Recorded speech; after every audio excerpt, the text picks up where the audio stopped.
pandemic in town, and it's taking creators down a rabbit hole of corruption in a Massachusetts town. It strikes at the heart of bloggers, no matter podcaster or receiver. It can strike you like a LEXUS, then you've got Karen Red River fever. While all the symptoms are quite acute, and you'll ask things differently by far, you will utter what if anything, or you'll be screaming outside back. I swear she said I hit him 3 times while making butt dials as well. No matter how hard you try to fight it, you just can't unring that bell. So once you finally say morning, I'll Teresa. allow it, like Auntie built the darn diva, you'll find yourself behind that buffer zone. 'Cause you've got Karen Red River fever.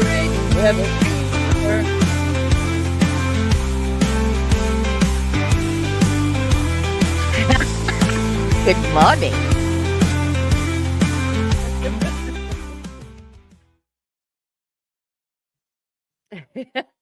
Good morning. Did you hear that jingle bells go? That was my Ring camera. Because Tanya's just left. Just left the vicinity. So it's her fault. I'm blaming her.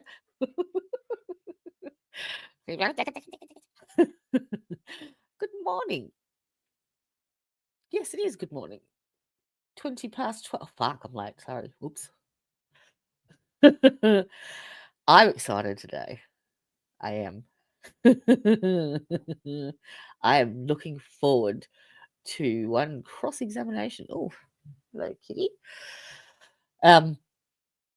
Yes. And we're only like a couple of minutes behind court. It only just started. Well, I only started to hear Bev talking, and then I shut it off. So, who do you think is going to do it? Do you think it'll be Alessi or Jackson? Mr. Jackson? Alessi's been playing a massive role this trial. I'm kind of hoping, because Jackson did. Get off the fucking keyboard! Oh, Jesus Christ! Why is it when I sit down? You've had me all day. Sorry. You type on my screen, mate. I'm sorry. Here.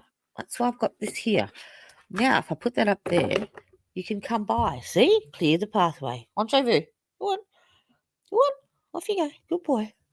Come on. Over this side. You know your spot. Yep. Keep going. So you think it'll be Alessi? Well, I kind of figured Jackson did all the background on, the kinematics and the ARCA people and all the. He was right up there, so I think that might be his forte. I know Alessi's very good with details and data and stuff, and he may well be even more up with that shit. But I thought he was more the appellate lawyer, more the argument lawyer. You know what I mean? Like find the argument in a testimony type of thing. I'm just guessing. I don't really know my ass from my elbow. So, but he's very methodical and very thorough. But it'd be nice to see Jackson get up there and whip some ass. What did you think of what's his name? Judson Welcher. I thought his analysis and data, reconstruction of the vehicles and their placement and the position they were in and how they they collided and what have you. That was well done. Well, thoroughly done. But that same level of effort and detail needed to be applied to the human factor. So all those data points needed to be put onto a crash dummy of the same weight and height and reconstructed to see what parts of the body actually impacted with the vehicle, because even at that 2 miles an hour, his shoulder impacted that vehicle. And then if they're claiming a side swipe that will propel him away in a circular motion, every circle is going to reduce the amount of force that it will produce when it hits the ground. And it's not necessarily going to hit the ground flat like that on its back. You're spinning. So that he did not come anywhere near close enough.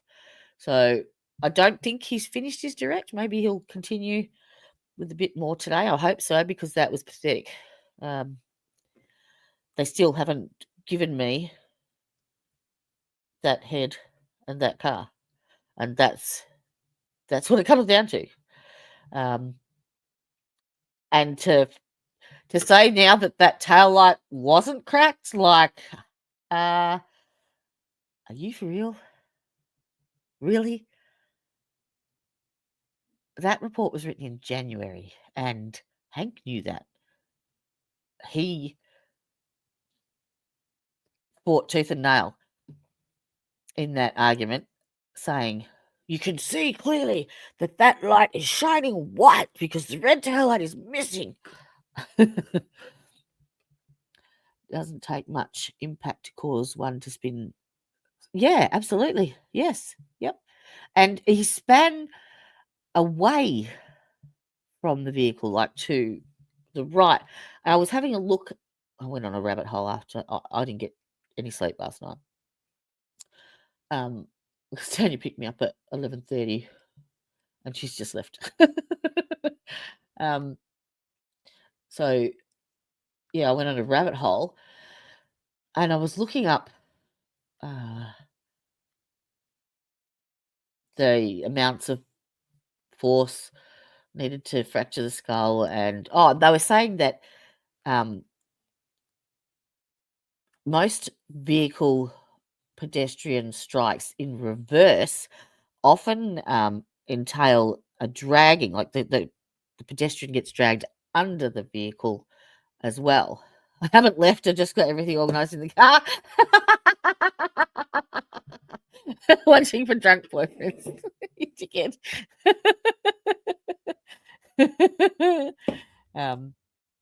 Yeah, and to say that those injuries were the only thing that was sustained in smashing that polycarbonate taillight, especially if it was intact. Oh God, there's the other one. The second I turn the fucking computer on. Come on. Come on. I'm here. He's decided that I'm just talking about the little black fella. Hello. That as soon as I'm out of his sight has a fit. He's really enjoying the open toilet door policy we have now because we live alone. So little turd, he'll come pelting up the hallway. Meow, meow, where are you, Mum? And I'll go, I'm here, I'm on the toilet, for goodness sake. And he'll come straight in. He identifies now as a kangaroo because he jumps headfirst into my pajama pants around my ankles and curls up there. He's an absolute idiot. Yeah, and he's quite happy. He'll just sit there. They must not. I thought you guys had a better sense of smell than us. But Obviously not. Never mind. Shit happens, as they say. So yes, I have a feline that identifies as a Joey. Right on. Let's get into it, shall we? Because I'm excited. I think today is going to be fun. I can feel it in my waters, you know.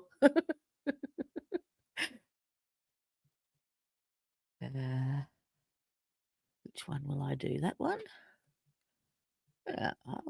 We'll see.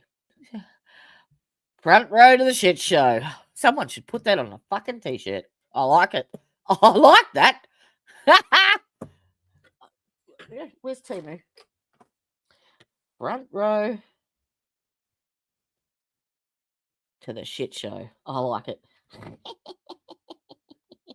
We should come up with a motto for the defense rests. Like a, are you right? Clumsy, that's my folder.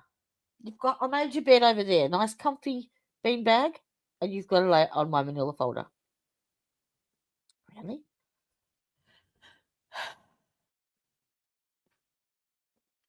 Oh, there's another one at my feet. It's a menagerie, I tell you. All right. Come on, Beverly. Hear ye hear. And the damage to the LEXUS is consistent with Ms. Reed. Oh. All right. Good morning, everybody. All right, so Dr. Welcher can testify that the data he downloaded and analyzed and the damage to the LEXUS is consistent with Ms. Reed's vehicle being in a collision on January 29th at 12:32 a.m. because he's a qualified expert and his opinion is based on reliable methodology appropriately applied.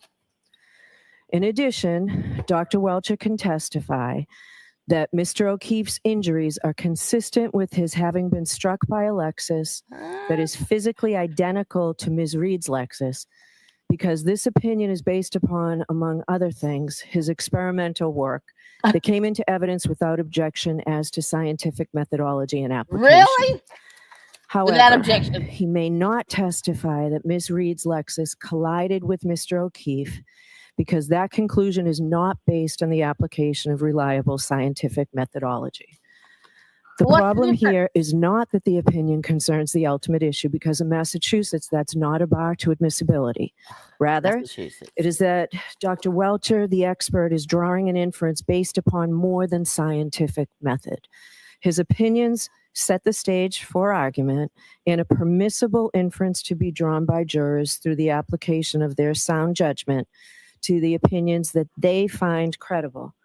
But the jurors are as well positioned to draw or reject the inference as is the expert. That is, the inference is not compelled by the application of any scientific method. So he didn't show any methodology in his biomedical analysis. None. He threw up a chart that was 50 years old that had pounds and shit on it.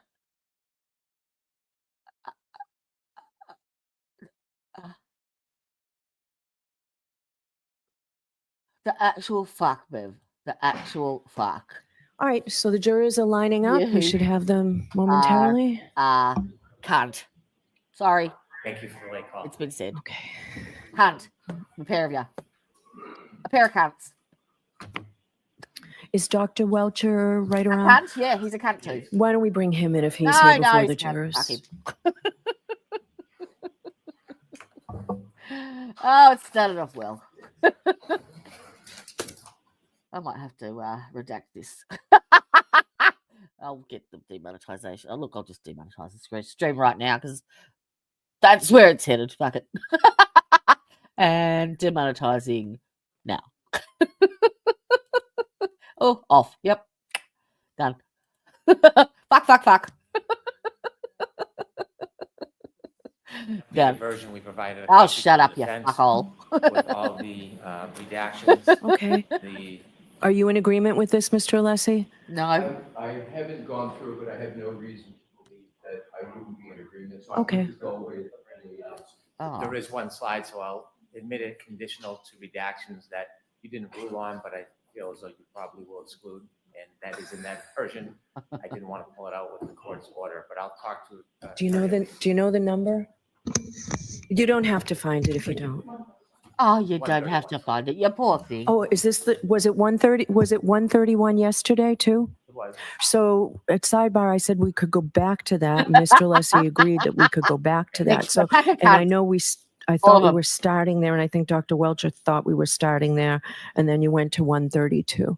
Oh, That was my understanding at sidebar. Timing right. It is, but subject to me being able to object. I was basically, because we wanted the jury to come in, so I want to look at the slide. Okay, so look at it again. That's not my understanding, Mr. Leslie. It was you were concerned just about the heading, and then I said we'd go back to both Shut up, you sides. can't. Oh, yeah, no, I'm okay with that. Yeah. That one, yes, your honor's recollection is correct. Yeah, I was okay with the heading removed. And we were going to start on that, but you thought because I struck it based on the objection, but then at sidebar, I said we could go back to that. That's your understanding That's too. correct, Your Honor. And I'm sure that Dr. Welcher took off the heading on 131. I think he did, but because I think he took off from 124 to 1. I think he did as well. I did. Thank you very much. Okay. I would have liked your prediction to come true. Great. Are they out there, Paul? Okay, thank you. Ah, look, there's another cunt in the witness box.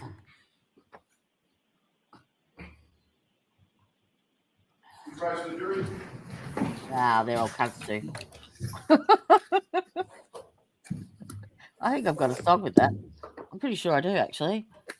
Yeah, I think it's appropriate. Where is it?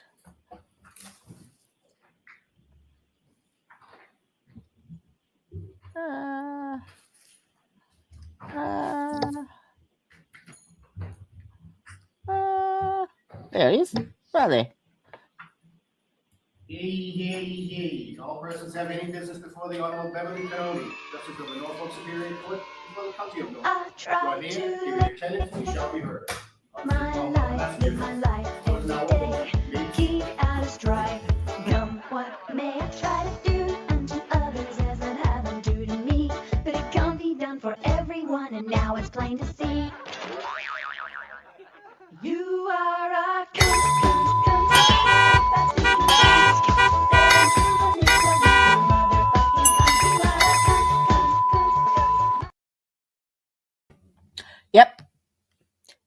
Yep.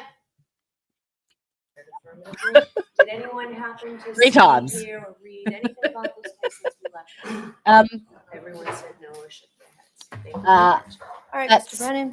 Thank you, Your Honor. That's 3 points on the dipshit award. Sorry, right there for Judge Panoni. Yeah, she's a cunt, isn't she? Yes. Yeah, she's a big fat cunt. Where's my? Morning, Dr. Welcher. Oh, sorry. Good morning. Sorry. When we left off yesterday, I was asking you about some Sorry. of your opinions. I'm going to ask you those they questions suck. again, but before we do, I'm going to ask you 2 other questions. The first is, Yeah. I'd ask you to turn to your PowerPoint, slide 110. And set it on fire.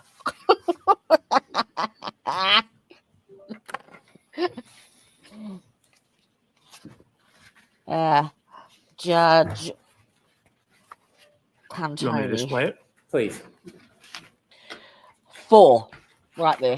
I'm going to ask you a question about a series of your slides regarding this effort. This is 110. Could you also follow through to 111, 12, 13, 14, 15?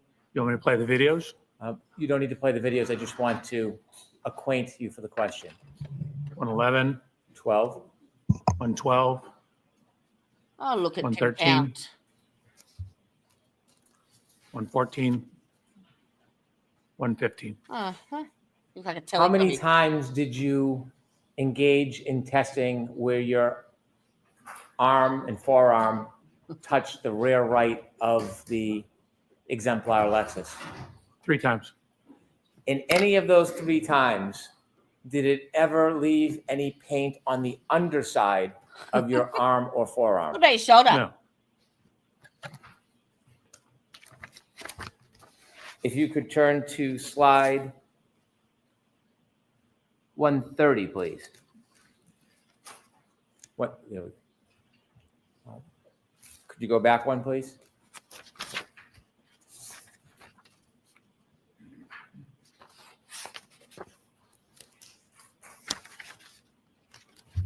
What's with the face? Huh? Perhaps it's 131, Dr. Welcher. Oh, I'm gonna have to. Yeah, no, that face. I gotta. So just go back a tiny little bit because it was a little bit more pissy. Yeah, one more. Yeah, no, that one. That'll do.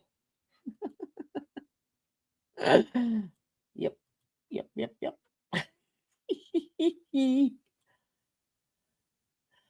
I try to live my life every day. Do unto others, come what may. Try to act real nice. No, I'm a cat too. Oh, where's Kay? Come on, KK. There it is. Karen Reed. Save. So I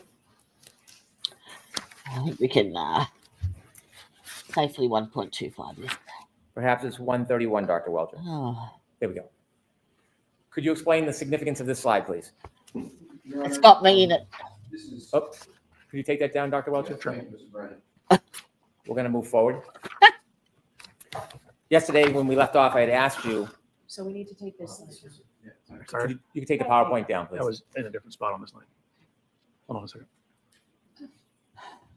I'll leave it up there longer, let the jury see it. Thank you. Sorry, I had asked you yesterday about some of your opinions. I Right. want to ask you about some of your opinions relative to that last effort that you made regarding Yeah, they suck. testing between the LEXUS and your arm. Correct? You had mentioned earlier on in your testimony that you reviewed a number of pieces of information Yeah. and offered that you relied on some of those pieces for your opinion. Scribble on the Can you share toilet with door us, was one of of this them. part of your analysis, what pieces of evidence or information did you rely on for the opinions I'm going to ask you? Toilet Relative door. to the testing Oh. on the arm contact on the taillight. Yes. Yeah, So it was the physical evidence at the scene, there was some the trash on the photographs of Miss Reed's vehicle, back of a cornflake. to a certain packet. extent, my analysis of the Ring doorbell and the One Meadows event. Yep. The nature and Excuse me, Pardon my interruption. I just want to know if you read from something or not read. Looks like he's counting on his fingers. Reading from something. no, I am counting on my finger. Okay, thank you. So, I am counting my fingers. The Ring video doorbell, Mr. O'Keefe's height, the type of shoes he's wearing because I need the same type of shoes. My exemplar inspection where I matched up the heights, I count one. the No, two. locations of the lacerations, Two counts. and then the tech stream data as well. That information that you considered, in addition to the text stream data you considered, considering both those areas of information, do you have an opinion to a reasonable degree No. of engineering certainty? No, you didn't do And any whether engineering. the damage to the defendant's LEXUS is consistent with a collision with Mr. John O'Keefe No, on January 29th, 2022 no, at around 12:32 a.m. no. So there's been two potential theories that I've seen on that issue. One is a glass was thrown at the rear of the vehicle and shattered it. The second one was an impact to the arm. If the impact is basically more than approximately 8 miles an hour, it will likely break the taillight lens. And Do the you have an arm. opinion whether, based on the data and based on the physical damage and your testing, whether that is consistent with a collision or a impact with Mr. John O'Keefe? It is consistent with a collision as long as it's greater than approximately 8 miles an hour. Do you have an opinion whether it's consistent with an impact or collision with Mr. John O'Keefe on January 29, 2022 at around 12:32 Oh, a.m.? that's what we With that did. caveat, yes. That's what I was looking at. 10. Was 10 still here, or did she come back online after we went on stream? I can't remember, but we were looking at the LEXUS 570 specifications and limiting stuff. So apparently the EDR, the you know, the black box thing. There is certain criteria that need to be met before it will read a triggering event. And apparently, it cannot differentiate the difference between a triggering event going forwards or a triggering event in reverse. Nope. And anything over a certain miles per hour would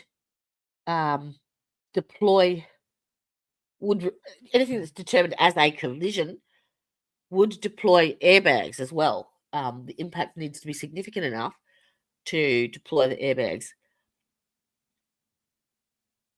24 miles an hour, that's pretty darn fast. Why didn't he have a crash test dummy with all the data points in the position that he thinks Mr. O'Keefe was standing and reverse into it at 24 miles an hour?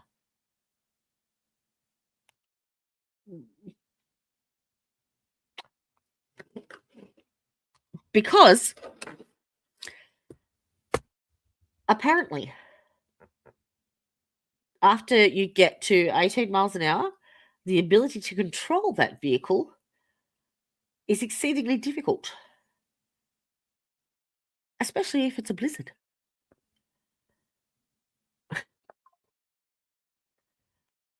Yeah. Yeah, full of shit. In your testing, did you consider, or do you have an opinion to a reasonable degree of engineering certainty, whether John O'Keefe's injury... How many miles per hour is 40 kilometers an hour? That's right. The impact collision had to be at 40 miles per hour, but it couldn't determine whether or not the vehicle was going forwards or backwards. Don't forget. Oh, that's right. Yes, the LEXUS 570. I remember this because someone else told me this months ago. In the rear, because it's top of the range of Toyota, they have a specific suspension that goes into those, and it's an airbag compression. So it has like you can inflate the air up and down, and it either makes the suspension harder or softer. He didn't even measure that compared to the height of where that tail light would be. Didn't even add it as a factor. Because you could pump that suspension up and raise it 3 inches. Geez, that'd be nice, wouldn't it? If only it was that easy. Pump it up and raise it 3 inches. An extra 3 inches. on his arm, inevitably in the back of his head, are consistent with being struck by a LEXUS identical to the defendant's LEXUS on January 29, 2022. Yes, What's your opinion? that it is. It is consistent with being struck by a LEXUS and ultimately contacting The defendant on 12:32 a.m. with that caveat, yes. In your testing, did you consider, or do you have an opinion to a reasonable degree of engineering certainty, whether John O'Keefe's injuries on his arm, inevitably in the back of his head, are consistent with being struck by a LEXUS identical to the defendant's LEXUS on January 29, 2022? Yes, What's your opinion? that it is. It is consistent with being struck by a LEXUS and ultimately You know what my contacting opinion is? a hard surface such as frozen ground. You're a cunt. And does that specifically pertain to January 29, 2022, around 12:30 a.m.? Objection, Your Honor. I'm going to allow that. Yes, it does. You are a hired cunt. That's To what finish, you I'd are. like to ask you a few more questions. You've written some papers on side swipe collisions or clipping. Can you describe for the jury and explain what a side swipe collision is or a clipping and how that may or may not differ from a direct hit on a pedestrian impact? Sure. So what generally differentiates, say, side swipes or clipping contacts compared to, say, an inline impact or, say, a T-bone impact is what refers to that the object that you're hitting Is shearing? isn't accelerated up to the speed of the object that's coming in. So, for example, if I rear end a car that car will be accelerated up as a result of the contact, and they reach what's called common velocity, and then they separate. And so in a glancing hit, you're going to have a glancing hit, and you don't have what's called complete momentum transfer, meaning the momentum from the car, because it's the glancing hit, doesn't completely transfer to the object being struck. Oh, well, then the force to the fucking tail light wouldn't break it then, would it? No, it's not a complete transfer. For example, you can drive down the road at 100 miles an hour and clip the mirror of a parked car, and you'll break the mirror off, but you're not going to go from 100 to 0 instantaneously. You're just going to keep going because you don't have all that momentum transfer. No, you should So when you stop. have glancing contacts, you can have much higher And think of speeds your insurance numbers. You without a lot of damage to the car because you're only in momentary contact and it's a glancing type hit. You mentioned about potential damage to a car. How about potential damage to the pedestrian? Yeah. It's the same thing. So when you have a glancing hit to a pedestrian, this is referred to as a fender vault. In this case, they call it a fender. Fenders on the front of cars, because most pedestrian impacts involve the front of cars. Yeah. In this case, it would be called a quarter panel vault, which means you're kind of vaulting off the corner of the car.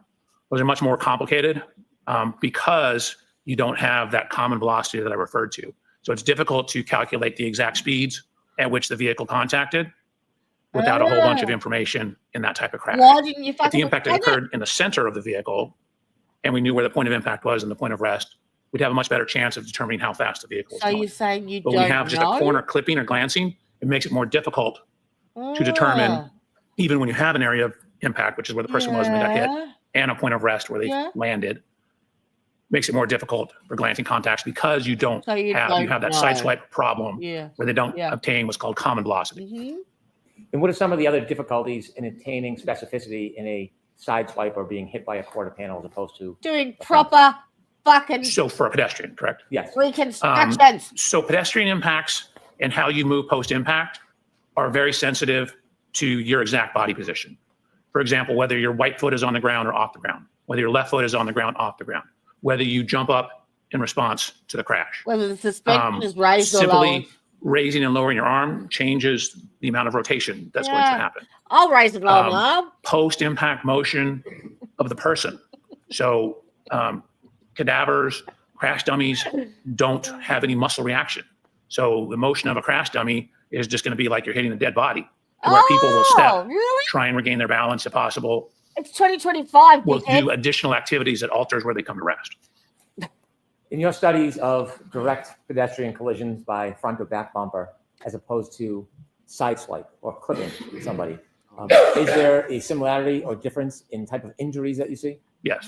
And what is the difference? So in direct centralized impacts, you tend to get much more severe injuries. Really what's occurring is you're getting that momentum transfer. So it's more, you're accelerating the person up to the vehicle. They can wrap onto the side in front of the vehicle at higher severities. Their head will hit the hood, their head will hit the rear of the vehicle. So when you have that direct contact, there's actually more momentum transferred to the actual occupant. There's more applied force to the occupant as well. Force with the momentum to a certain When you cavity. see of yours. direct impacts, is there ever the existence of lower body extremity injuries, broken bones in the legs? So there can be both, depending, and again, it's very sensitive to where the foot is on the ground, whether the foot's on the ground, as well as the severity of the crash. In the presentation that I gave at the Actual Reconstruction Collision Safety Institute on pedestrian injuries, I went through all the literature on lower extremity injuries and looked at what parameters affected that. And so depending on how it was loaded, some at 15 miles an hour had no injuries. Some at 15 miles an hour had some fractures, depended on how exactly the foot was loaded. What if it was a Is it plow? uncommon in sideswipe pedestrian accidents to see no lower body broken bone? No, it is not uncommon. Have you had cases that you've studied or been involved with where you've studied the effect of a sideswipe or a clipping impact where there's an absence of broken bones in the lower body extremities? Yes. I'd ask you to turn to What about the slide shoulder? 139, please.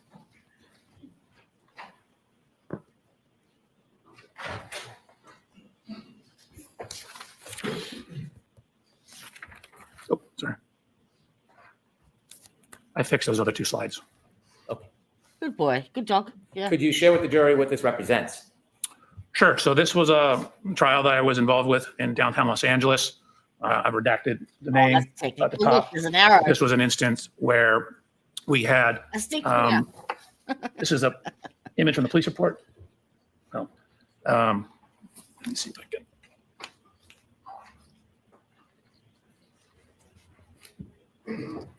So AOI in this diagram stands for area of impact. That's where the pedestrian was when they got hit. AOR is area of rest. Good dog. And you can see we have information on exactly how far the pedestrian was thrown. Then on the right-hand side, we At what have speed? photographs showing the impact to the pedestrian. This was determined by experts on both sides of this case to be between a 25 to 35 mile an hour impact. And then what you see is a close-up on the bottom slide of where there was DNA transfers, hair and tissue samples on the vehicle really? from the individual that was hit by Get the those vehicle. when you impact with the body, don't you? Yeah, Next slide, please. apparently. And what does this represent? Oh dear. So this is the decedent in the case, the person that was hit. He was killed at the scene. What you see on the left-hand image, oops. On the left-hand image is he had a massive laceration to his right forearm, but it didn't break his arm. LEXUS? There was no broken bones in his arm. On the right-hand side of this image, you see the autopsy report. Blunt trauma. What you'll notice is he had red marks. Stop. Go back. Right subdural hematoma. Hang on. I need to move that across a tiny bit. Come on.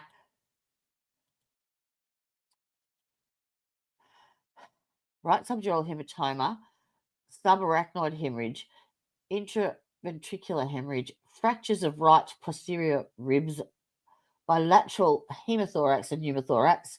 So both lungs collapsed, rib fractures, 3 hemorrhages in his brain, a liver laceration, so that was split, right upper extremity wound, multiple abrasions to the right knee, left anterior leg, lower back, right lower back, left of buttock, posterior right thigh, right ankle. Yeah, that's fairly significant, I would think. Yeah. And I would expect that arm to look very similar if it absorbed all of that impact. Forearm, but it didn't break his arm. There was no broken bones in his arm. On the right-hand side of this image, you see the autopsy report. What you'll notice is he had red marks on his leg, the buttocks, but he had no leg fractures. And again, this individual was hit at between 25 to 35 miles an hour. Can you expand that? I'm sorry. Yes, yes, ma'am. Yeah. Expanded like 100 times. The impact zone was his abdomen. There you go. Thank you. I'm sorry to interrupt. Yeah, no, my pleasure. Thank you.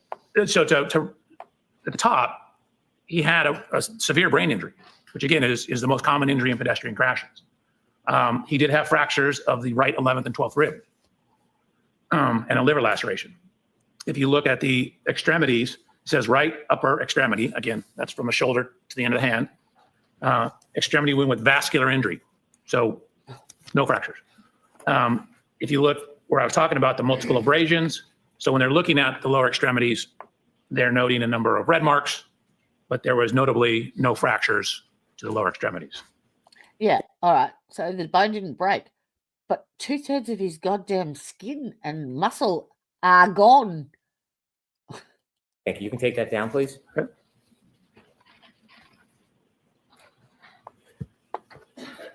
Dr. Welcher, regarding your analysis of the data and the evidence in this case, do you have an opinion to a reasonable degree of engineering certainty whether the absence of lower body breaks to Mr. O'Keefe La is la la la consistent la with la la la la la la defendant's la LEXUS la la la impacting in a side swipe or clipping Mr. O'Keefe? Yes, you could definitely have this type of impact and not have anything beyond, say, red marks to the lower extremity. Thank you, Dr. Welcher. My Your Honor, pleasure. I would move to evidence subject to redactions, Dr. Welcher's PowerPoint presentation.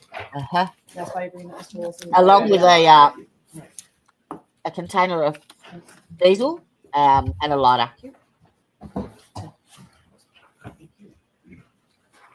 We're gonna have ourselves a cookout.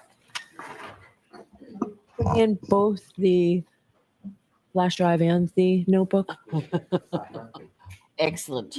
representation that's consistent together, it's the same as that I know. So let's put them both together now and decide later. Okay. Those 2 slides are incorrect on the flash. Yeah, Okay, so we'll switch that. that was- Thank you. What exhibit number is it? 206. Thank you. Exhibits 206A and B.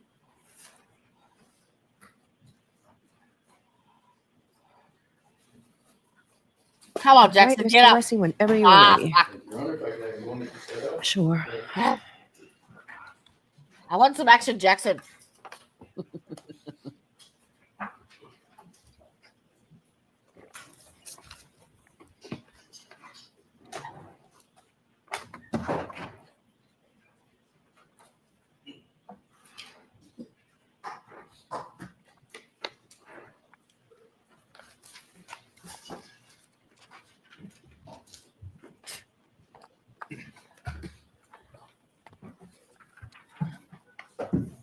See, I've got your hair in my mouth.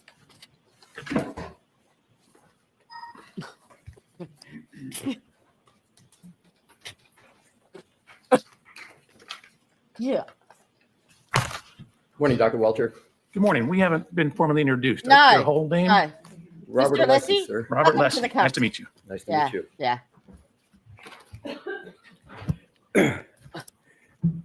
Dr. Hey. Welcher, Pick him. the area in which you engage can also include, and I believe you used the term on direct, forensics, correct? Yes. Do you engage in any forensic activity in your profession? Yes, the general Right. umbrella of That's right. We looked up what was involved. It's biomedical examination analysis involves forensic examination. you basically coming in, giving scientific evidence in court applies to forensics. So Painting your arm my main blue? job is action reconstruction in biomechanics. And so that's what I do. Sometimes it doesn't involve court. When it goes to court, that's generally forensics. Right. So you're here today. That is my question. You're here today, at least in part, with regard to forensics, correct? Yeah. Because forensics is the Latin term for it is basically you're going to have some type of court or jury presentation. It's for law, correct? Yeah. Would you agree with that? It's for law, forensics? I mean, exactly the way you asked that, no. It's for engineering and it's for biomechanics. It's in the court of law, I think is what you're asking. That's exactly it. Okay, yeah, Yes. certainly for the court of law, It yes. ends up to a court of law, and forensics is a common term. Yes, sir. So it relates to or it's used in or it's suitable for a court of law, the analysis. You agree that's a general principle? Yes. Not a trick question. Okay. And so in forensics, what you're doing, among other things, is you're applying the scientific method and principles in here in a criminal matter, My hands are correct? here. Yeah, you're trying to apply as much as possible. Right. And so the primary goal of forensic science is You can see my mouth's to moving. uncover the truth and to provide objective evidence that can be presented in That's court. possessed. That is generally correct. Again, there are elements, for example, this analysis that are relying sort of on subjective evidence, like the testimonial, the witness statements. So it's not solely based, but ideally you'd want it as much as possible based on objective data. So you would agree that truth Still and going. objective evidence is Just part about of the edge of the the screen now. presentation in Time. terms of information for forensics in a court of law. Certainly objective information. Truth sometimes, again, can be subjective. Oh. Oh, so you don't believe truth? You believe sometimes truth No, applies no, and no, no. sometimes No. it doesn't? If you know for a fact it is true, but if you take someone's deposition testimony, you have to look at it relative to the evidence, and it's either consistent with the evidence or not. Yeah. Okay, so now let's go Add blue to paint on it, it's true your then. direct examination that you just went through. Please. Hopefully this is fairly straightforward. You have testified to, and it's varied a bit, a reasonable degree of Science. engineering certainty. Yeah. Is that correct? Correct. You've also, have you used the word sometimes to reasonable degree of scientific certainty? Yeah. I may have. Right. So I don't know. in terms of your role as a biomechanical engineer and accident reconstructionist, No, biomedical. is it biomedical. important to engage in a critical analysis of the data? Critical analysis? Yeah, I think it's important to have a critical analysis. You want to try and look at it from all sides, consider all possibilities. So it is therefore important to try to review the data as objectively as possible. You had mentioned sometimes subjectivity comes in, but I understand the goal is to try to look at it as objectively as possible, Yeah. correct? I put on the same color Now- clothes he had on. You stated with respect to your conclusions early on in your direct testimony, and your analysis that you don't, and I think I've got it quoted, you don't have a dog in the fight. Is that what you said, sir? I did. And that you, quote, don't care, end quote, about the outcome. That's what you made a point of saying in the beginning, That is correct? 100% correct. Now you simply follow the data. Is that correct? I try to do that. You try to do that. I'm not perfect. So Okay. I do my best. I believe I've done it here. I don't. Okay. Thank you. So in terms of, you've agreed that you apply the scientific method. So I want to see if Where's the you're methodology? in I wanna agreement see the generally so the methodology. jury can understand what the scientific I'm method telling. is. Are you I'm familiar fucking telling with today. NIST? National Institute? Yes. Yeah. So would you agree Comment with to me this this morning. definition of the scientific method? Ask Jodie about her comment to me this morning. Oh. Well, I think I ended the stream at what, 7:45 this morning, and Tan was picking me up at 11:30, so there was no point me going to bed. So I texted her and said, I could blow a goat for a bacon and egg McMuffin right now. In other words, bring one over. And we missed the brekkie fucking service. The systematic pursuit of knowledge involving the recognition and definition of a problem, the collection of data through observation and experimentation, analysis of the data, Yeah. the formulation, evaluation, and testing of hypotheses, Yeah. and where possible, the selection of a final hypothesis. Yeah. Is that a general fair statement of the scientific method? So for forensics, you'd have to add in the testimonial evidence aspect of it. So those are testimonial, or things are in evidence. So frequently there's one or two versions, and you're trying to match which version is most consistent Nobody with the saw other. the fucking Okay, accident. adding that So- to what I stated relative to NIST, you would agree that evaluation and testing of hypotheses and where possible, the selection of a final hypothesis is the scientific method, correct? Generally, yes. Is it correct that a proper biomechanical injury analysis utilizes a sound scientific methodology that's been subjected to peer reviewed Yeah. and a publication that's Was been that generally blue accepted in the height? engineering community? Well, I can't. So this, I've done my analysis here, biomechanical analysis. No, you I haven't. can't submit this analysis to peer review. I'm not allowed to give this to people outside the court. So there would be no way for me to submit I wouldn't my give analysis a for fucking peer review. dog. So this occurs forensics all the time. The forensic analysis in court generally never goes under a peer review process. The methodologies underneath it, and looking at, like, for example, I think I referenced 25 papers in my Yeah, report. for the car. That goes to the issue of trying to follow the science, 26. So I think you may have misunderstood my question, sir. I was talking about your methodology, Mhm. your biomechanical injury methodology. The methodology that you use and apply Mhm. is to be subject to peer review and general acceptance in the engineering community. Is that correct? So I have no way of publishing this analysis. I'm So sorry, to should I get interrupt peer, you? I need to, Go ahead and answer your question. you're asked peer review, like you said, means I give it to my peers. I send it out to somebody to review for the scientific method. That's what the peer review process is. So I will gladly send this out to peer review with the court's I permission, wouldn't. but I haven't and cannot do that. Sir, my question is Mhm. not your analysis here in this case. Oh. My question regards the methodology that you use here. Is the methodology, you said 26 references, right? My question is simply, is the methodology that you used for your analysis in this matter? Is the Yeah, methodology reviewed. for a proper biomechanical analysis, should that methodology be generally accepted in the engineering community? I think with the forensic application, yes. Okay, that was my question, just the methodology. Thank you. You're welcome.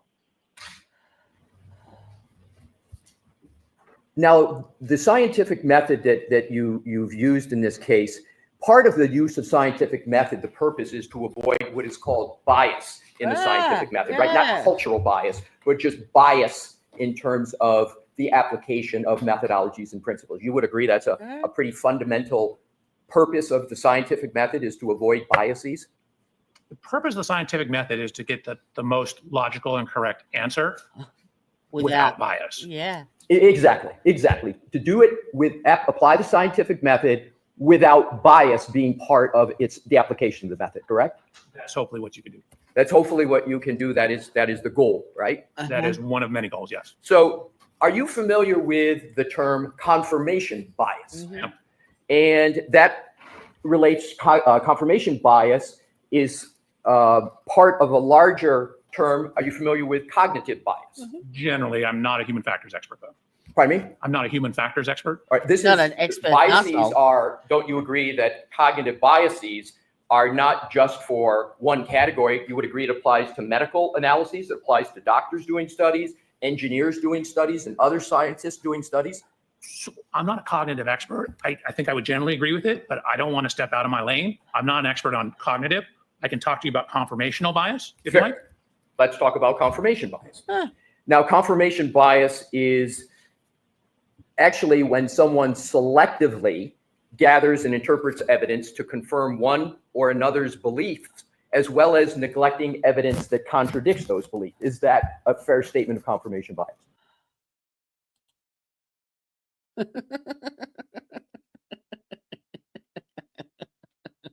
That's what Tanya just sent me. That is a statement. Yeah, it could be broader, but sure. But you would agree that that is generally correct, what Generally, yes. confirmation bias is. And an example of confirmation bias is not considering alternative hypotheses once an initial hypothesis has been selected, even though data and information might contradict the initial hypothesis. Is that an example of confirmation bias? That could be yes.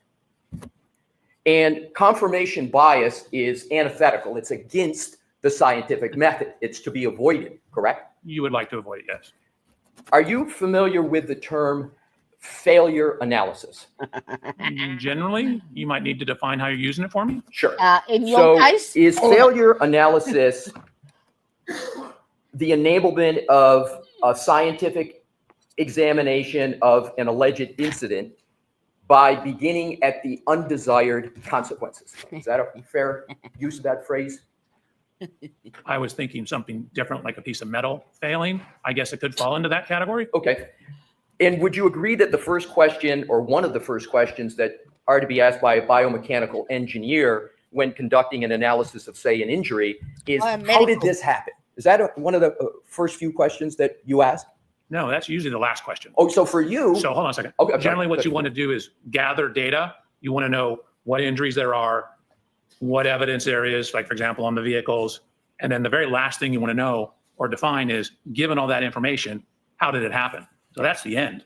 I think you may have misunderstood my question. So I wasn't talking about the method or the process. I was talking about when you get to answering questions, How is whenever she? that is in process. Is she okay? Has she heard from Anna? I haven't seen Palola's mum for ages either.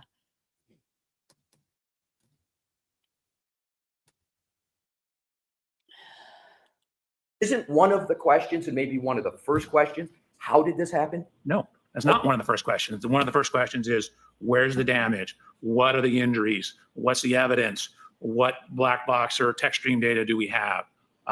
What physical evidence was at the scene? So that is certainly not one. It is a question, but that question is at or near the end. Isn't every one of the questions that you just mentioned part of the data gathering? Correct. But, Okay. but when you're gathering data, you're always asking yourself questions along the way, like, what is this? Where did it come from? Me either. But you would agree that for you, at least some point, it's how did this happen, correct? Yes. And don't I you- have her last name and the correct spelling. In fact, you've got it too because I've included her with emails. Is there any way that you can look her up for a mobile phone or I don't know, to try and contact her? There's no way I could fucking do it over here. Because I've got the correct spelling of her last name. Just be interested to know. I hope she's okay. I went as far to search. Oh, did you? So you've got her last name?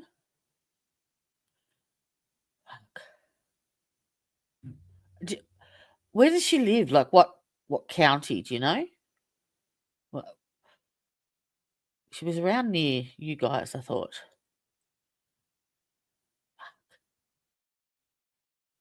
So did you got a mobile phone number?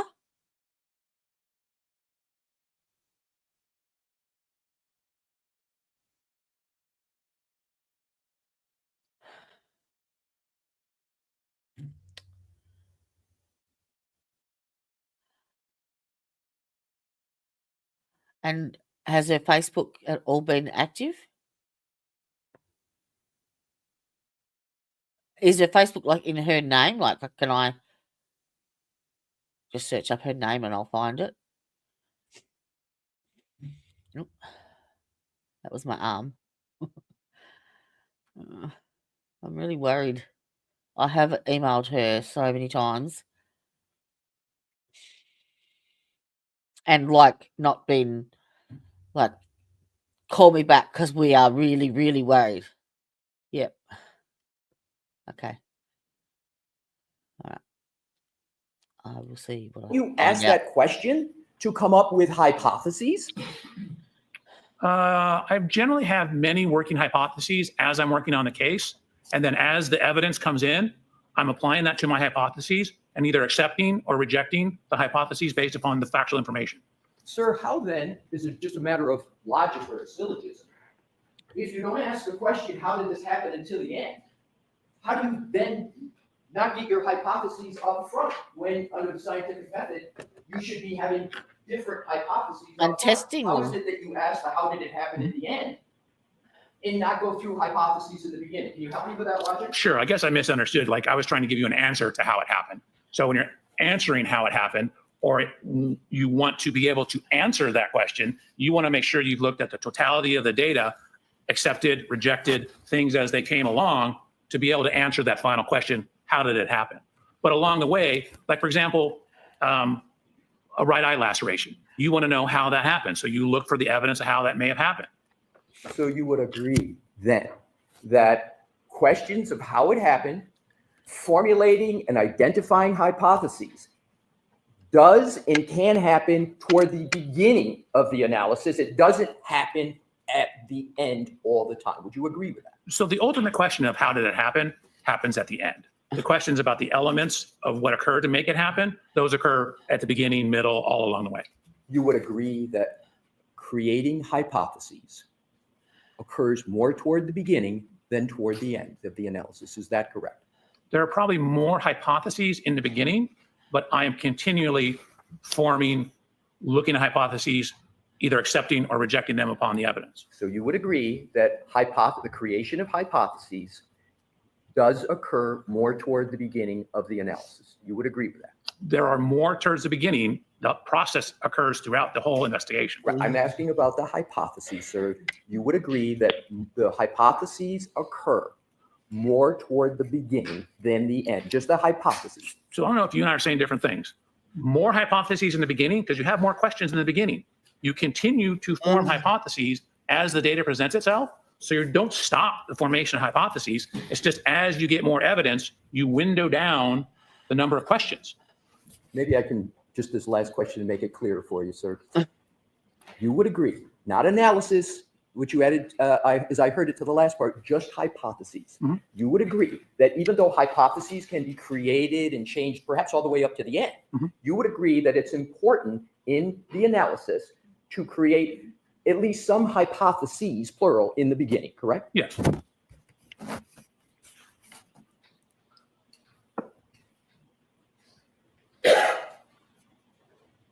And once you create these hypotheses, would you agree that those hypotheses should be tested?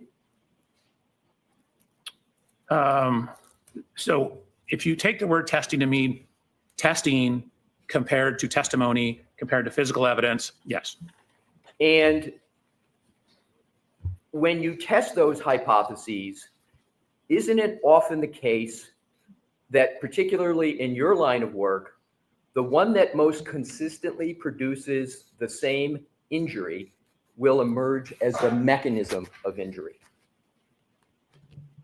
I guess it depends on the scientific evidence behind it. Again, sometimes we get very unique injuries. So my question, sir, is They this. just like to fucking. Isn't it the case that when you have multiple hypotheses, the one that most, out of all of them, it's a relative thing, the one that most consistently produces the same injury emerges as the mechanism of injury? Is that a fair statement? I think generally, again, it's on a case-by-case basis. You have to look at the science and the facts of what you're basing it upon. I think as a general premise, what you're saying is accurate. Okay, but there's exceptions. Fair enough, but as a general principle, Sure. with some exceptions, that's a fair statement, correct? Yes, sir. We're going to have several topics, sir, and what I'm going to try to do to make it a little clearer is I'm going to say when I'm switching topics. Oh, good. So, Can you tell me if any of these are her profile? I have not heard. I have tried her as well. Do you recognize any of those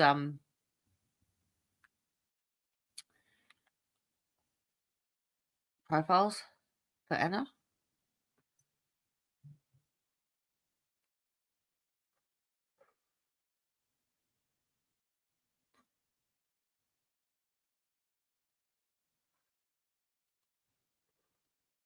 I don't think I can make it any bigger either.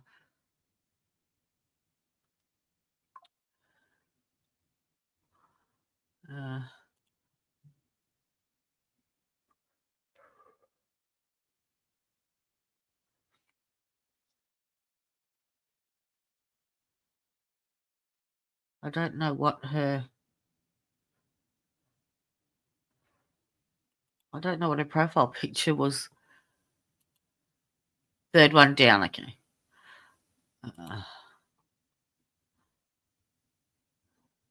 That one. Toronto, Ontario.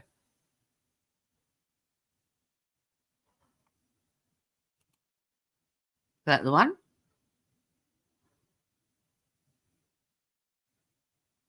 Okay. All right. Thank you.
Is that her? Because most of it's in Polish or Russian.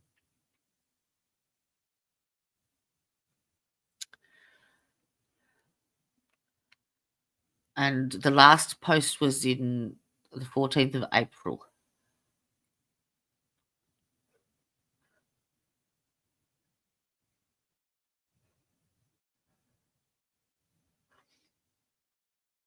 Mm.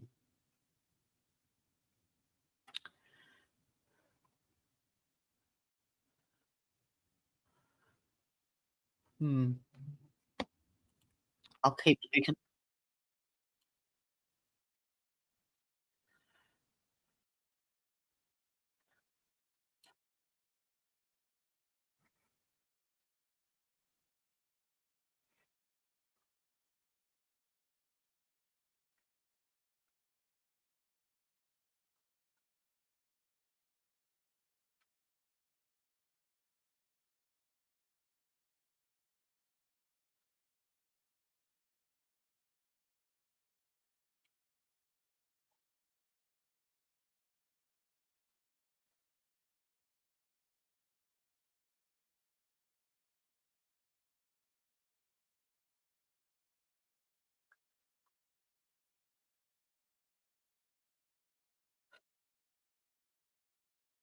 Ah.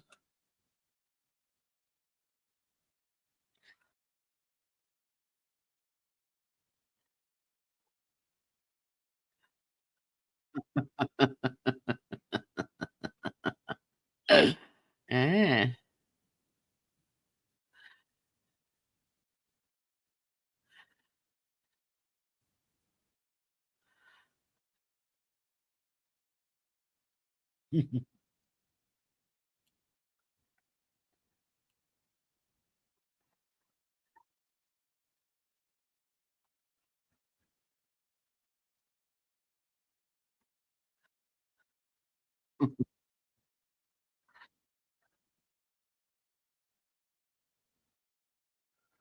Uh-huh.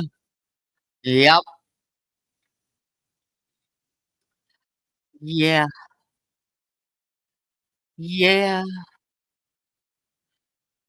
Do you have 120-day accounts? Yeah. Fuck off. Ah.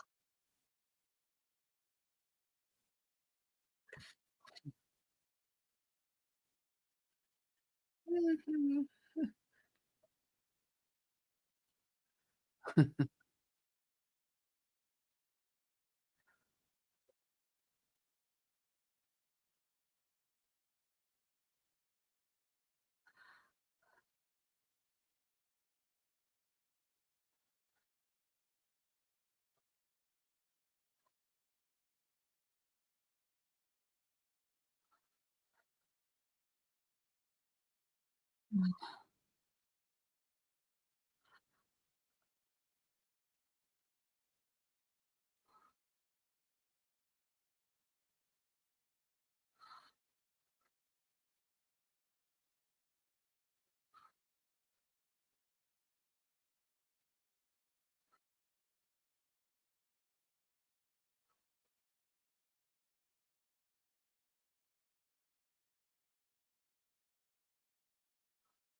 Jesus. Fuck.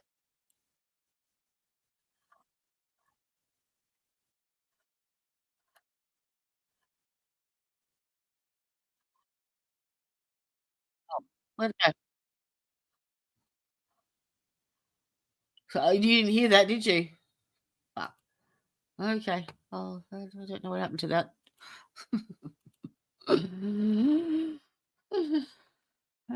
Hmm.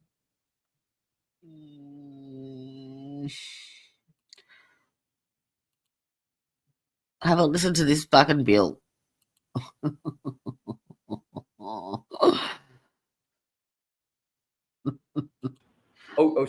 So you pay for the LEXUS, you don't pass that cost on, correct?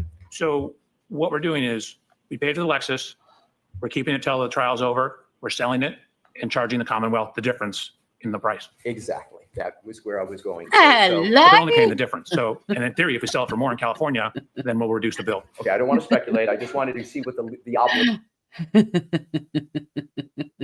Jodie's in a cunty mood. Yeah. Yeah. I think she said the cunt word about 25 times already. And I've taken monetization off the table. Because we're all a pack of cunts. Obligation was. So The obligation is the difference. Exactly. So the obligation is the difference. Are you aware that on April 5th, 2025, the Norfolk County District Attorney's Office amended your contract? Are you aware of that, sir? I am. And isn't it the case that that amendment authorized the amount of $325,000 to be paid to Aperture? Isn't that what that amendment contract states? I believe that's correct. So the Commonwealth is obligated to pay at least $325,000. Fucking elbow. And is that correct? That is you're asking me a legal opinion now about a contract. That is my understanding of how contracts work, but I'm certainly not an attorney. And on top of that, are you aware that Aperture has been already paid $44,510 for its work? Are you aware of that? The second time you asked me, no, I'm not aware of anything we've been paid. And as you've stated yourself, those amounts reflect, as you say, less than 6 months worth of work? That's not what I said. Well, no, my question is, you've been on the case, you said, since September of 2024, when we were talking about dates, you said that was about 6 months that your firm's been retained. Did I have your answer correct about how long you've been on it? I guess it's closer to 8 months. All right, so 8 months. So for 8 months Not bad money. of work, $500,000. about $400,000. Is that correct? So there's 3 offices working on the case. There's the Boston office, Oh my God. there's Mr. Burgess's office, and there's my office in Long Beach.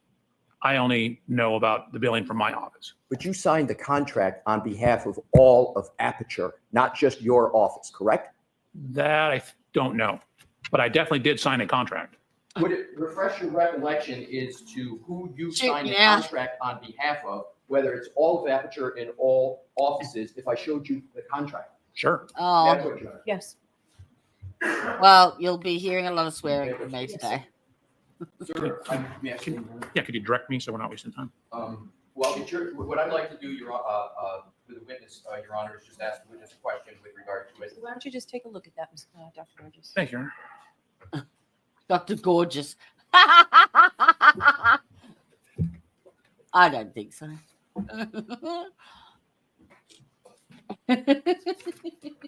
And then when he's done, Mr. Leslie, you can take it back. Yes, Your Honor. Thank you.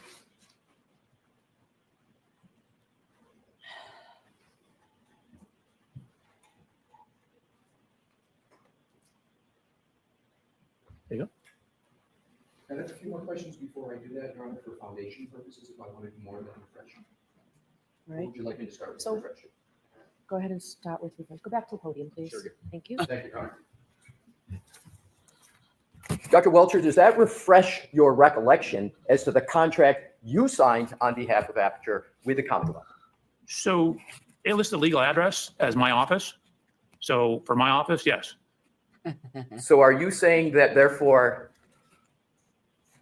and did you see the amount that was in the contract? Did that refresh your recollection? Oh, no, I didn't look at that. No, Do you no, recall not the that- amount no, that of nothing. obligation that the contract relates to in this document? Do you recall that? You just asked me that earlier, and I'm taking what you said to be true. So I was like $325,000. I have no reason to disbelieve that. And is there also a total, do you recall the total maximum obligation for the contract that's listed in the contract? You No. recall it? May I approach your honor? Okay. And Dr. Welcher, I am now going to, you asked me last time, I hope this is helpful.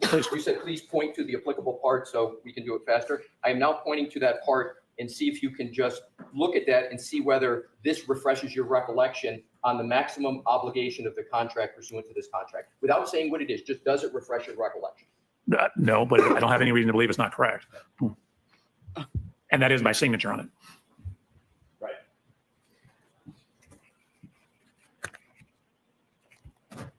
Can I put my signature on your forehead? And we got started on this conversation tying it to, well, we got started on this conversation with regard to a statement you made earlier in your direct that you didn't have any dog in the hunt. You recall You got that him. statement in the beginning of your direct testimony. You misquoted me. I don't have any dog in the fight. You don't have any dog in the fight. Correct. Thank you. Now, switching topics. Okay. You submitted an updated PowerPoint presentation, the one that you went over on your direct examination. You created that presentation quite recently, correct, sir? The updated one was where I had redacted or taken out slides. So in terms of taking out slides, I did add one alternative path a couple weeks ago. Okay, my question, sir, is this. Mhm. The updated presentation, we'll get to the changes later, but the updated presentation, you created just how many days ago? I'm going to say weeks ago. Weeks, 2 weeks? I don't actually know without looking at the documents. Well, was it more than 3 weeks ago that you created it? I still don't know without looking at the documents. Do you know when the trial started in this matter, sir? I do not. Assume the trial started approximately April 22nd of 2024. Okay. Did you create your updated presentation before or after April 22nd of 2024? I don't know. Do you know when? Hold on one second. Dr. Welcher, I'd ask that you not do. Not look at, anything. okay, I was going to try and answer his question. My apologies. I will shut it down. Thank you. You're welcome. If I may, Your Honor, please Yes. take it. Are you able to determine when you created the updated presentation? I think so. That's what I was attempting to Your do. Honor, may he do that? Yes, I'm going to see counsel at sidebar while you pull that up, Thank you. please. Side by swoop, side by swoop. Side by swoop. Come on. We need that disco groove. Side by swoop. Side by swoop, it's in your sight. Like and subscribe. Oh, don't be shy. It's a little swoop, a sneaky little glide. The message is simple. Like and subscribe. That sidebar, feel the groove.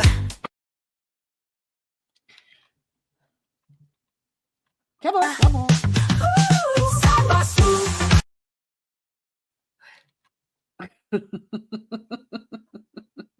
And how about this wrong one? at school is how great Marcia is at this, or how wonderful Marcia did that. Arca, arca, arca.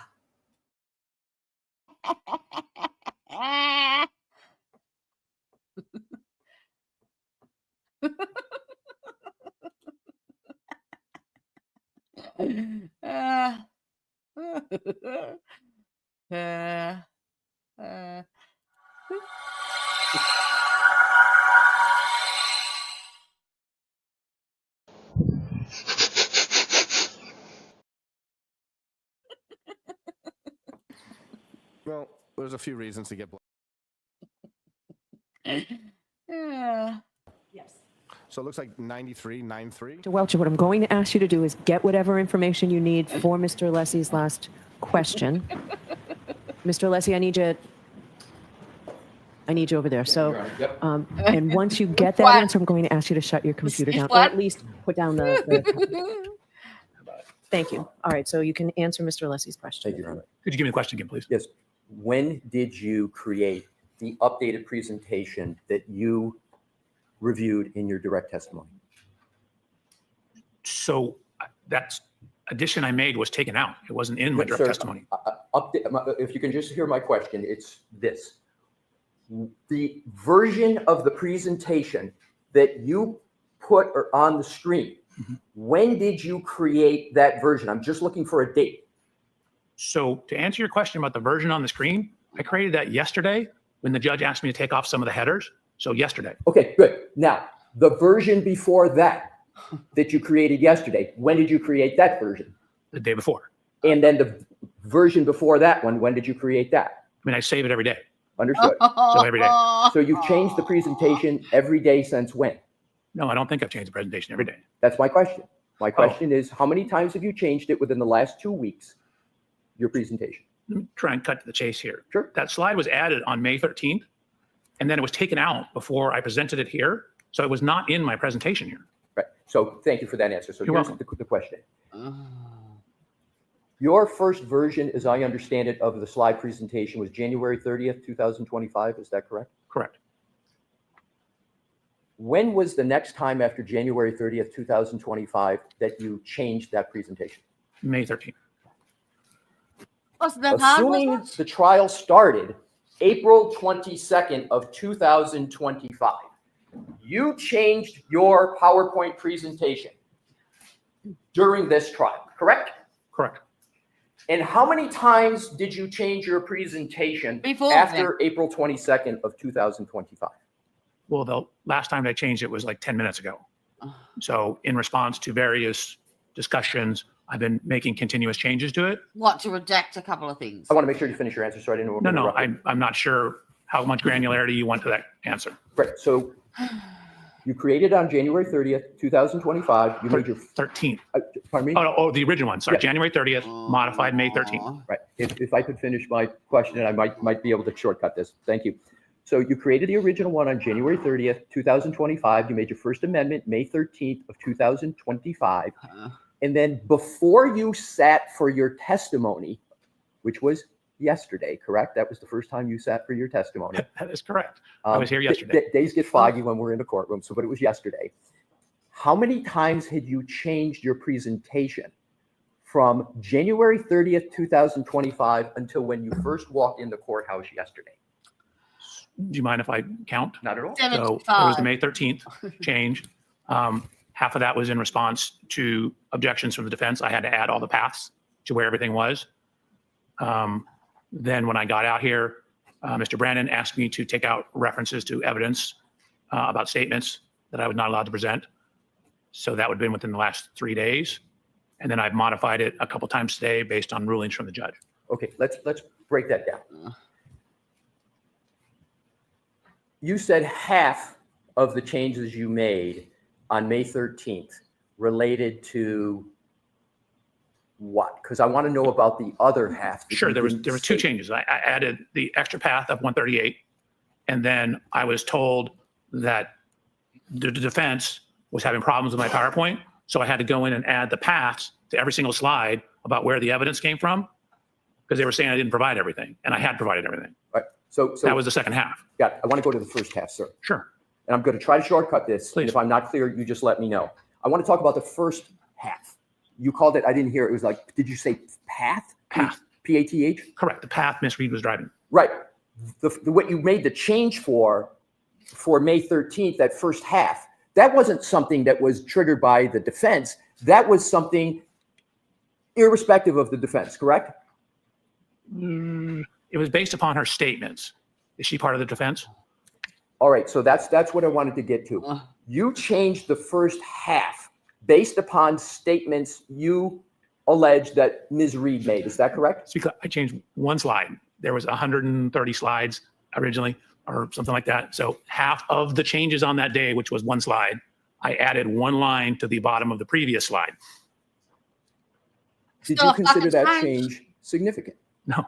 Well, then why did you make it in the middle of trial if it wasn't significant? Why didn't you just leave it off and then discuss it in terms of testimony? So A, it ultimately was left off. B, because it was insignificant. Because you're a dickhead. And I didn't need to have it. So the way it got presented was exactly the way it was before May 13th. So it didn't change anything. But it was significant enough for you to make a change to your presentation, correct? So my goal is to be as accurate as possible. No. So when I saw the path that I gave, the way she could drive, I gave the possible paths. That was one of the possible paths that hadn't originally been included. So in striving to be as accurate as possible, including as much information as I could, I wanted to make sure I included that. So you were striving. The clip that you used to make the change, you say you made the change based upon a clip you observed with regard to Ms. Reed. Is that correct? I believe that, yes, that is correct. Do you know that clip has been in existence for months? I don't believe I got it until April. So a clip that has been, assume the clip's been in existence for months. You just got the clip. Dr. Welcher, I have to ask you not sorry. to refer to I'm trying to be helpful. Close your computer. Let me close it. Sorry. I was trying to answer his question. Fuckwit. So I'm going to ask you to close the. Yeah, that's probably a good idea. Just flat. Yeah. Thank you, Your Honor. Ah. So assume the clip that you said was the basis for changing your PowerPoint on May 13th after the trial started had been in existence for months. You just got that clip, you say, in April? I believe so, yes. What was tell me the circumstances by which you got the clip. Did you ask for it?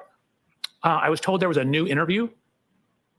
Okay. Oh. Who initiated the conversation about the new interview? Tully? I don't know if it was Mr. Brennan. It was someone associated with prosecution? Yes, I wouldn't have known about it. Exactly. So somebody affirmatively communicated with you when about this clip? I need to look, but I remember it being about mid-April, Mid-April. if I'm thinking of the correct clip. What were you asked to do, if anything, with regard to that clip? When I got the clip, I wasn't asked to do anything. What did you do with the clip once you got it? So they then indicated there was this suggestion of an alternative route. So then I looked at the alternative route description and added the alternative route. So it was suggested to you by the prosecution that you look at the clip and they pointed out that there was an alternative route they wanted you to look at? So I took it to be, we have additional evidence. Please look at the additional evidence and add it to your analysis.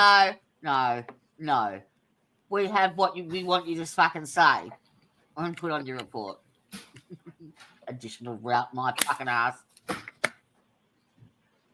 On the topic of additional analysis by Aperture, while this trial is going on, are you aware of Mr. Burgess submitting a report dated May 8th of 2025 in this case? Yes, I received that report on May 8th. Right. And so you were aware of the creation of that report on May 8th because you got a copy of it, right? Correct. Were you aware that Mr. Burgess was intending to submit that May 8th report to the Commonwealth? Yes, we had a discussion before that he had found new information that changed the timing. Oh, he had found new information. What is your basis for saying he found new information as opposed to the information always existed? It's just it was pointed out to him that should be looked at. What's the basis of your understanding that he found new information? I'm going to allow the question, but you have to answer. I will, Your Honor. Thank you. What is the basis for the statement you made that Mr. Burgess found new information? I guess it was his meeting and our discussions. He indicated that he had found new information. Yeah. Did you ask him? What do you mean by new? Change your fucking answer. No, I took it at what it said. So do you, as you sit here today, have any basis to say that that information is new as opposed to it's always been in existence? Yes. What is that? What he told me. Oh, so you relied upon the Mr. representation of Mr. Burgess. You didn't have any independent document to determine whether in fact it was new. I don't quite frankly care whether it's new or not. I just care what's in the data, whether it's new, old. I don't care. What about if it's accurate? It's not relevant to what I'm doing. I don't say this is new data, this is old data. I just care what the data is. Sir, I was going to shove your data up your ass. Has Aperture ever submitted a report, a changed report in the middle of a trial to your knowledge? I have no idea.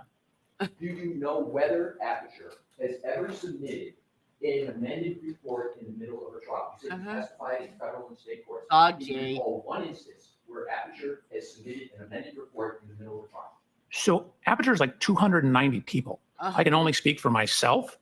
I have certainly done amended analysis. Only certain courts and certain legal systems require reports. But for example, rebuttal, analyzing testimony that comes up in court, getting trial transcripts, I very frequently have come up with new analysis during the trial. Sir, my question is, as you sit here now, can you state one court case where you or Aperture has submitted an amended report in the middle of a trial? I cannot speak for Aperture. I can only speak for myself. Can you answer, speak for yourself, sir? Can you then for yourself recall any instance where you submitted an amended report in the middle of a trial? Amended reports? No. Amended analysis? Yes. Thank you. You're welcome. Mr. Leslie, is this a good time for a break or It- 5 more minutes? It's a good time, Your Honor. Okay. All right, folks, why don't we take 5 more minutes recess? Again, Dr. Welcher, behind. Great. Love to do the rest of it.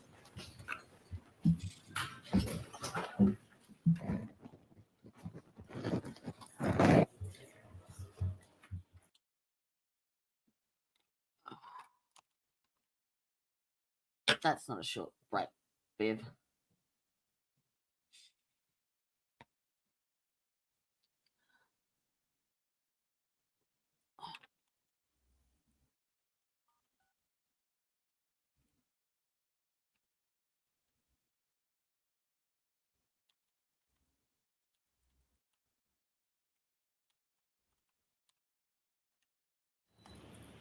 Oh, look.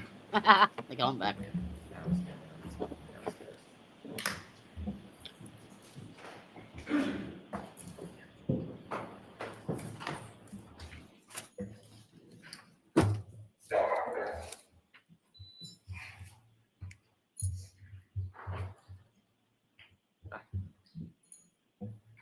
Please be seated, court is in session.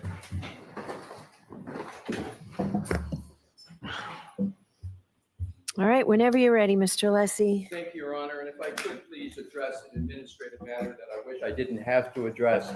Oh. Dr. Welcher was just using, at least my observation, his computer. He still has monitors on his desk. Could we have all that removed, Your Honor?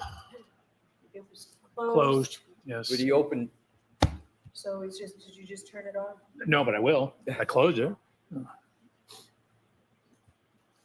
You want the computer all the way off or just everything? Is he going to need to turn his computer back on? I do not see a need for the computer to be turned on. Do we have the ability to put the presentation and documents from our So I'm sub? going to see counsel at side back, Sure. please.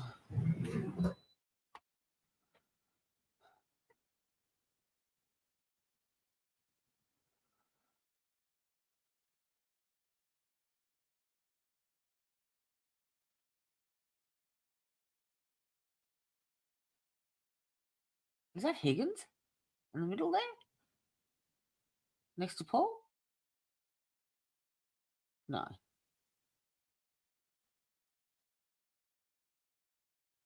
Is it? No, it's not. Surely it's not.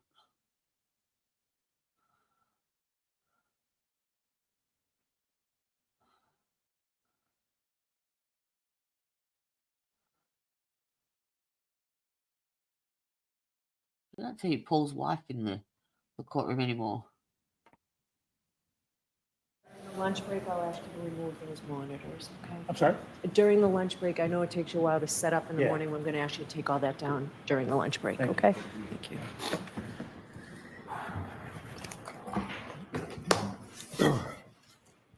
May I, Your Honor? Yes. Thank you. Dr. Welcher, we left talking about the amendments you made to your PowerPoint presentation. And in terms of the amendments, are you aware that the defense counsel received your amended PowerPoint presentation at 3 p.m. on Memorial Day? Are you aware of that? No.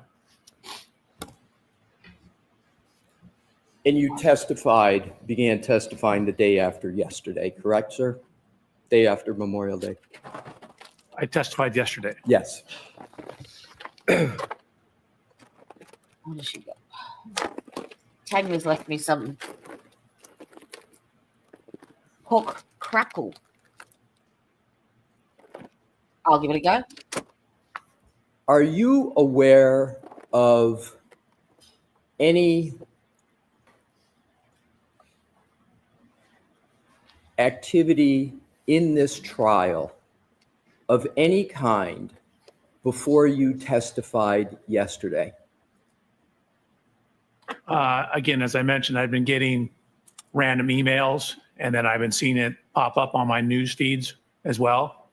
But once I was aware of the reclusion, I made sure to not review any of that. But as recently as last night, I got an email that said biomechanical engineering job, or like applying for a job.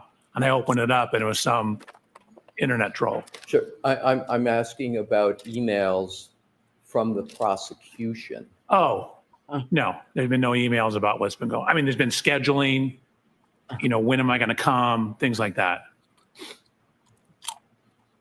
How then was it determined that you were going to be able to amend your power presentation if you weren't communicating with the prosecution?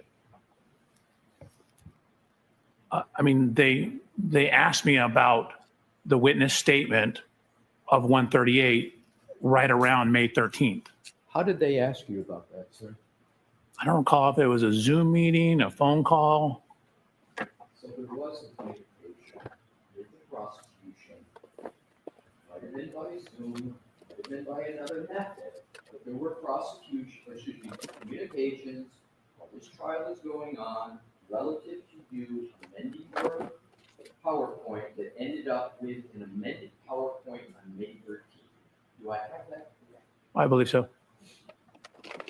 I'm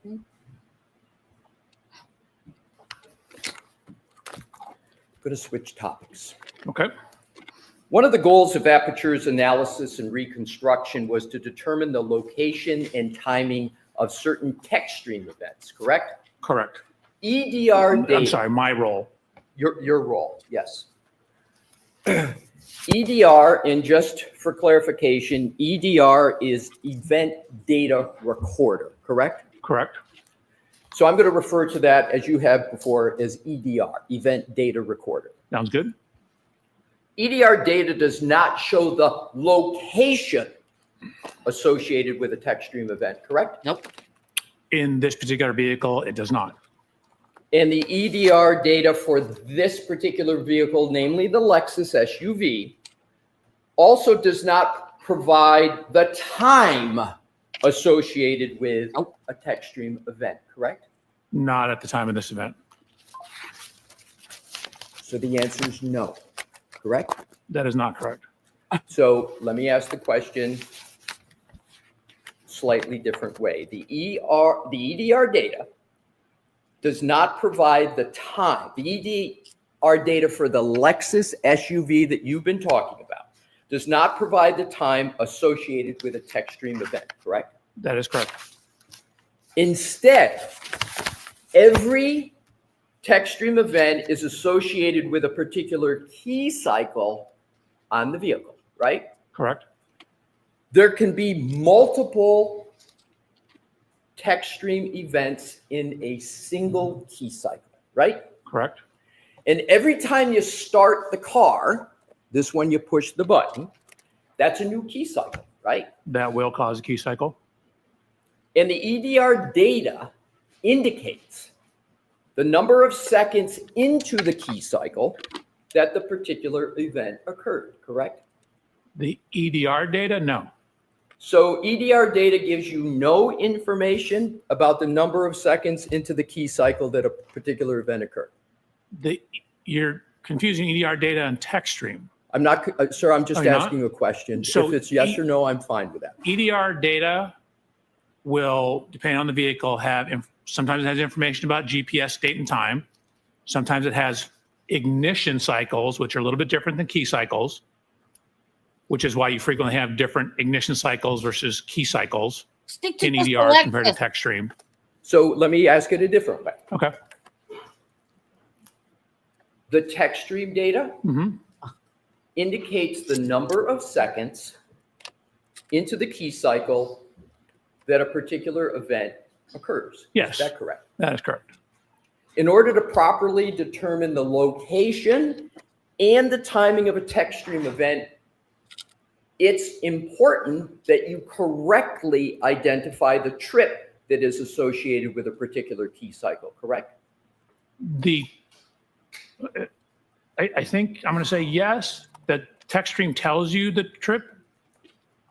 I'm just asking if it's important that you correctly identify the trip associated with a particular key cycle. And do so by determining, in order to properly determine the location and timing of a text stream event. So the text stream tells you the trigger event and it tells you the key cycle. So I'm not determining that, I'm reading that from the text stream data. Okay, so in order to properly read, to use your verb, the location and timing of a text stream event, it's important that you correctly identify the trip that is associated with a particular key cycle. Is that a fair statement? I think that's a fair statement. If you associate the wrong trip with the wrong key cycle, then your estimate of when the text stream event occurred will be wrong, correct? It can. I mean, you need to take the totality of the evidence in the text stream with the mileage, the overall timing into account. So are you saying, sir, that if you have the wrong trip with the wrong key cycle, you can get the correct text stream event? No, not necessarily. Again, you have to take the totality of the data. My question is with regard to if you have the wrong trip with the wrong key cycle, then your estimate of when the text stream event occurred will also be wrong. Isn't that just a matter of logic, sir? Yeah. So again, the text stream event tells you the trip and it tells you the time. If you're saying I'm, say, associating that with the wrong infotainment information or vice versa, then that would be wrong. But the text stream data tells you how much time is associated with each trip. There's no difference there. If you associate the wrong trip with the wrong text stream data with the wrong key cycle, then your estimate of where the text stream event occurred will be wrong. Is that correct? You can't associate the wrong event with the wrong key cycle because it keys in the key cycle with the event.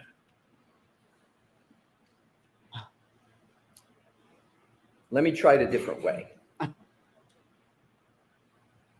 Your analysis or anyone's analysis in conclusions regarding the timing and the location of the text stream data are only as good as your ability to correctly associate a key cycle with a particular event. Is that an accurate statement? No. Again, you need to take the totality of the data. So that is one element. You need to look, for example, at the mileage. You need to look at the timing of the events. So this is considered a tool in the analysis process. You need to look at the totality of data to see how it matches up with the physical evidence. So are you saying that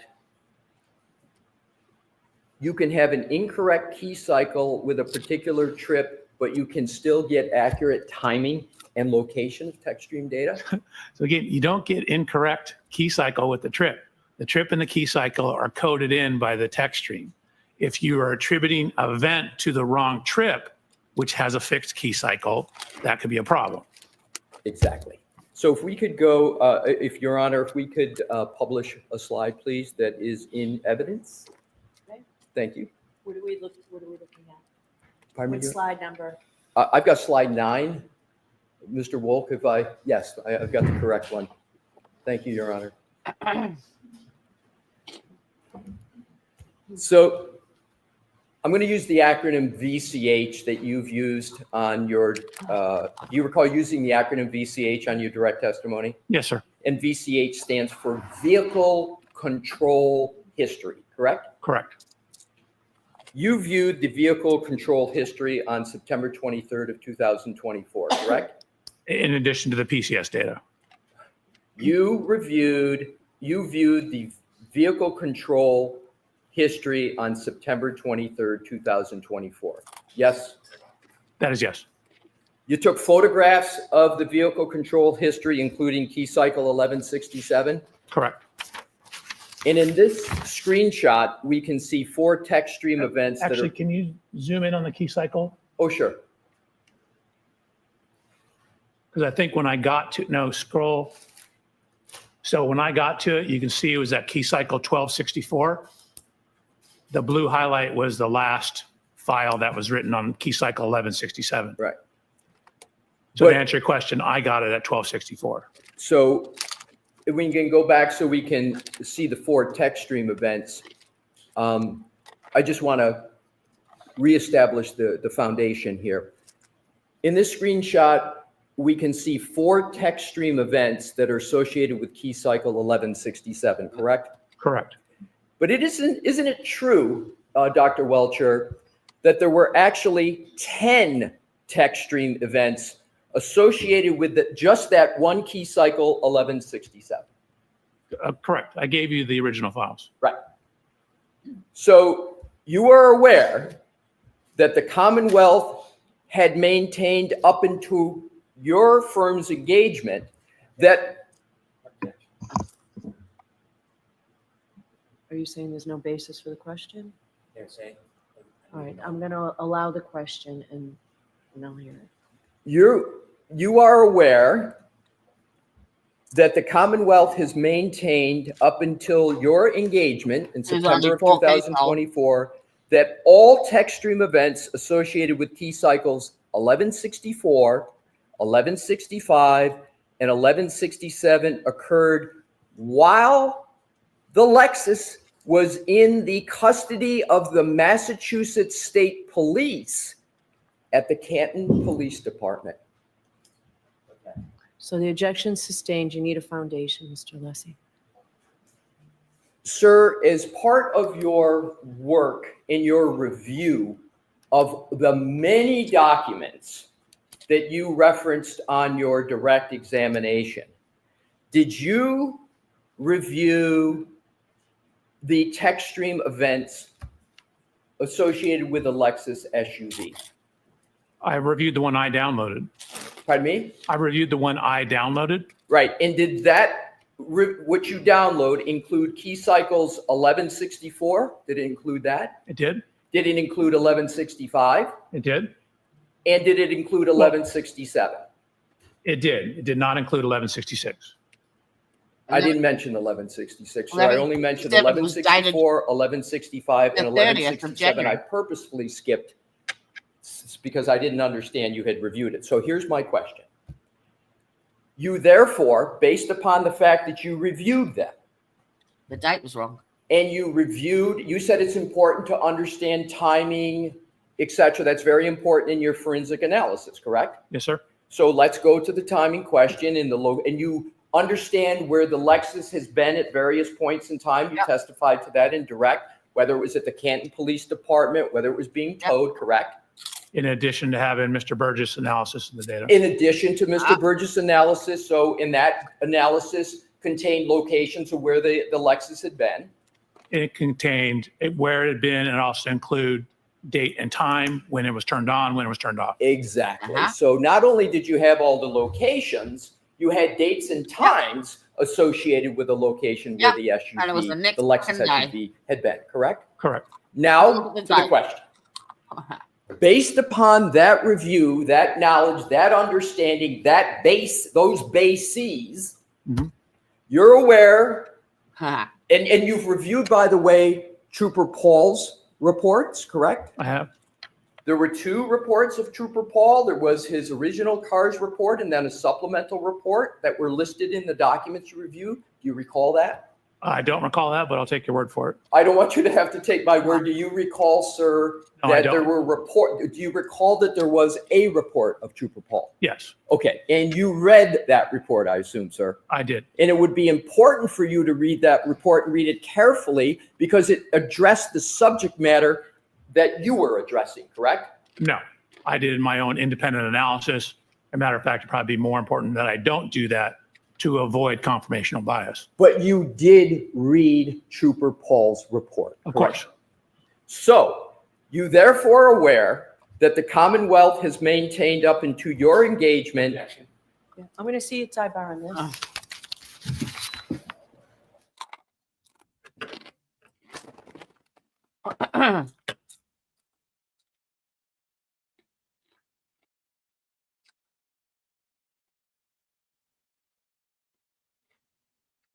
In the logo, and you under 1164, 11, the acronym VCH on your direct testimony. Yes, sir.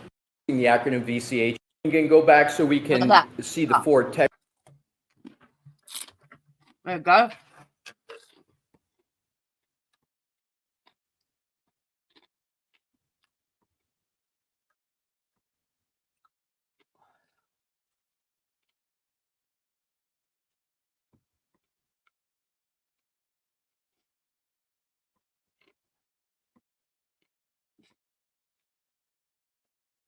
Where did I see it?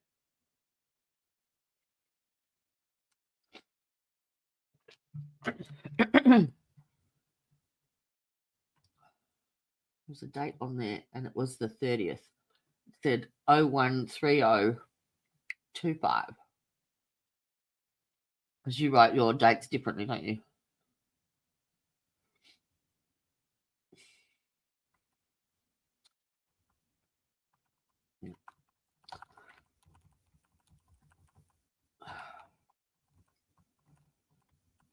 Sidebar swoop.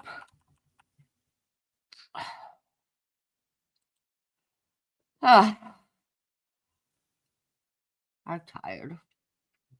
It's a little swoop, a sneaky little glide.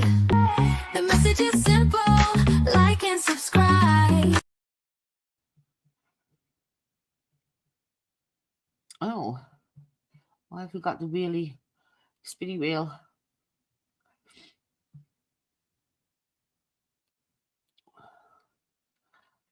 Sidebar.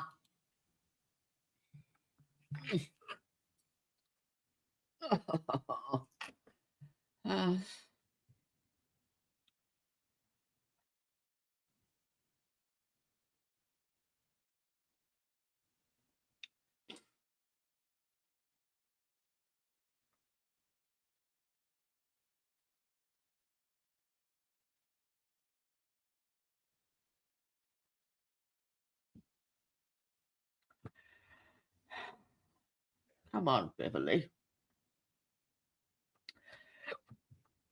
Today, Junior.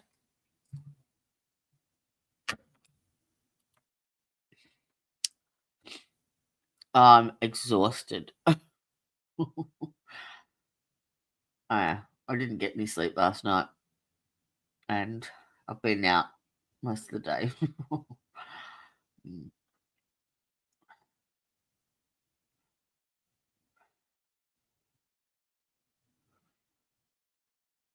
I think what I might do at lunch is stream from the boudoir on mute. Because there is a definite high probability that one may make some noise. Yeah, I've got so much going on. I'm still fighting the NDIS. I have an administrative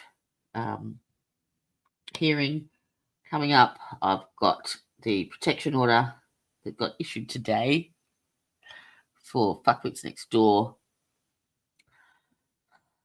Yeah. My baby's house settles tomorrow. She finally gets the keys to a brand new house. And I can't get there because my battery's flat. Yeah.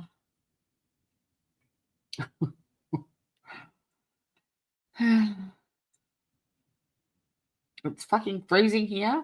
My hands and shoulders are just killing me. But apart from that, it's all good. Oh, apart from fuckwits on.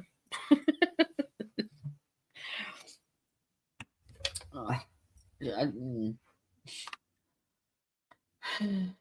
just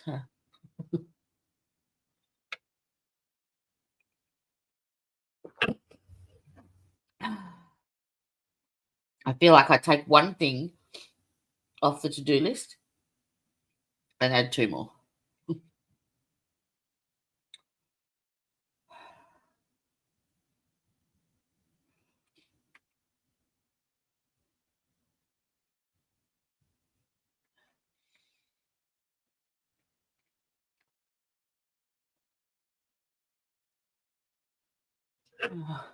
Turn off there. Oh, come on. You're killing me here.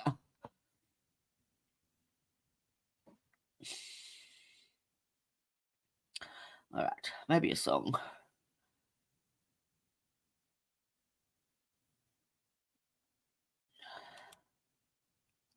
Let me see. What have I got? Oh, I think Tanya put up added her song in.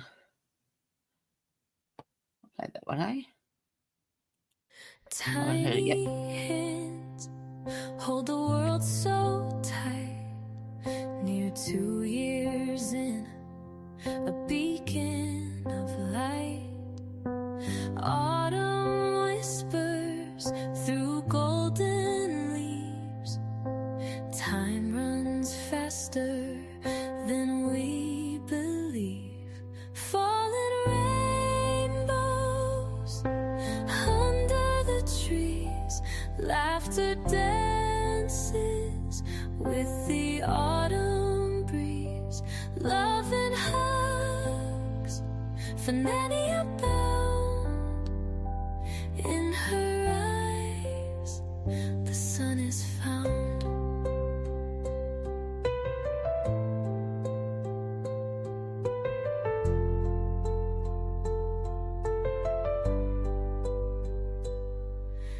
Red and gold paint the sky so near. Every leaf falls like a joyful tear. Growing up too fast, but her heart stays pure. Moments like these are the ones we're sure.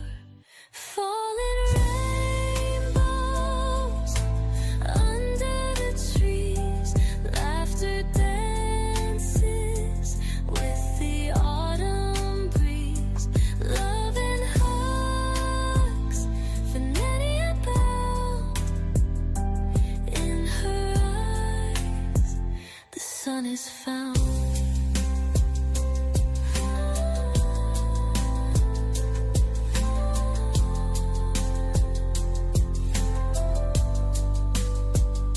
She's a wonder, a fleeting flame. Her world's a story we can't tame. But in her laughter, we find our grace. A fleeting glimpse in time and space. Falling rain. Oh, I don't think I should have chosen that one. It's beautiful. Oh, you too? Oh. I'm glad it wasn't just me. Oh, bad choice of song. Oh. She is so cute too. Her daughter's due again today, like with the next one.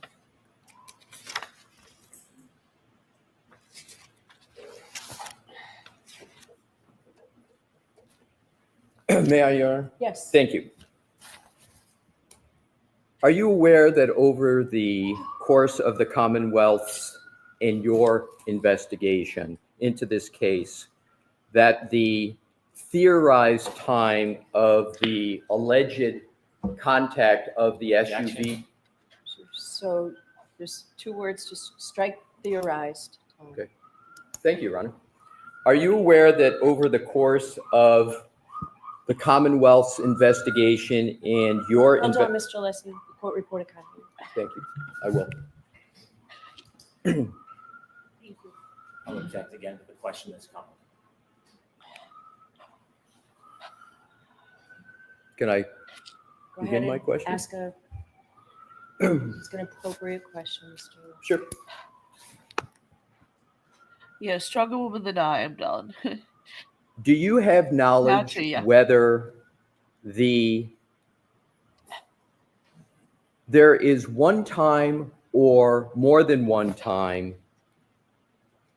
for the Commonwealth's position, as you know it from reading documents that you said you've reviewed, that there are different times alleged for the incident to have occurred at 34 Fairview?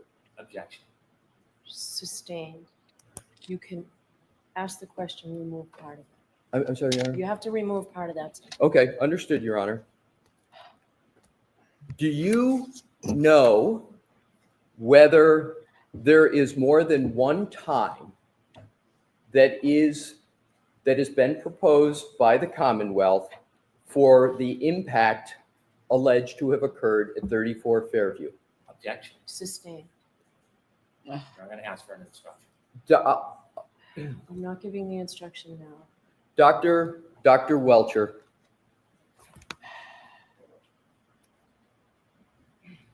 in terms of the analyses that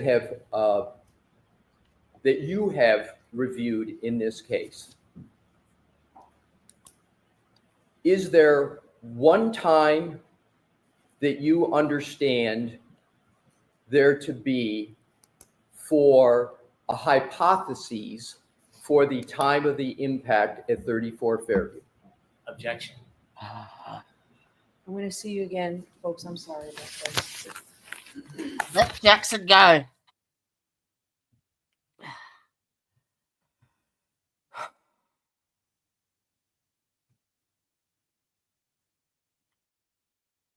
I think he's trying to get out that there was a previous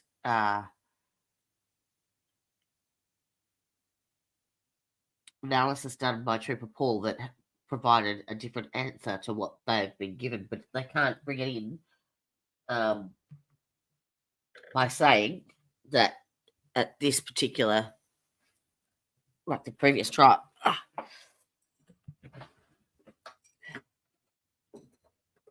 At least that's my understanding of that objection.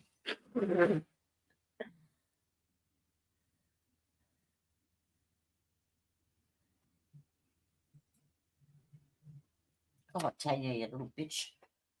Oh, you put $20 in here when I told her not to. Oh,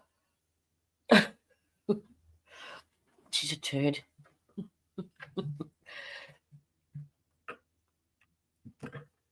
And stop making sad songs, Tanya. They need to be happy songs.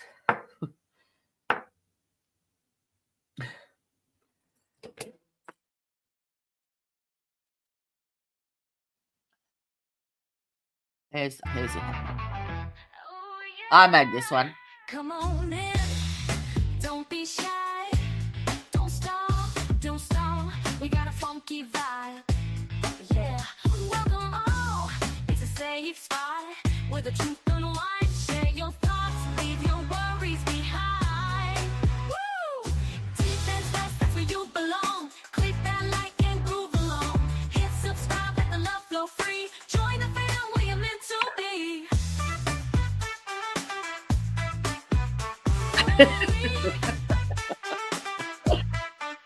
Got mysteries, stories, a thrilling ride.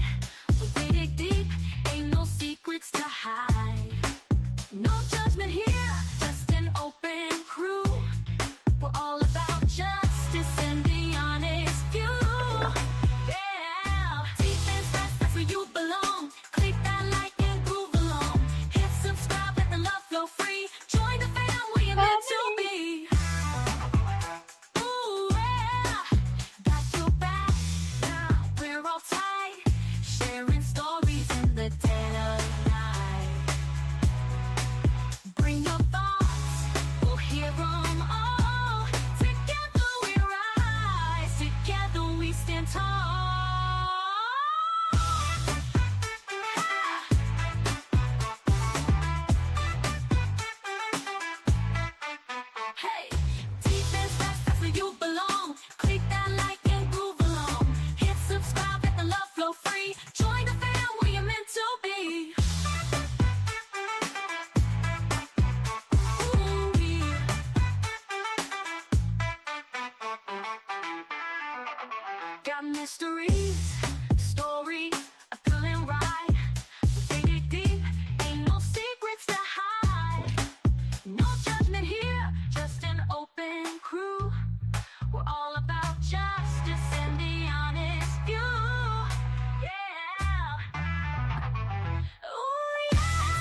where you belong. Click that like and groove along. Hit subscribe, let the love flow free. Join the fam where you're meant to be.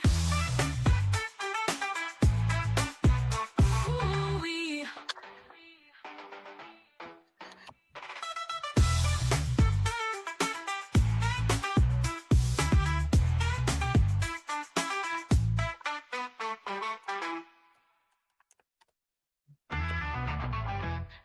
Oh.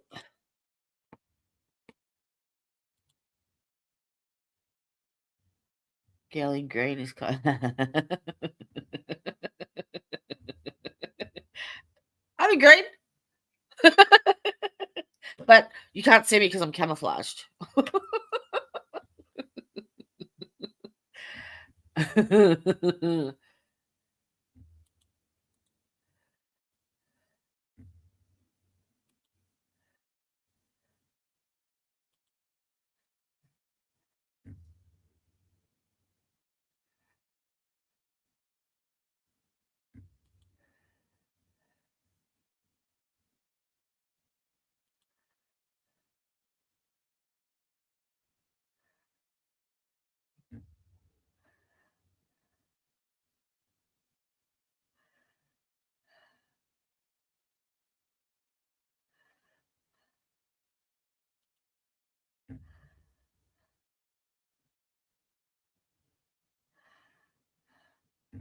Oh, that's my hand, not my ass. She has a little bit of RBF going on. RBF? Oh, resting bitch face.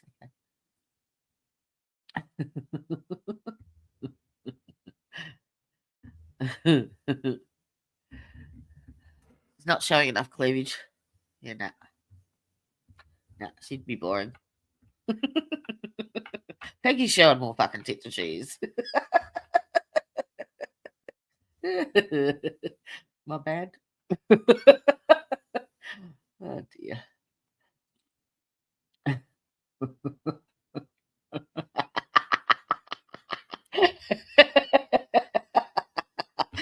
Yeah.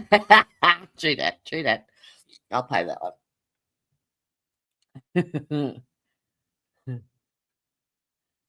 There was something that what was I looking at earlier?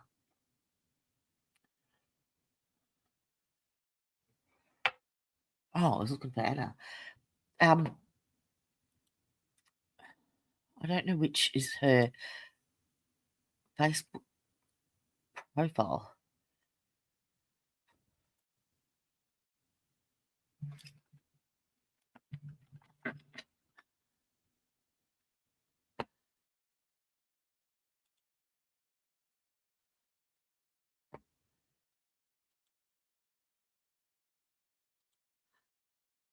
All right. Share this tab. Oh, excuse me. Can you? I've had a look at the top one. I don't believe that's her because it's all in Polish or Russian. Anyone else? Any ideas?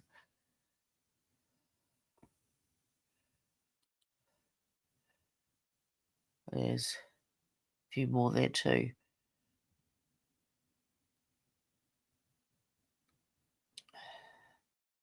Oh, we're back.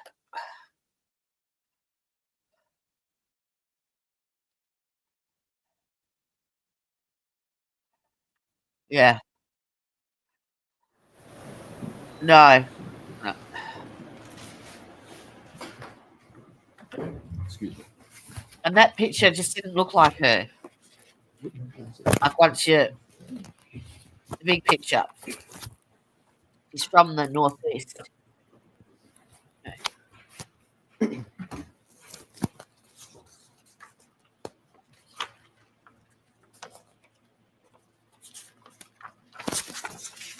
May I, Your Honor? Yes. Thank you. I'm going to move to, for the moment, we'll come back to the other topic a little bit later. Oh. as we discussed earlier, you've got on various documents, you're a biomechanical engineer, but I've also heard you make reference to biomedical. Can you just tell me what you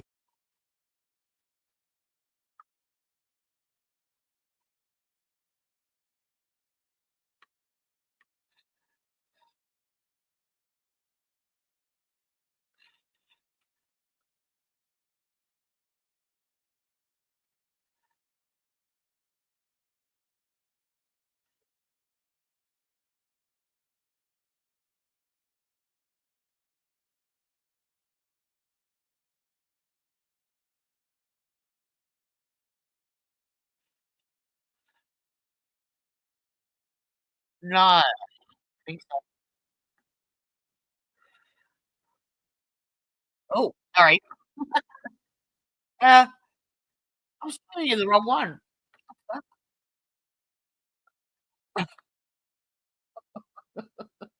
I have conducted an accident reconstruction and biomechanical engineering analysis of this matter. Did I read that correctly? Did? In that statement, I assume, given you wrote it, is a fair representation of your professional role in this case? Yes.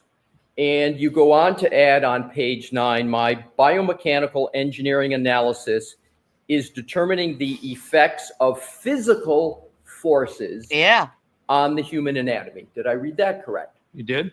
And on your direct examination, is it correct that you stated as a civil engineer, you made an analogy, you assessed the cables and beams of a bridge as you would assess the cables and beams of a bridge, you assess the human anatomy. You made that analogy, correct? The analogy that bones are my beams, bridge elements, cables are muscles and ligaments. Right. And you stated that it's the job of a biomechanical engineer to quantify the force acting upon a person to determine the cause of their injuries, correct? That is part of what we do. It's part of, but it is therefore something that a biomechanical engineer does, right? If given sufficient data, yes. So, you know do you know what a force calculation is, sir, when I refer to that term? I believe so. What do you believe it to be? Well, force is usually a physical measurement, but you can also use Newton's second law, which is force equals mass times acceleration. That's exactly what I wanted to get to. Newton's second law is, and sometimes referred to as the second law of motion. And in the second law is force equals mass times acceleration, correct? Correct. And just sort of like simple algebra, sometimes you have one or more of those, but I'm focusing on when you're trying to determine, sir, you're pulling something out. Calculator. I thought you were going to ask me numbers, do calculations. All right. If we're going to do that, we need to do it with the court's permission. Sorry. So if you feel you need to do that, just let me know. You can just leave it right All there. right. So I just want to get the principles down first. So Newton's second law, force equals mass times acceleration, and force is oftentimes what you're trying to calculate in a force calculation, correct? Calculate or measure, yes. Yeah. And Newton's first law is the law of generally inertia. An object at rest tends to stay at rest. Object in motion tends to stay in motion. We're not talking about that in force. We're talking about Newton's just second law, correct? You asked me two questions. Newton's first law is generally, as you said, it could be at rest or at constant velocity, but yes. Okay.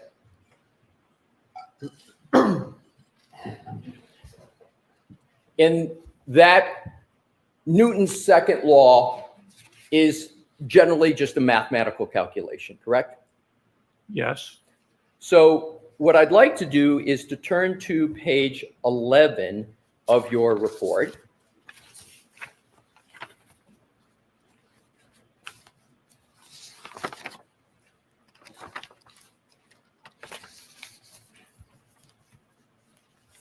And on page 11, you discuss the force calculation in conjunction with the part of your report where you discuss your experiment where you dropped a test dummy backwards, correct? Correct. You determined that a fall of 69 inches, at that fall, Mr. O'Keefe's head would have accelerated with 458 G's of force? That's what we actually measured Right. in the test. And can you tell the jury what is meant by G's? So G's is a measure of acceleration. If you usually acceleration is measured in feet per second squared. If you divide it by 1G, which is 32.174 feet per second squared, that gives it to you in G's. People often heard about fighter pilots losing consciousness at 6 or 7 G's. Basically because your blood's getting sucked away from your head, not because you're being impacted. But G forces, or G's as they're more properly called, is a measure of the acceleration. It's just whatever the acceleration is divided by what we all feel when we're standing here, which is 1G of gravity. And you estimated Mr. O'Keefe's head weight of approximately 15.7 pounds. You used a percentage. Is 15.7 about right for the mass of the head?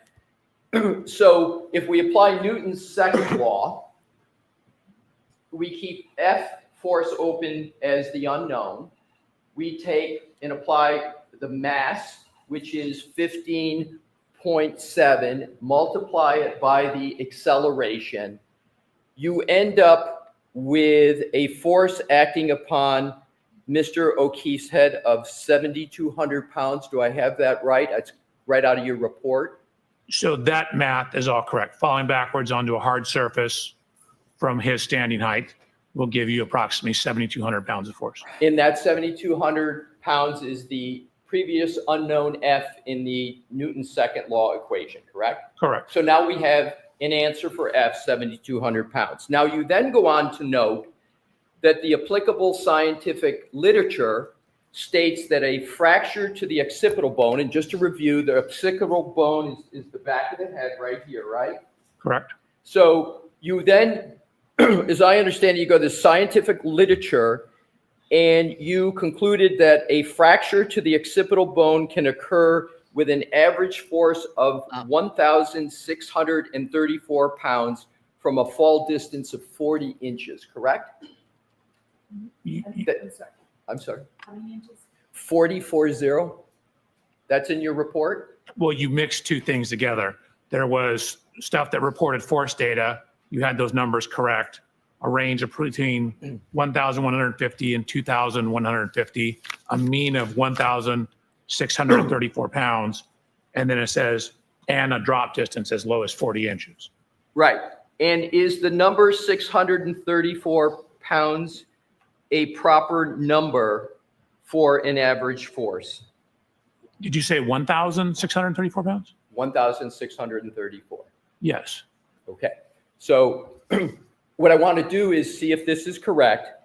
So if you can get a fracture of the occipital bone in an average force of 634 pounds. No. 1,634. I thought that's what I said. If I did, I missed. Oh, I'm sorry. I just heard 634. No, 1,634. My apologies. And you compare that to the 7,200 pounds of force that you calculated. Surely you're going to have a fracture of the occipital bones through that calculation in that comparison, correct? Correct. Falling on a hard surface can definitely fracture your skull. So I'm not getting at the manner. I'm just applying the Newton's second law. Newton's second law doesn't look at manner, does it? It just looks at force equals mass times acceleration. Newton's second law doesn't look at the surface, does it? So it's a function of the surface. The A value is a function of the surface you hit. So you're saying acceleration depends upon the surface? Yes, of course. Okay, all right. For an impact, it does. Now, let's go to the study you cited. Injuries to pedestrians in real accidents in their relation to collision and car characteristics. That's in your report, correct? What reference number? May I, Your Honor, grab the report? Yes. Thank you. If you can, it's in your report, sir. If you can find it, I'll do it in parallel with you.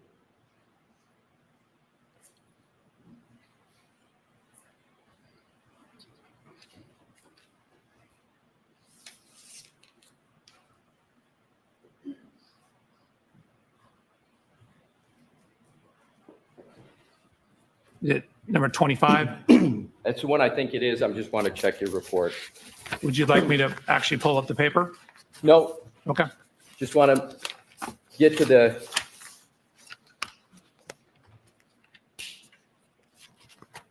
That's it, number 25. We're talking about the same one.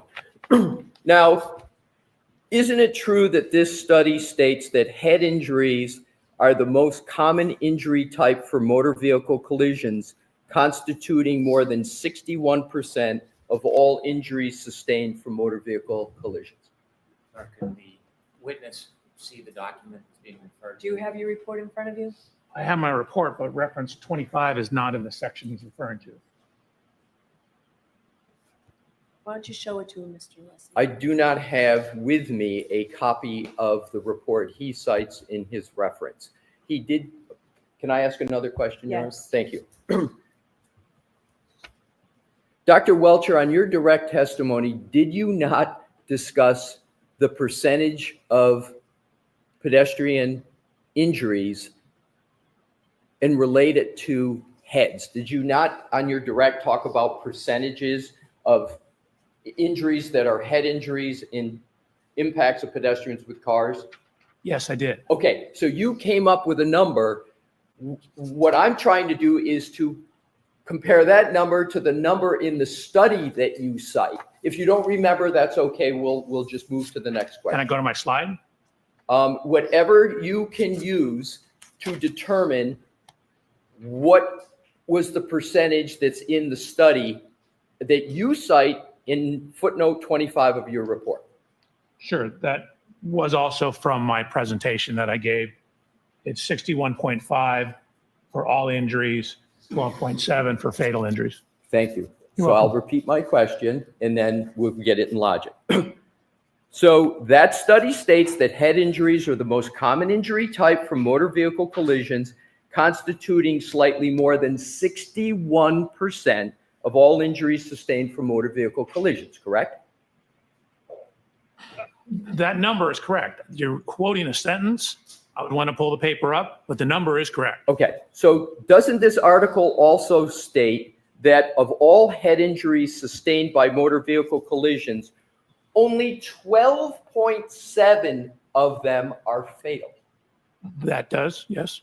Did you mention that only 12.7 are fatal on your direct examination? It's circled with a red box on my slide. Did you mention that on your testimony I on direct? thought I did. You didn't. This article was published back in 1979, correct? I Well, that's actually correct. It's 46 years old.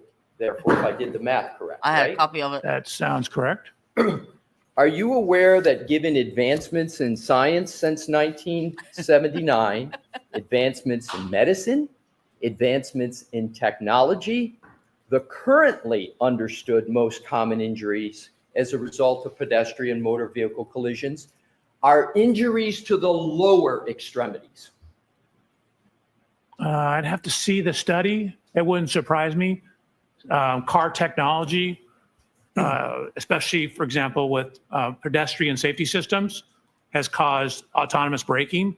So you're getting fewer higher severity crashes, which results in a higher propensity for lower extremity injuries.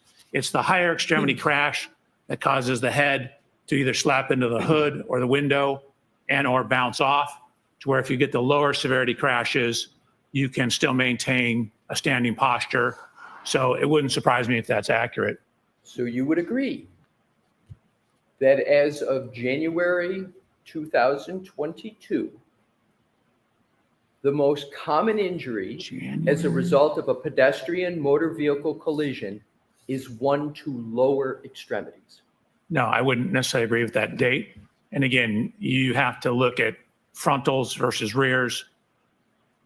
So you contest that the most commonly understood injury as a result of a pedestrian motor vehicle collision is injuries to lower extremities. Hey, that's about a source. No, I'll allow the question. So I'd want to see the data. Again, most cars, for example, this LEXUS has a pre-collision system in it that will start to apply the brakes if it senses a pedestrian at the front of the car. And so for frontal collisions, it's transitioning, taking what were head injuries, because they're more severe, higher speed crashes, making them lower speed crashes and shifting the injuries to the lower extremities. Just like airbags shifted the head injuries away from the severe ones, and we started getting more or higher ankle and lower leg injuries. So the change in the technology, but for backing, that may not be the case because you have different geometry on the vehicles and you have different safety systems. I'll try it a different way. Mm-hmm. Do you have knowledge, as you sit here today, whether the most common injury from a motor vehicle accident is to the lower extremities? I'd have to look at the literature. I have the article I gave you. So the answer is you don't know the answer to that question. Is that correct, sir? I don't know it off the top of my head. All right. Newton's second law analysis that we went through, force equals mass times acceleration, where we came up with the 7,200 number. You didn't discuss that calculation on your direct examination, did you? I don't think so. We didn't discuss a whole bunch of those things that were that wasn't necessarily an opinion, that was a sub-opinion or basis for my opinion. You didn't discuss that Newton law calculation on your direct examination, did you, sir? So in a way I did, because I said my drop testing shows that you can do this. So I didn't quote that number, but we are going through the specific numbers now. But I absolutely did say, as a matter of fact, I showed a video of my drop testing and talked about how falling onto a rigid surface, a hard surface, can cause a skull fracture. Did you discuss on your direct examination applying 15.7 of the head weight to 458 Gs and come up with a number of 7,200? Did you do that on your direct examination? Those specific numbers, no. Thank the general you. concept of the drop testing and what it showed, yes.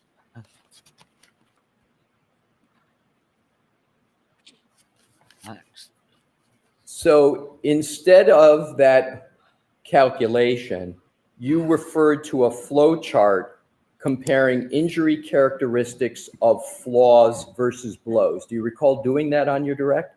So you asked me two questions. You said instead of, so that's no, it's not instead of. They're two completely different topics. So no, I didn't do that instead of. Okay. I looked at a force analysis, then I looked at 3 peer-reviewed publications that were attempting to differentiate whether an injury is associated with a fall or a blow, an assault, and they came up with a metric for doing that. Those things are completely separate. Let's ask it this way. Did you, on your slide presentation that you presented to this jury, did you put the inputs into F equals M times A in your slide presentation with the numbers we talked about of 15.7 for the M and 458 for the G to come up with 7,200? Was that anywhere on your slide presentation? So the slide presentation showed the 458 Gs. The rest of it was not on there. Thank you. You're welcome. You also indicated that the laceration above Mr. O'Keefe's right eye is consistent with the shape and height of the fin on the top of the LEXUS SUV. Do you recall that? Correct. It's actually properly called a spoiler. And so you would call it a spoiler instead of a fin? Correct. Fair enough. We'll call it a spoiler. You visited the scene at 34 Fairview, correct? I did. You stated that you like to visit the scene while you're working as an accident reconstructionist so you can get a better understanding of the data? I'd use the word like, but we want to go to the scene to see the scene. When you visited 34 Fairview, did you go into the garage at 34 Fairview? No. I actually didn't set foot on the property. You didn't set foot on the property? No, I stayed in the street.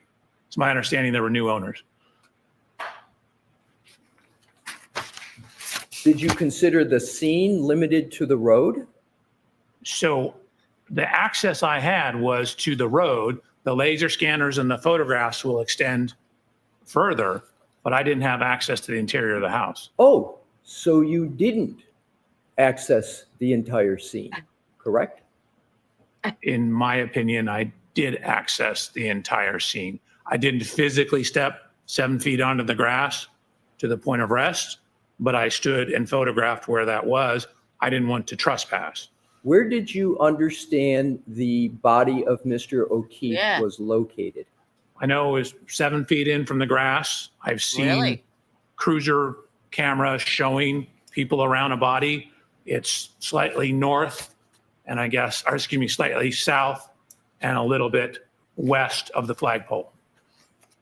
But you didn't access that part of the scene that you just described, correct? I absolutely did. I took photographs of it. I didn't trespass and stand at that exact location, but I stood right there. We scanned the whole thing. The scanner uses a laser beam that goes out, 150, 200, 300 feet. So we scanned all that stuff. Did your scan topography? Yes. Then you know that there is a berm raised above street level, correct? If you did the scan. Correct. Do you know the height of that berm? I believe it's 4 inches. Nowhere in your report, when you're comparing the height of Mr. O'Keefe to the spoiler, was do he you standing on the account curb? for that 4 inches of the berm, do you? So yes and no. As I indicated, we don't know exactly where the point of impact is, whether he was completely in the road or up on the berm. Exactly. So how But can for you- example, where the tire spins on the LEXUS, that could be where she's driving up on the curb. And so then that tire will be at the height of the curb. So if he's standing on the higher part and the right rear tire of the LEXUS goes up there and spins, then that would be at the same height. We don't know the exact point of impact. So you can't. So say I don't by know a whether he degree was of on the road or medical in the science. street. Excuse me, on the street or on the side of the road. Exactly. Exactly, but when you did your depiction on your slide, remember you had the ruler, you measured the height? He was Absolutely. standing on Yep. a flat Where was road. it? Was it you in that slide? It was Where were your feet? on the ground. Not on the berm, correct? Correct. Okay, so you chose a measurement, which was the ground to the top toward the spoiler, and you took a measurement. And you said that approximates the height of Mr. O'Keefe, correct? Of the laceration of Mr. O'Keefe. Exactly, because what you were doing was you were trying to determine and present testimony on whether or not that laceration could be caused by the spoiler, and to do so, you had to take measurements, correct? Correct. So, you chose to place Mr. O'Keefe on the road in your simulation on the ground. You didn't choose to put him on a berm that would be 4 inches higher, did you? And what about Nor did the I put the adjustable- LEXUS 4 inches higher. I didn't do Correct. either one of those. So What about the suspension? the point is, it's certainly possible that if there's 4 to 5 more inches, that would take that eye out of the ability to be hit by the spoiler. Isn't that correct? No, because if it's 4 to 5 inches higher and he leans his head down or reacts to it, again, we don't know the exact position of his head. Exactly. Did you, in your slide yesterday, describe the possibility that his head could be down? No, You're, as I understand it, you're positioned in that photo just like this.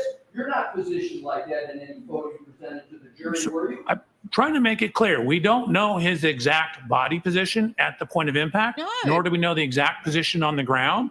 So, which is part of the reason why I haven't tried to exactly simulate this, because we don't have enough parameters to do that. So I don't have that information. I'm showing the geometry relative to someone of Mr. O'Keefe's height. So you don't have the information to do that properly, so therefore you can't conclude that maybe had a laceration to the eye from the spoiler by your No. own answer that you just gave, correct? It was done properly. We No, don't it have wasn't. absolute information to say And you where can't exactly he absolutely was. I'm pointing out that the physical evidence, the height matches the height of the laceration. That is one data point of many data points. Yeah, so you should have had alternative hypotheses. Decency that the level of his eye could be non-contacting that fin or spoiler because you don't have information as you just described. Sure, it could be from contacting the ground. Pardon me? It could be from contacting the ground. It could be from other things. Absolutely. But you don't have the information necessary to conclude with any certainty that Mr. O'Keefe at the time of impact had a level of his head in an upright such that it hit that spoiler. You don't have that information, correct? We don't have that level of certainty. We have that the height and geometry matches.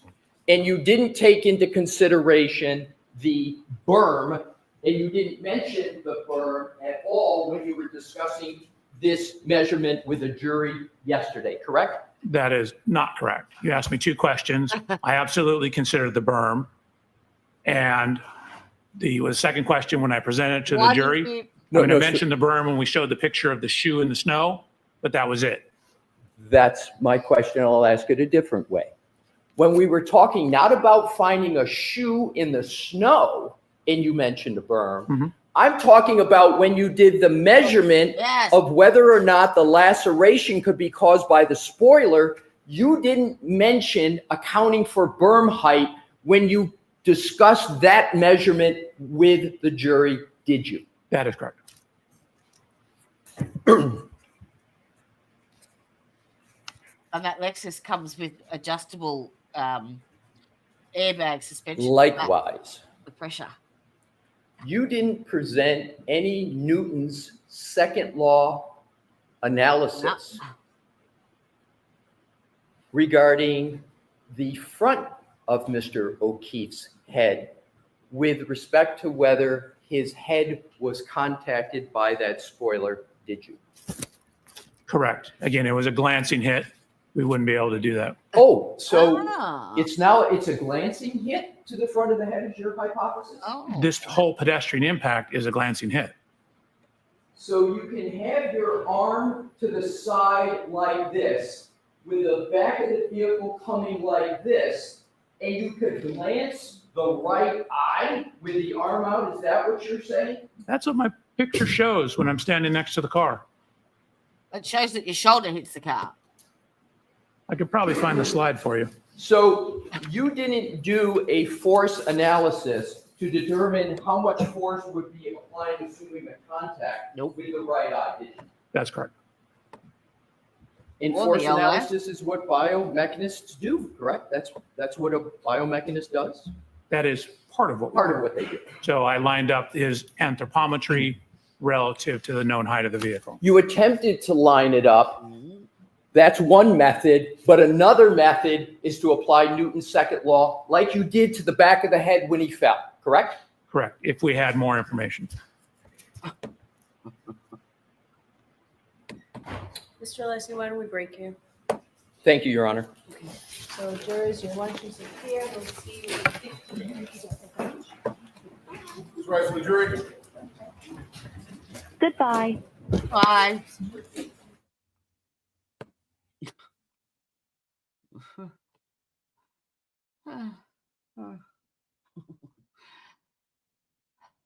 All right, I'm going to adjudicate from the boudoir. So I shall relocate and I'll be back. I'll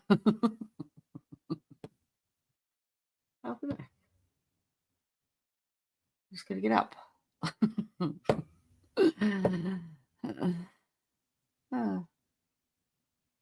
I'll be back. All right. I'll see you shortly. I need some snakes, some killer pythons. That would be good. Yeah. All right, I'll be back.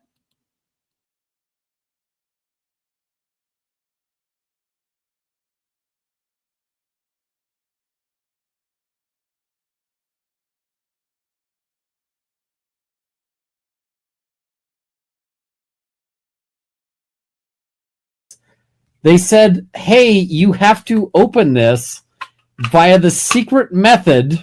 How the fuck are you supposed to know that? Go. Chat. I am mildly to severely intoxicated, so. Oh my. But yeah, secret passage in the thing. Yuri Buchanan is a credible witness for fucking up their investigation. Like,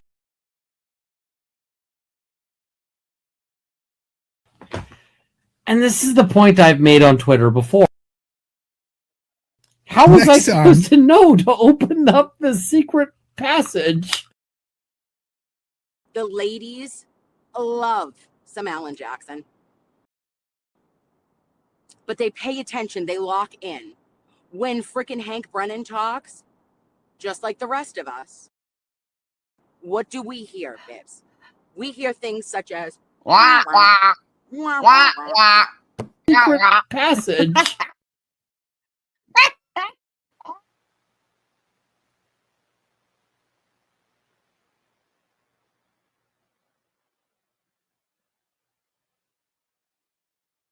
Wrong at school is how great Marcia is at this, or how wonderful Marcia did that.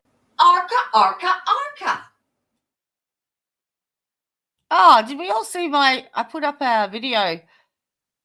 Well, I put it up last night, but I scheduled it for today. The mushroom murder trial. I did a full update. Let me see.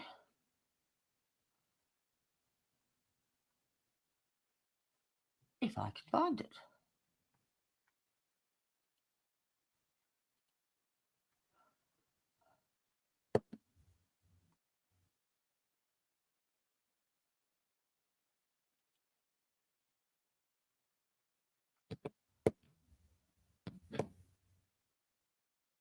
Yeah, there it is.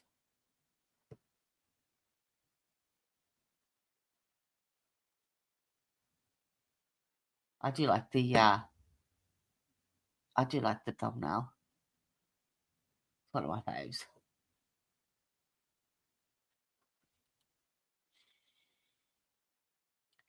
I think that's about 30 minutes.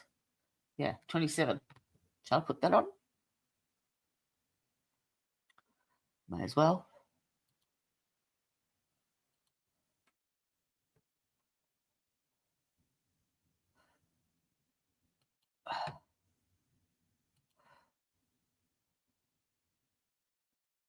Oh.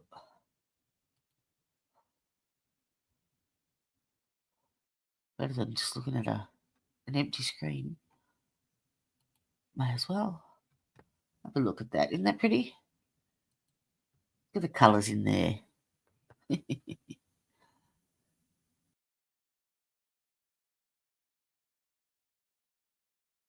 Table set with stories untold, whispers linger in the marrow's hold. A feast of shadows on porcelain white. Was it Carol venom served that night? Did the dust of death fall by her hand, or fate's cruel twist in life's demand? Questions echo through the courtroom's air. Guilt or innocence, does she even care? The forest yields both gift and curse, a healer's touch or a witch's verse, a simmered brew, a secret steeped, a love betrayed or secrets deep. Did the dust of death fall by her hand, or fate's cruel twist in life's demand? Questions echo through the courtroom's air. Guilt or innocence, does she even care? Good evening, and welcome to the Defence Rest Special Edition of the Death Cap Murder Trial. Now, in a quiet country town of Leongatha, Victoria, which is about an hour and a half's drive east of here. A family lunch turned deadly in July 2023.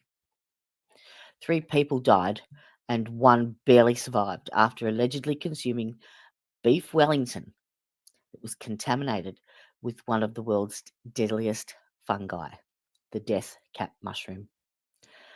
Tonight, we're going to bring you a comprehensive chronological account of this shocking case that has captivated not only Australia, but the world.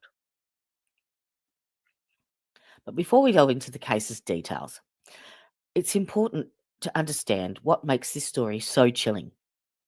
Death cap mushrooms, scientifically known as Amanita phalloides, I'm sure I absolutely annihilated that one, among the most lethal fungi on the planet. Unlike commercial varieties, these deadly mushrooms cannot be cultivated. They grow exclusively in the wild and typically at the base of certain trees. In Victoria, they're rare, but they are most prevalent in the month of May. When ingested, death caps trigger a devastating sequence in the human body. The initial symptoms are severe vomiting and diarrhea, which typically begin between 6 and 24 hours after consumption. These symptoms may temporarily subside, creating a false sense of recovery before the poison silently attacks the liver and the kidneys. Without emergency intervention, multiple organ failure follows, often leading to death within days. At the centre of this case is 50-year-old Erin Patterson, a mother of 2 children aged 9 and 14. Separated from her husband Simon Patterson, they maintained what appeared to be an amicable relationship, sharing custody of their children, and the Patterson family continued to have extended family holidays. The Patterson family included Simon's parents, Don and Gail Patterson, both aged 70, and his aunt and uncle, Heather and Ian Wilkinson. Now, Ian Wilkinson served as a pastor at the local church where Erin and Simon worshipped. But beneath this seemingly normal family dynamic, prosecutors allege a darker reality was brewing. Now, court evidence has revealed a digital trail that prosecutors claim laid the groundwork for what would follow. Between March and May of 2023, Erin's browsing history showed searches on a website called iNaturalist, where local users had reported death cap mushroom sightings near Leongatha. Now, cell tower data placed her phone in these same areas during this period. Digital forensics expert Matthew Sorrell testified that Patterson's phone had pinged near areas known for death cap mushroom growth in May 2023, suggesting she may have been in locations where she could have foraged the poisonous mushrooms. Now, I hope you'll note that given the fact that we are in Australia and we don't have the same freedoms and liberties with regards to transparency in the court system, this is as good as it gets. In fact, this compilation exists of approximately 30 different mini episodes of updates and highlights of the case that I had to string together to create an actual story. And even when there was no visuals, it was all oral, done on podcasting, and even the witness testimonies and any quotes made by the judge were all done by actors. So next time your court for TV feed audio goes down, don't complain. This is what we have to look up. But there's a plus side. There's not all of those semicircle graphs that you have to look at with mobile phone extraction data and listening to all the digits. I've saved you the trouble. You get to look at mushrooms instead. Notably, mycologist Dr. Thomas May had posted images and locations of the death cap mushrooms in Aperture, Victoria, shortly before Patterson allegedly visited the area. Now, during this same time frame, Erin joined a Facebook group dedicated to discussing Kelly Lane. It's a former Australian water polo player that was convicted of murdering her newborn daughter back in 1996. In this group chat, Erin allegedly shared messages about how she was dehydrating the mushrooms and then blitzing them into powder and hiding powdered mushrooms in everything, including chocolate brownies she allegedly made for her children without their knowledge. The invitation. So back in late July 2023, Erin attended the church services where she normally went and extended an invitation to both Don and Gail Patterson, along with Ian and Heather Wilkinson, to join her for lunch at her Leongatha home. She also invited her estranged husband Simon. Now, the pretext for this gathering, according to prosecutors, was that Erin claimed to have been diagnosed with ovarian cancer and wanted advice about how to break this news to their children. Now, evidence obviously has come to light since then, because there is a stipulation that both the prosecution and the defence both agree that she has never been diagnosed with cancer.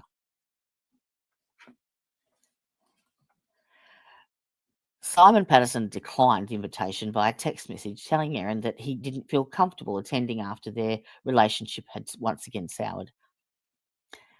The prosecution claimed that Erin appeared quite upset by this and clearly persisted and wanted him to attend.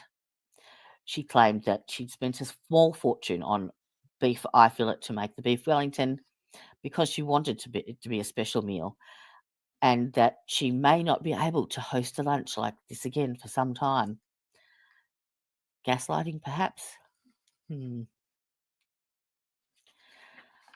So, on Saturday, July 29th, Don and Gail Patterson, along with Ian and Heather Wilkinson, arrived at Erin's Leongatha home for lunch.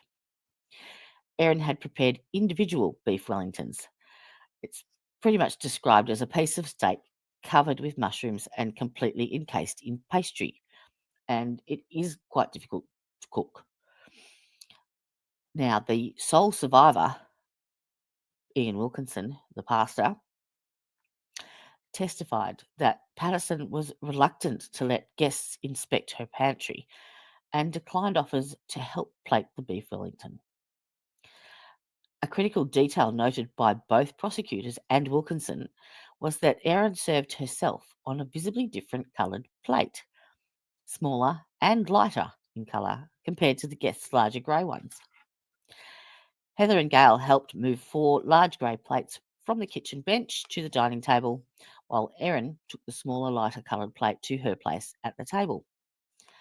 Now, this difference in tableware would later become significant evidence in the case. The group said grace before eating.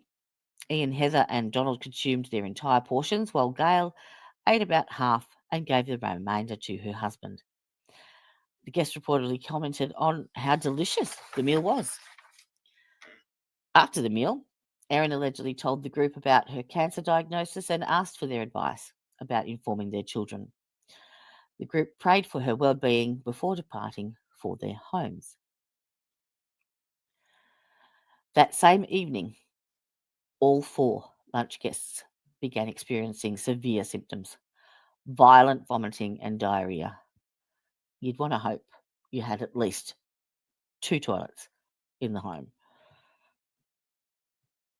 Their conditions deteriorated rapidly.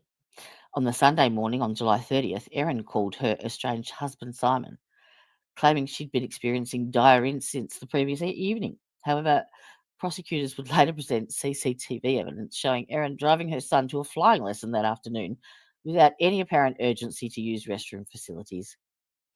Additional footage showed her entering and exiting a public toilet at a service station, or a servo, as we call them here. You call them gas stations, in just 9 seconds. I don't even think she could have washed her hands in that time.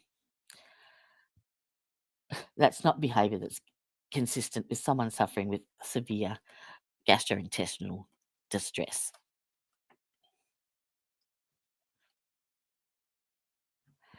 By the Monday morning, July the 31st, the victim's conditions had worsened significantly.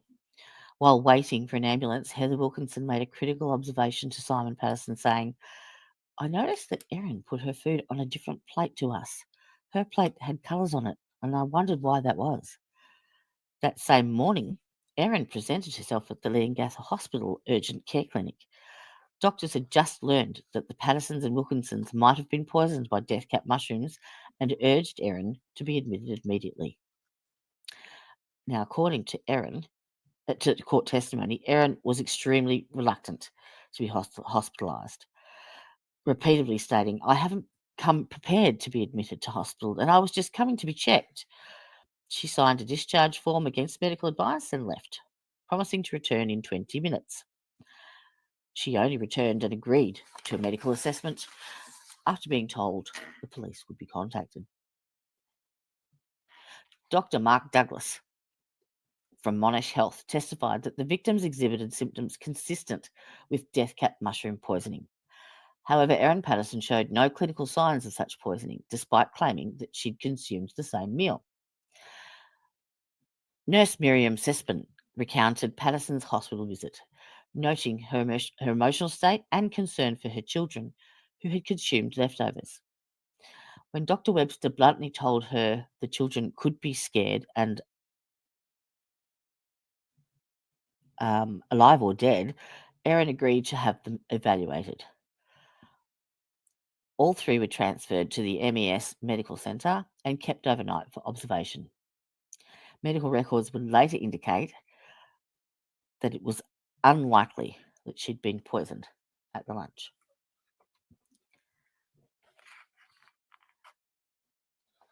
While Erin was at the hospital, police searched her home and recovered a bag of leftover beef Wellington from her bin. These remains were sent to experts at the Royal Botanic Gardens in Melbourne for analysis. As the victims' conditions deteriorated further, police intensified their investigation. On August the 3rd, 2023, Erin allegedly disposed of a food dehydrator at a nearby landfill. On August 4th, police recovered that dehydrator, which was later found to contain death cap mushroom residue and bore Erin's fingerprints. On August 5th, Gail Patterson, Don Patterson, and Heather Wilkinson died from multiple organ failure due to the mushroom poisoning. Forensic analysis revealed that both the leftover mushroom paste from the beef Wellington and the residue from Patterson's food dehydrator contained deadly amatoxins, the toxins that are found in the death cap mushroom. This contradicts Patterson's claim that she used store-bought mushrooms.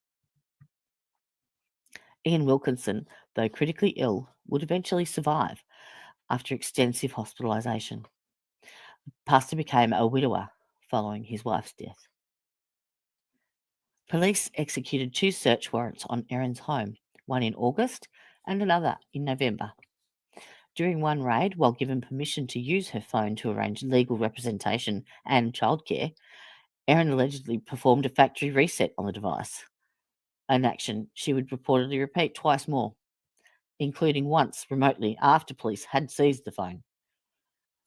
A digital forensics officer testified that a Samsung phone linked to Patterson had been factory reset multiple times, including once while in police custody, rendering its data irretrievable. Additionally, her tablet contained images of mushrooms and internet searches related to cancer. Now, her daughter also took the stand and testified about the call that she had with the police that was played to the jury. She told the police that the day after the meal, Patterson had begun feeling unwell and used the bathroom 10 times over the course of the day. She just needed to go to the toilet a lot and she felt sick in her gut, she said.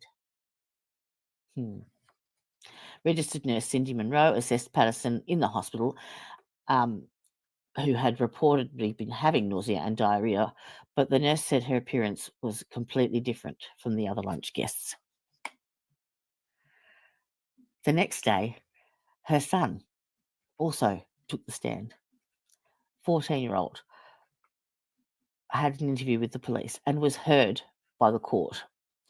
He said that their relationship in the months before the deadly beef Wellington lunch was very negative, and also said that his mother had moved houses around 7 years prior to the lunch and after having a few arguments with his father, Simon, although the couple never divorced. I know Dad does a lot of things to try and hurt Mum, he was heard saying. The jury was told Patterson served her children the leftover steak and beans from the lunch for their dinner.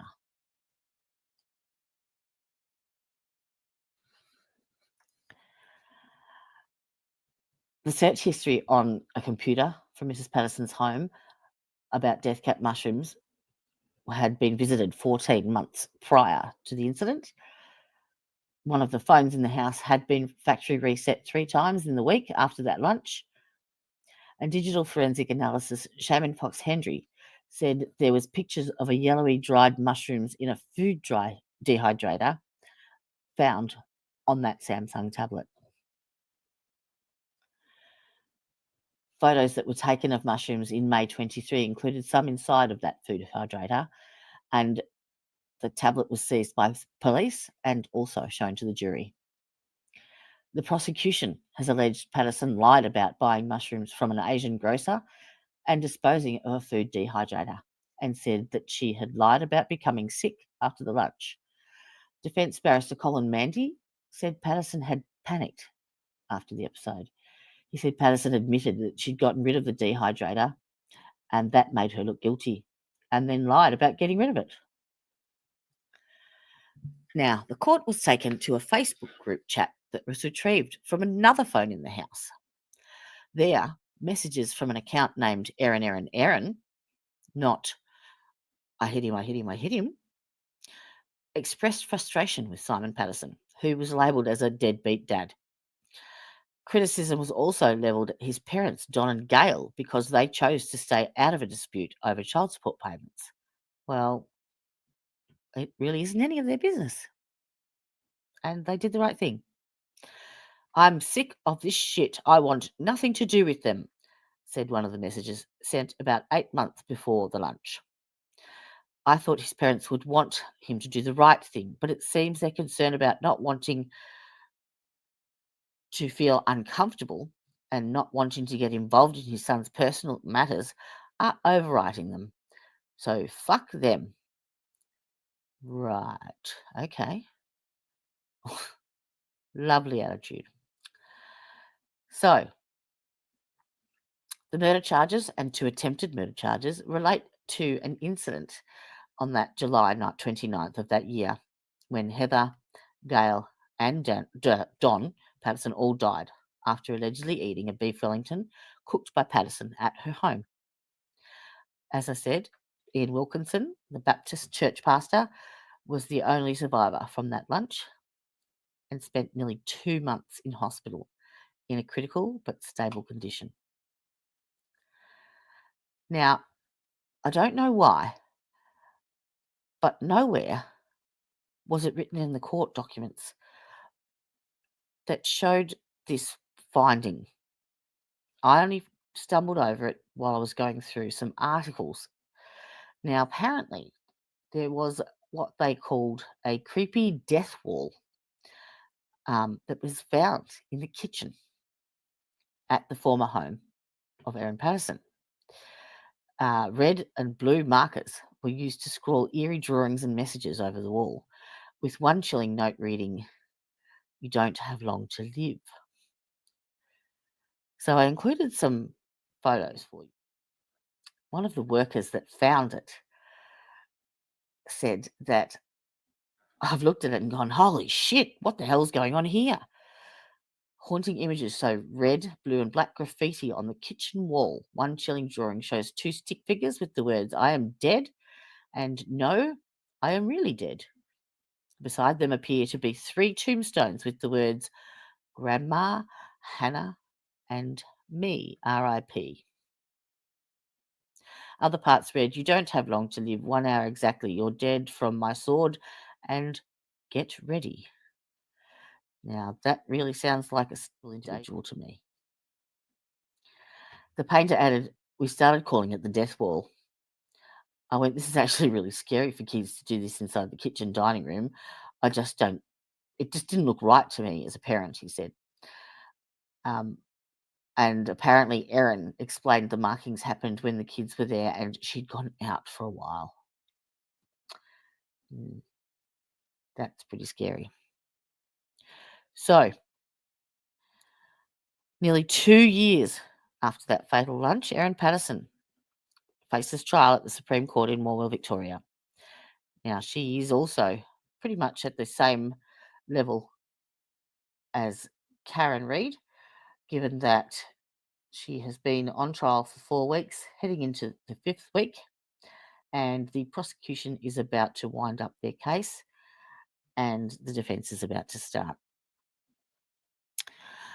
She's been charged with 3 counts of murder and 1 count of attempted murder, and she's pleading not guilty on all charges. The trial actually began on April 30th of 2025 with a jury of 15. Crown Prosecutor Nanette Rogers delivered a 3.5-hour opening statement outlining the prosecution's case. Erin deliberately poisoned her former in-laws after researching and collecting death cap mushrooms. She served her guests on different plates from her own to avoid ingesting the poison herself. She falsely claimed illness to cover up her lack of symptoms.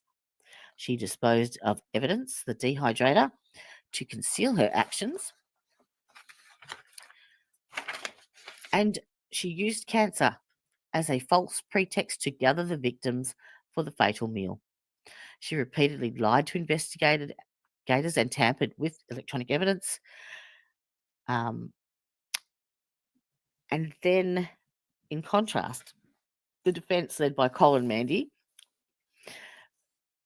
led a 30-minute opening. The poisonings were a terrible accident. Erin panicked in the aftermath because she was overwhelmed by the situation, and whilst she did forage for mushrooms and initially lied about it, she never intentionally sought death caps. Her questionable behaviour stemmed from panic, not guilt. She had no discernible motive to kill her former in-laws.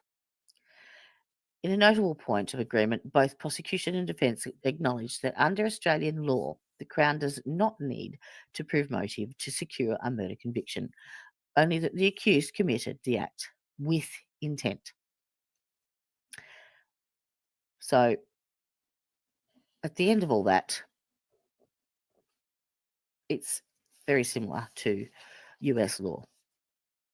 Now, there's several pieces of compelling evidence that have been presented during the trial. Prosecutors introduced the Facebook messages retrieved from Patterson's devices in which she expressed strong animosity towards her in-laws, and in these messages, she referred to them as a lost cause and her estranged husband as a deadbeat. These communications suggested deep-seated resentment and familial tensions, particularly over the child support and financial dispute. The testimonies from Patterson's estranged husband, Simon, and other family members revealed the strained relationships and prior conflicts. Simon Patterson described his wife's behaviour as extremely aggressive in the months leading up to the incident. And Patterson gave conflicting accounts of where she sourced the mushrooms, citing Woolworths and an Asian grocer, which investigators challenged. She also later claimed that she had never dehydrated food, contradicting evidence found at the landfill.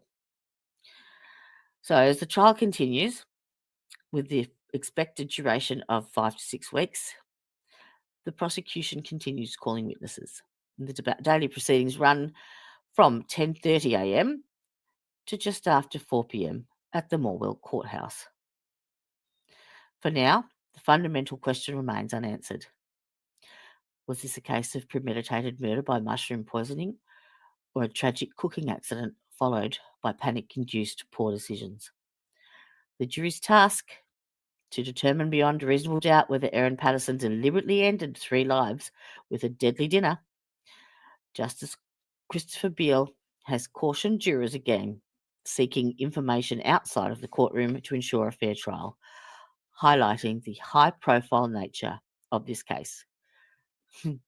Now, if you actually went to Morwell and to this courthouse, high profile, it's not really the description that I'd give it. But nonetheless, it's still a tragedy. All right. Well, if you've enjoyed today's rendition of the first half of the trial, please consider hitting that like and subscribe. And we will come back to you when the trial's over and keep you updated. Stay safe.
Please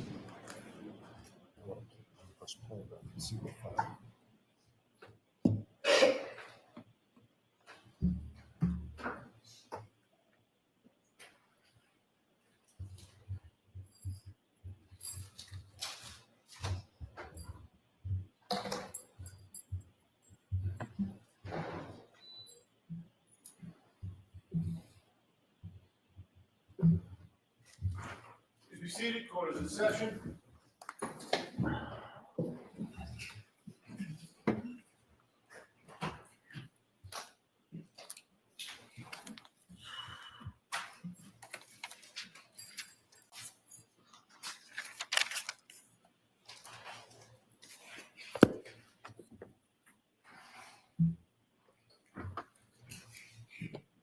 Go ahead, Mr. Lessie, whenever you're ready.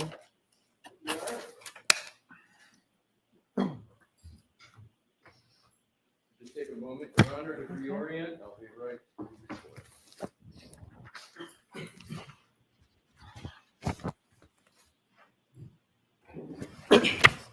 Good afternoon, Dr. Welcher. Good afternoon. Nice to see you again. Same. We had left off talking about some examples of Newton's second law and the application of it in the parlance of force equals mass times acceleration. And I now want to continue on with that discussion. It is correct that you can conduct a force analysis on any part of the body, correct? I mean, it's more difficult on internal with live people. Like if you wanted like my appendix, I really necessarily couldn't. Let's talk about the musculoskeletal system, the outside bones. You can conduct a force analysis So your on any bones are bone. on the inside. Sir, if I could finish my question, please. Okay. You can conduct a force analysis on any bone in the body, correct? More or less, yes. So the force analysis I use as a synonym with Newton's second law is not exclusive to the head, correct? You can do it on other bones in the body, correct? Correct. On direct examination, your direct examination here, you did not present a force calculation representing what you allege to be contact between the vehicle and Mr. O'Keefe's right arm, did you? Correct. And nowhere in your report do you present a force calculation for Mr. O'Keefe's right arm, do you? Correct. We didn't have enough information to do it. We're going to get to that. Okay. Now, given that you stated that, quote, determining the effects of physical forces on the human anatomy, end quote, is the job of a biomechanical engineer, you must have conducted several force calculations related to accidents involving humans in your career, correct? Hundreds. Hundreds. Now,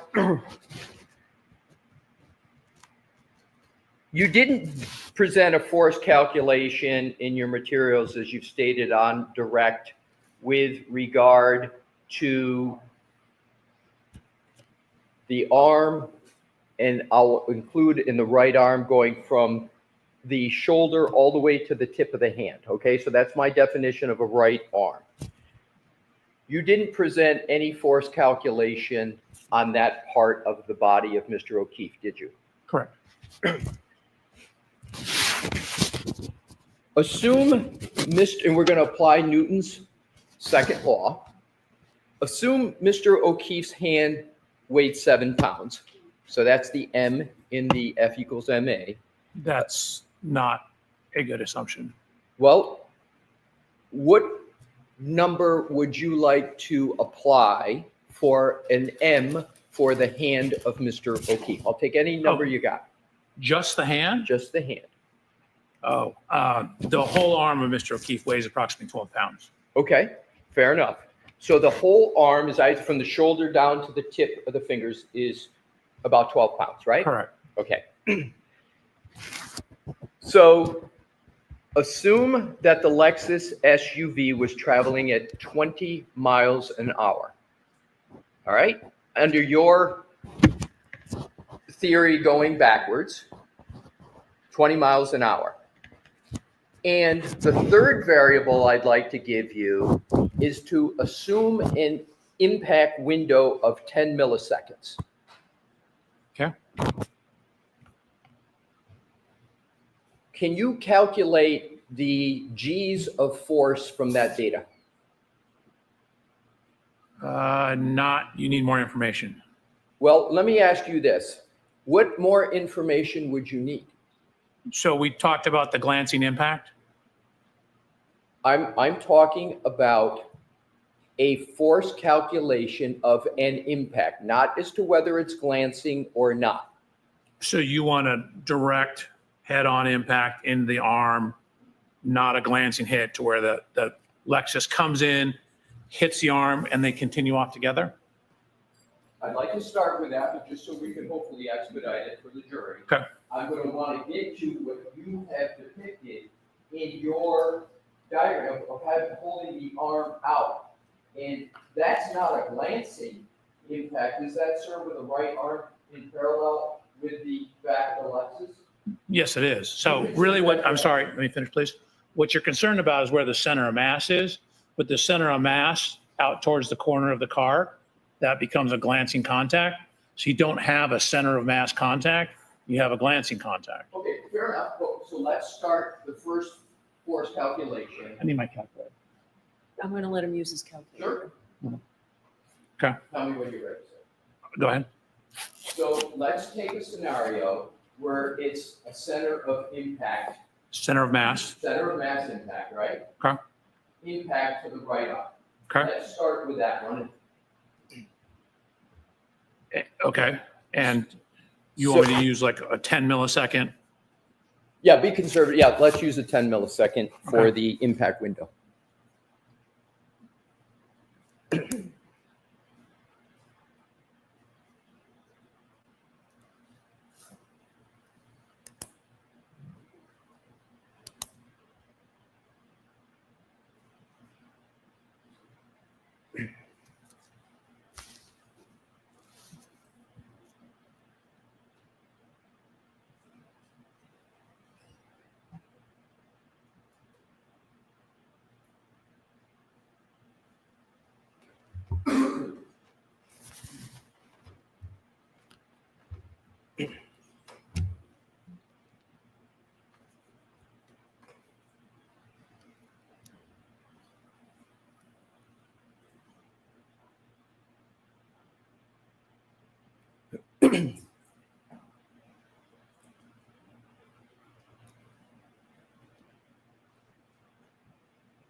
Okay, question? What do you get for F of force in the F equals M times A calculation? About 2,188 pounds I made a triangular crash pulse assumption. Right, and if you took the milliseconds in half, become less conservative, would you end up doubling the 2188 number? If you cut it in half, you would double, yes. Exactly, through a simple mathematical, semi-algebraic application of the numbers, correct? You divide. Correct. We're doing a little simplification in terms of the crash Yes. pulse shape, but generally, yes. Right. So, but let's take the conservative number, the lower number, 2188 that you came up with.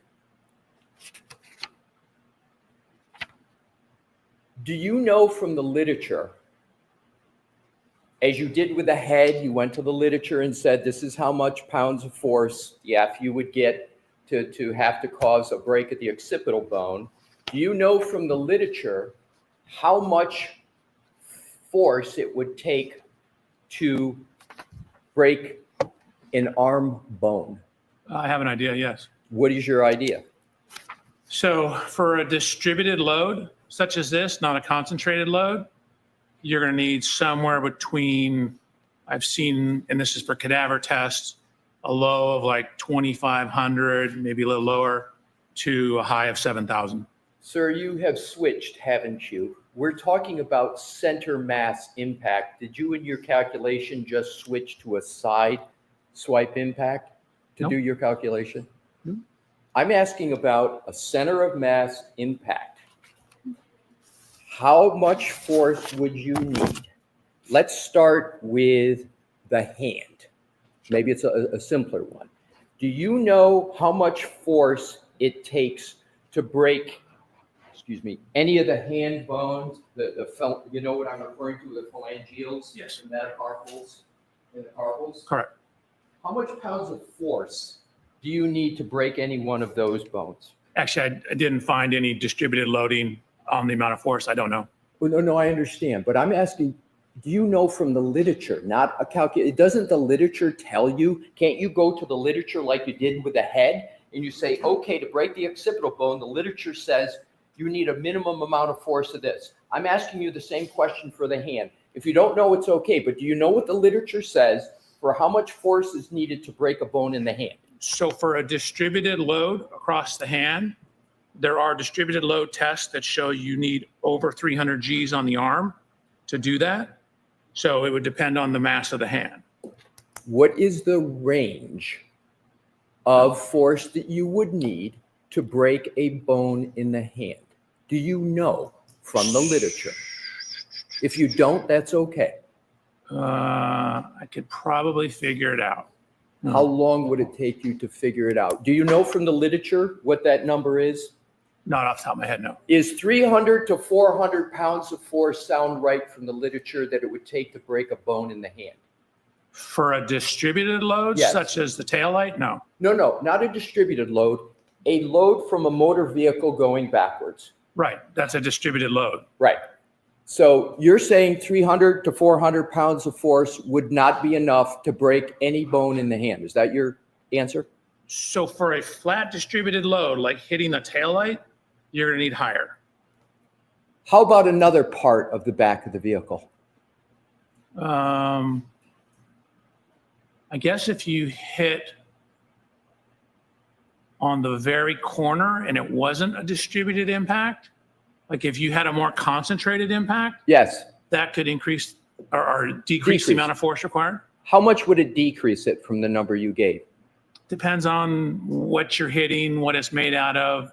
The contact LEXUS area. SUV. Let's assume, I'm sorry. Les, can you repeat the question, please? Absolutely.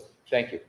Let's assume we're talking about this Lexus SUV, right? But let me back up. You don't know where exactly, under your theory, that there was a contact. You don't know, you testify to on direct, you don't know exactly where that point of contact is. Correct. You don't know. Except it's on the taillight. Well, you're saying it's on the taillight, but you didn't observe any impact yourself personally, right? Did I see Miss Reed's Lexus? You didn't see the impact, correct? That is correct. So, and there is no firsthand witness that saw under your view that a collision occurred, there's no witness to say where the arm was, correct? There's no person that saw it. Right. And you have chosen a point of contact, okay? You chose that for your analysis, correct? Correct. And you picked that location, but it's also possible that under your theory that a collision occurred, that that arm could have been impacted any part of the back of the vehicle. That's possible, isn't it? That's not probable, no. I'm asking, is it possible? Anything is possible. I don't deal in possibilities, I deal in probabilities. It's not probable. So, but you don't know exactly where the point of impact was. correct? So within the range of the light and the exact angle of the hand, no, I don't. What I do know is at the rear tail light area. So your assumption is that it had, that because there's a tail light that is altered, it must have been by Mr. O'Keefe's arm. That's your conclusion, correct? My conclusion is there are tail light fragments, a broken glass, lacerations to his arm, and his DNA on the back of the vehicle in the area of the taillight. Sir, and Your Honor, I'm going to move to strike the DNA part of that answer for obvious reasons. I'm not going to strike it. Okay, so you're making assumptions. You're taking what you view to be certain data, and you're coming to a conclusion, but that is based upon circumstantial information, correct? Is that fair? Are you calling like pieces of the taillight at the scene around his body circumstantial information? Sir, let me go to the force and go back to the force analysis. Let's go back to the numbers. I want to stay on, if we can, just the calculation. So let's go back to the minimum amount of force you understand from the literature that it takes to break any bone in the arm from the finger up. Let's start with a hand. What's the minimum amount of force that can be applied to break a bone in the hand? So it depends on the loading. So I don't actually know. In terms of the forearm, I can tell you there's data that shows up to 300 Gs of loading, you will not get fractures. There's one up to 750 Gs showing no fractures for a male of similar height and weight of Mr. O'Keefe. Thank you. You're welcome. So let's take those numbers, Okay. okay? You said 300 and 750. Did I hear it correctly? You did? Okay, that's the numbers you gave that would break a bone, correct? So the 300 actually didn't break any bones, I believe. The 750, the one example, didn't break a bone, but as you got above 350, you started to break bones. So 300. you got above 350. 300. Above 300, yeah, because that's what I thought you said the first time. You got above 300, you start to get breaking bones, correct? Correct. And so if you take that 300 number and compare it to the 2,188 pounds of force, you have 7 times the amount of force necessary to break the bone, correct, in the force analysis? No. If you take 300 Gs times a 12-pound arm, you get 3,600 pounds. The calculation you asked me to run earlier gave you 2,188 pounds. Right. So you are 1,412 pounds above the force required. Like the tolerance is 1,412 pounds above the force you would say get in a 20-mile-an-hour impact in terms of the fracture forces. Let's do it this way. I'm sorry? Let's do it this way. Okay. The force that you calculated from my hypothetical of this Lexus SUV going backwards, you came up with the F number of 2,188, correct? I'm sorry, I didn't, what was the, you said, you said 2,180. dyslexic? Or do you say Lexus? I didn't understand what you said. The Lexus My apologies. SUV that you've been talking about. Gotcha. Okay? I didn't hear You it. came up with a number for F for force of 2,188. Are you changing that number? Nope. Okay, absolutely so not. let's go with your number of force from this vehicle of 2,188. I'm just simply asking, how much force does it take to break a bone in the right arm of a human being? How much force, not acceleration, how much force does it take to break a bone in the right arm? Sure. So somewhere between 2,500, the one cadaver tested the distributed load of someone of similar size and weight, and actually close in age to Mr. O'Keefe, showed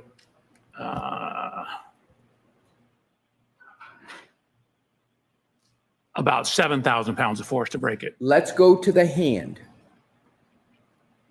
Do you disagree that the literature shows it only takes 300 to 400 pounds of force to break a bone in the hand? Do you disagree with that? Your question's too general. I can't answer your question. It depends on the loading. If I take my pencil, which has a very fine point, and jam it through my hand, I can jam it right through my hand because it's a very small point. But if I distribute the load and a broader load, such as hitting a taillight, it takes much more force because the load's distributed across it.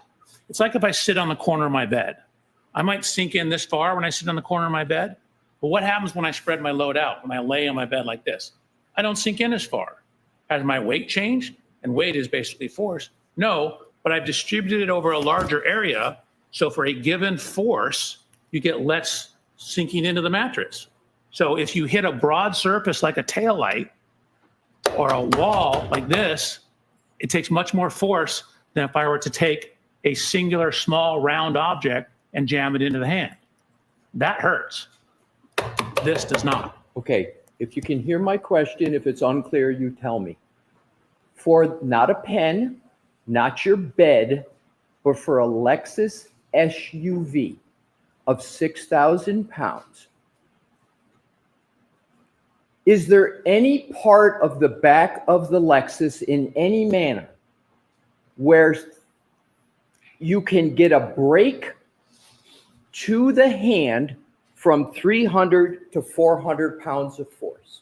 Any part on the back of the LEXUS? Yes. Probably. Okay.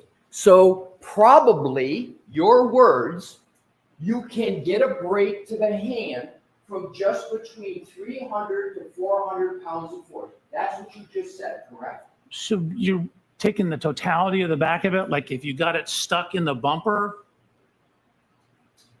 potentially, yeah. But from a taillight or a broad flat surface, no. I'm not asking about a taillight. Any part of the back of an SUV, you agree that it is probable that you can get a break of the hand bones from just 300 to 400 pounds of force? Your question is incomplete, right? You said any part of the back, but then you wanted me to not include taillights or not include the rear body panel. If you hit a very narrow part of the car, like say the edge of the tailpipe, that creates much more of a narrow contact. So force divided by area is pressure. So if you have a very tiny area, you have very high contact pressures. And so, but if you distribute the load over a larger area, the number on the bottom of that fraction is much bigger, so your contact pressure drops. So hitting the edge of the exhaust pipe is going to have a much higher likelihood of causing a fracture than hitting flat against the tail light. Okay, what we're going to do to make this more efficient, excuse me, sorry. Mr. Will, can you pull up a slide from Mr. Wolf's or Dr. Welcher's presentation for the back of the LEXUS, please? The back hatch, and Your Honor, may we publish that? Sure. Do you know what number though, Mr. Lessis? Mr. Wolf does, and And I then know he'll you tell need it, so us. he'll tell me before I publish, and then we'll give you the number. Your Honor, may I look here? Yes, I'm going to let Dr. Welcher look at his slide Oh, sure. here Yeah. instead of just up there. The back hatch, yes.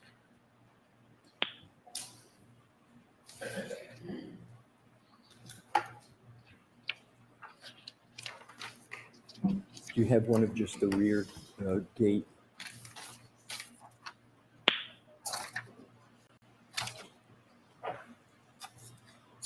The one measuring the height, maybe? There we go. Thank you. Okay, this is your slide presentation. Is there any part of the back of the LEXUS SUV that has that more concentrated area where if the hand hit it, 300 to 400 pounds of force could break it? Is there any part, for example, the edge of the license plates, above the license plates, the L symbol that sticks out that would be concentrated? Anything you see there, could 300 to 400 pounds of force contacting at any of those points cause a fracture of any of the bones of the hand? So, I don't know how to show this because in the middle photograph, right where the 2 is on the license plate, yes, there's a vertical edge. That area is recessed in. So if you hit right on that vertical edge, that could potentially do it. That could do it. How about the L of for the LEXUS symbol if the hand is there? No, it's not deep enough. The compliance of the hand is just going to sink into the car. Is there any other part other than the license plate that the force applied, you would only need 300 to 400 pounds of force to break the hand? Maybe the exhaust pipe, and potentially if you hand your hand up near the spoiler. Right. So now let's go from 300 to 400. Let's go to the 2188, which is your number. Use 2188. Is there any place where in 2188 force you could have a fracture of the hand on that back gate? Just to be clear, 2188 is a number I calculated for you. It's not, quote, my number. I understand, but we did. So- I understand, but we did the calculation. Is there anywhere on the back of the vehicle where 2188 could cause a fracture of the hand? So that was a forearm fracture tolerance I thought we were talking about, because we used the weight of the whole arm for that. We did. And my question is there anywhere in the back of the vehicle, in your opinion, that could cause a fracture with that? I'm sorry, what, to the hand? Just the hand or the whole arm? I'll take any part of the right arm. You call it the hand, the forearm. Is there any part that could cause a fracture? So probably similarly, if you got your forearm down near that transition, like, I don't know if you can see the little dot. I'm talking about this area. Yes, yes. Right here. Yep. So that transition between the 2 body panels. Yes. That could potentially do it. That's back where the reverse lights are. I'd have to look at whether, that would take it before breaking the plastic. And then, again, maybe if you hit the exhaust pipe as well, it's a much more narrow loading condition. How about the corner of the tail lamp? The corner of the tail lamp. I suppose if you had just your hand on the very, very corner, potentially. Potentially. But you didn't do any of that force analysis for this case, did you? For the hand, no.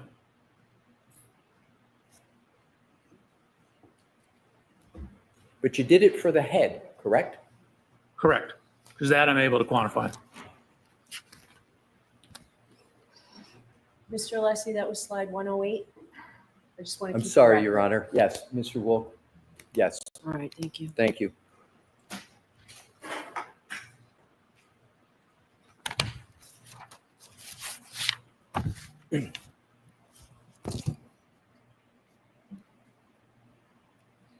You are aware, Dr. Welcher, that Mr. O'Keefe suffered no fractures of any kind in his hand, correct? So there were no fractures noted in the autopsy report, but they didn't actually x-ray from the records I've seen either his hand or his arm. So there was, at least according to the autopsy report, no overt fractures, but the x-rays I saw, none of them were of the arm, and the autopsy report said no sternum, spine, I think it said torso. They didn't say that there were no fractures there. Was there any evidence in the medical records that you reviewed of any indication whatsoever of a fracture in Mr. O'Keefe's hand? No. Was there any indication whatsoever in any of the medical records you reviewed that there was a fracture of any bone in the right arm of Mr. O'Keefe? Not that I saw. Again, it wasn't x-rayed. Was there any indication in the medical records and the autopsy that you say you reviewed of any fracture of any bone anywhere in the body of Mr. O'Keefe? Yes. Other than the occipital bone or the skull? There's a couple bones in the skull that were fractured, but other than the skull, no. Correct. So, are you aware that the medical examiner for the state of Massachusetts, Dr. Shorty Bello, performed an autopsy on Mr. O'Keefe? Are you aware of that? Yes. And you're aware of it because you read the autopsy report, correct? Correct. Are you implying, and it's a question, that Dr. Shorty Bello missed a fracture or didn't look properly for a fracture on Mr. O'Keefe? No, I'm simply indicating that, for example, a hairline fracture, I didn't see any evidence that they actually x-rayed the structure, so there'd be no overt evidence of that. There were wounds on the right arm of Mr. O'Keefe, correct? Correct. And you are saying that the medical examiner should have x-rayed that to determine whether there was a hairline fracture? Is that your testimony? No, you're asking me about evidence and proof of absence of fracture. So I would look for an x-ray to see if that was the case. I haven't seen any evidence of an x-ray of the arms. So it's your position that on every autopsy, there should be an x-ray of every bone in the body, and that the clinical judgment of the medical examiner should not be accepted, and there should be an x-ray of every bone before a conclusion can be drawn that there's no fracture to a bone in the body of the deceased. Is that your testimony? Absolutely not. Like, I'm an engineer. You're asking me about proof. And so proof is somebody looked at it, somebody took an x-ray, somebody palpated it and found a comminuted fracture. So we're talking about proof. Sir, I didn't use proof in my question. You asked me about the opinion of a medical examiner. I'm not a Hold medical. on. Only one person at a time. Mr. Leslie, let him finish, and then you can ask the question. Your Honor, I hadn't finished my question. Okay, then finish your question, Dr. Welcher. Wait for the question. Then let Dr. Welcher respond. It's a nightmare for medical I reporting. understand, and I think I've been doing that, but I'll redouble my efforts. Dr. Welcher, I didn't use proof in my question. I'm going to repeat the question. Is there any indication in any medical record, autopsy report of the deceased of any fracture of any bone in the body? That was not your original question, but to answer your question, no. Except for the skull. Except for the skull. Correct.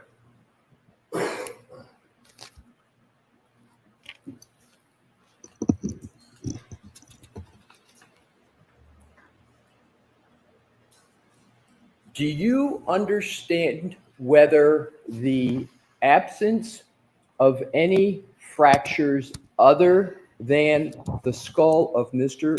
O'Keefe was of significance to the medical examiner, Dr. Shorty Bello, in the conclusion she reached in the autopsy report that you read? System. Did you read the conclusions of Dr. Shorty Bello in the autopsy? I believe so. Are you aware of whether Dr. Shorty Bello has analyzed whether the injuries to Mr. O'Keefe are inconsistent or consistent with a motor vehicle impact? Are you aware of any analysis to that effect? So I'm going to see you on this one.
It's a little swoop, a sneaky little glide. The message is simple, like and subscribe.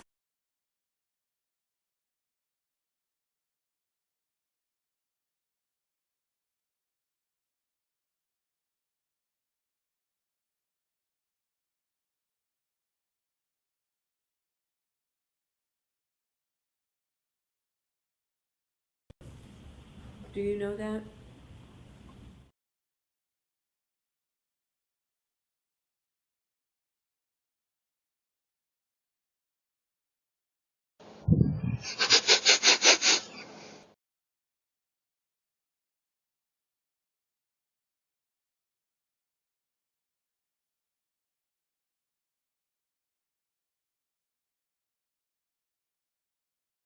I'm going to pause here and say, well, yes, you fucking rock. The defense rests.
I'm going to pause here and say, well, yes, you fucking rock. The defense rests.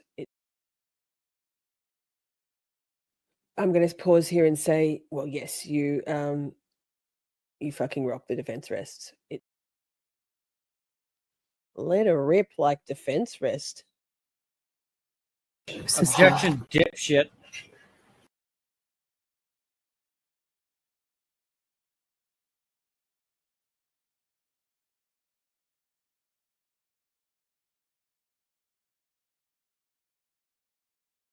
Wrong at school is how great Marcia is at this, or how wonderful Marcia did that. Arca, arca, arca.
Thank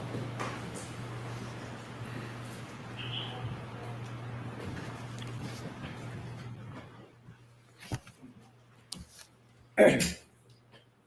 May I, Your Honor? Yes. Thank you. Dr. Welcher, I would like to talk now about your paint exercise.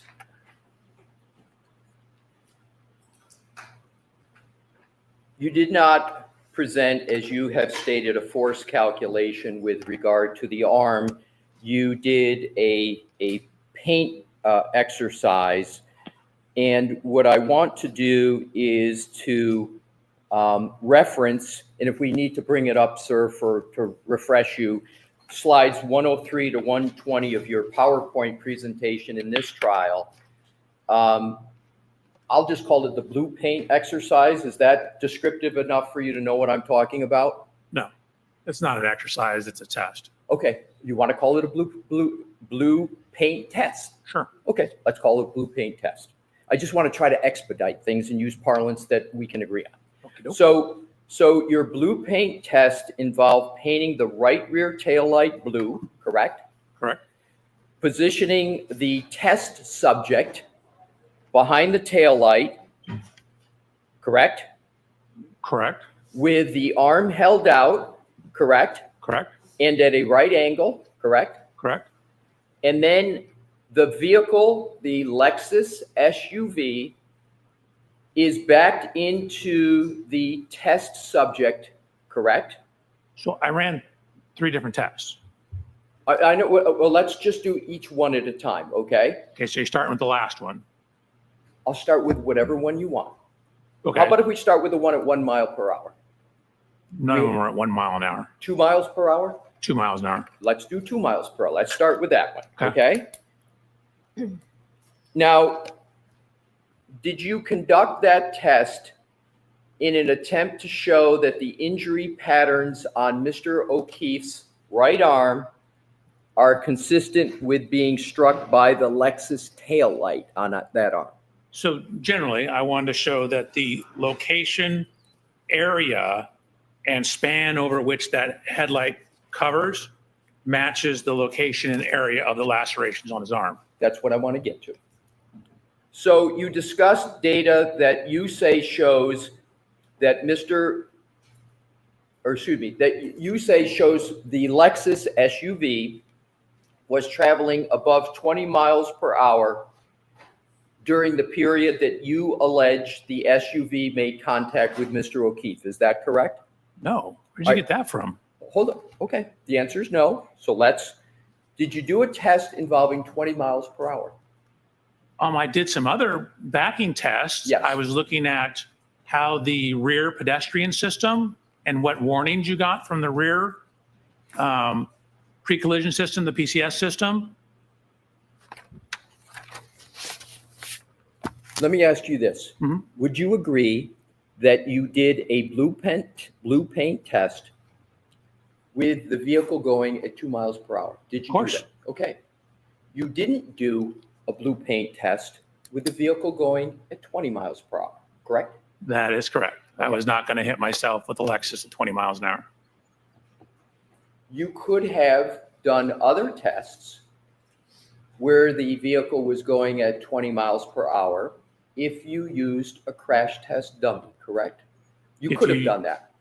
If you use the right crash test dummy, and then to set up the test, because generally you only get 1 or 2 shots at it, because you damage the car, you have to know everything about the parameters. And so again, pedestrian impacts are so very sensitive to initial angles.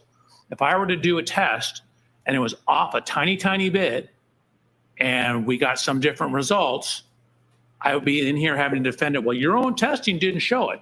Point is we don't have enough information to be able to conduct that testing. Mm-hmm. So your assumption, as I understand it, is that the Lexus was going 24 miles per hour in reverse and made contact with Mr. O'Keefe. That's your analysis, sir. No, there is not one single slide I have that says this is the speed he was hit at 24 miles an hour. Did you know, do you have a hypothesis at what speed you believe there was impact? Do you have the point of impact speed? I do not know the exact speed. We don't know the initial point of contact. We don't know where exactly he was on the road. We don't have enough information to determine that. Let's talk about the other information you don't have. Okay. You don't have the information as to from your alleged point of contact to where Mr. O'Keefe landed. You don't have that information, do you, sir? I'm sorry, where is my alleged point of contact? You allege that there was a point of contact between the LEXUS, the back of the LEXUS, and Correct. Mr. O'Keefe, correct? Right, but I don't know where that is on the road. You don't know that. I want to go through the information that you don't have. Okay, dope. So you don't have that. You don't have the point of impact. You don't have where in the road there was impact under your allegation. Those are the same thing. Right. You don't have where under your view, the body of Mr. O'Keefe landed precisely. You don't have that information, do you? What do you mean by precisely? We know it's 7 feet off the road. We know it's near the flagpole. We don't know where it started. The problem isn't where it landed. The problem is where it started. Right. And you don't have that information. I don't have where it started.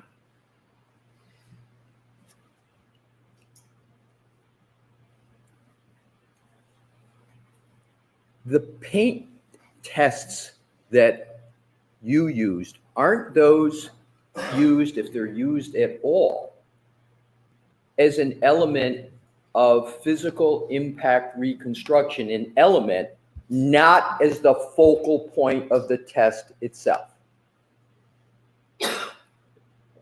So that was the focal point of that test. The focal point of the purpose of that test was to show the contact width and location of how someone of Mr. O'Keefe's height, which happens to be me, contacts and where it would contact where the broken tail light was. So no, that was the focal point of the testing. That's why I did the testing. That's why we're calling it paint transfer testing. Right, but my question, sir, I understand you use paint tests as the focal point, but aren't paint tests in accurate accident reconstruction not used as focal points? They're used as supplements to other tests to get more accurate information. Do you agree or disagree with that? You didn't give me enough information. I can't agree nor disagree. It depends on what you're trying to do. Let's go to, on direct examination, you testified that after the 1162-2 trigger event, Ms. Reed's vehicle traveled a distance of 87 feet. Do you recall that? You are mixing up two things. Remember, the trigger is in the middle of the event. Give me the chart, please. Your Honor, I'll give you the, as soon as Mr. Woke gives it, the slide 23, I believe it is. I'm sorry, what slide? Well, I want Mr. Woke to go through it to check. Let me ask it this way, see if we can get to it quicker. Do you remember talking on direct about a calculation of 87 feet where you added, there was like a 30-something number and a 50 number, and you came to 87? Do you remember that in your slide presentation, sir? Slide 37, yes. Right. So if we could bring up that slide, please, Your Honor, with your permission. Okay. That's 36, but okay.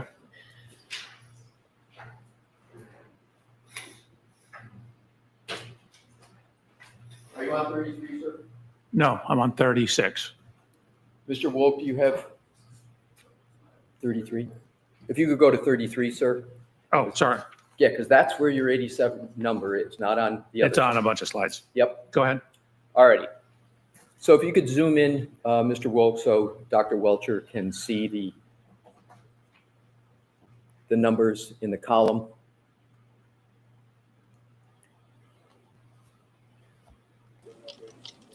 Is this guy a No way. knob jockey or is it just me? To the farther to the right. Oh, I'm not the only one that has problems. Okay. If he can't- Sir, do you remember testifying about this to the farther to the right? Farther to the right. if he can't get the data to reconstruct the accident, then how the fuck can he come to a conclusion with a reasonable degree of scientific certainty? What the fuck? To start, is that the column? So there's two columns, like Z is relative to where it started. And then positive is forward. And then as you back up, once you go past 0, it becomes negative. Right. So what I want to do is have you direct us to the column where you calculated 87 feet. It's in two spots. It's at the end of column Y. Right. We go all the way down. It's that, is that in the yellow there?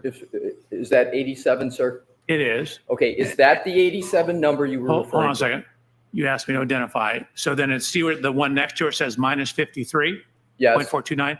If you go up, so it's not a little bit down, a little bit, and add, see where it's changing directions at 34.157? Yes. You add those two together, that gives you the same result. So it went 34 feet forward and then 50 something feet backwards. Right. And what is the 87 feet traveled, is that what you're indicating is the distance traveled during the trigger? Is that what the 87 represents to you? That is the, so 87 represents the total rearward distance traveled during the trigger. Okay. So you believe 87 represents the total rearward distance. Did I hear you correctly? Correct. Now, can you just hold on, to be clear. So it starts, it pulls forward, then it backs up, passes where it initially started, and goes 53 feet further back. That's what I want to get to. How many feet did you say on direct, and did you just say now that it went 87 feet in reverse? Correct. Okay. From its furthest point forward. Well, that's what I want to get to because I want to have this point clear. How many feet do you believe the LEXUS went in reverse based upon your PowerPoint presentation? Not when it went forward and then came backwards. How many feet do you believe that vehicle went in reverse? Your question doesn't make any sense because when it went forward, then it went in reverse.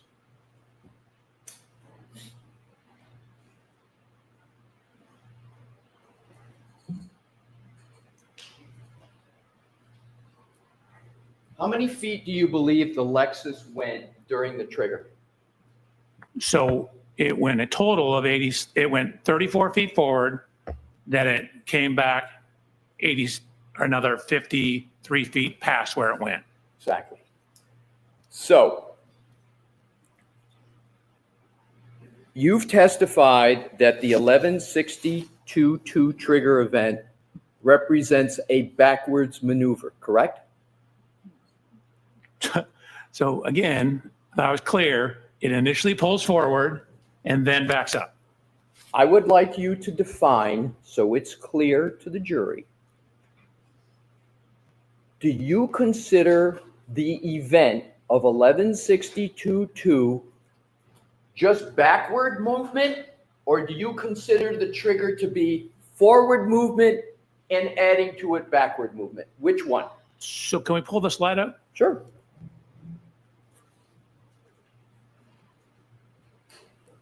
Could you zoom in? There you go. No, go back to the left. So that T in the third column for data ID represents the trigger. If you scroll over a little bit to the right, where the highlighted yellow blocks are, you can see 1 is a forward drive gear, 0 is neutral, 2 is reverse. So that's where it's switched from forward to reverse. I mentioned the brake. So you have it on the brakes coming in, slowing, stopping, going into reverse, and then backing up. So you conclude that the... Where did we read today, Tan, that the EDR doesn't record or detect forward or backward motion?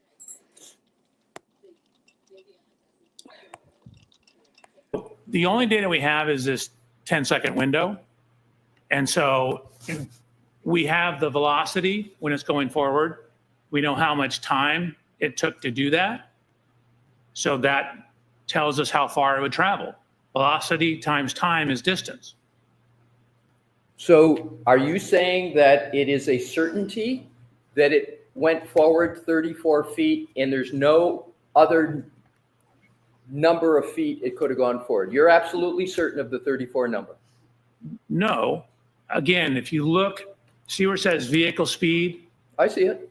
So at the start of this event, which is the trigger -5, so the trigger is actually where it's triggered, and it takes 5 seconds before, 5 seconds after. But when the trigger happens, it's actually stopped. But the 5 seconds before, it's going 13.6 miles an hour forward. So at the start of the data, it's still going 13.6 miles an hour forward, but it's slowing down. You can see you have the brake, where it says brake SW, which is short for switch. The brake switch is a 1, which means it's on. So when this event data started, it's going 13 miles an hour. I'll ask the question a different way. Are you certain that the distance traveled forward during this trigger event was 34 feet? Are you certain? Yeah, I'm pretty certain during this trigger event. Pretty certain or certain? Well, I've checked the math. I've had people check my math.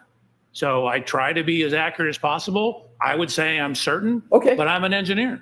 So there's no absolutes. There's no 100% in my job. So you're certain of the 34 feet. And is it correct that you're certain of 53 feet going backwards? Are you certain of that, sir? So backwards from its initial starting position? Yes. Correct. Okay. And therefore you are certain of a total of 87 feet traveled that you have at the bottom in that yellow orange. You're certain of that as well? 87 feet of backing, correct. Okay. Now, you also testified on direct, as I understand it, in slide 23, that different numbers represent different gear states of the vehicle, correct? Correct. And a 0 represents neutral? I think it's either neutral or park, but I'm pretty sure it's neutral. A 1 represents drive? Correct. A 2 represents reverse? Correct. Or a 2 can represent slowing down, is that correct? Not for a gear shift number. So you didn't say on direct that 2 could represent reverse or slowing down? God, I hope not. It doesn't. So those numbers simply represent, is the transmission in drive? Is it in neutral? Is it in reverse? It doesn't tell you anything about whether it's slowing down or not.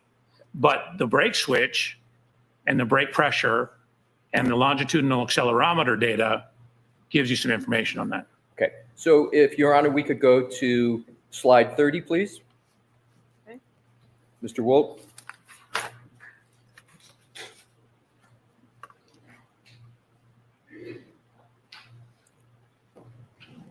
And I want to do it generally. There's not a need to read any specific number. I just want it clarified. Mr. Alessi, so is this 30 or 31?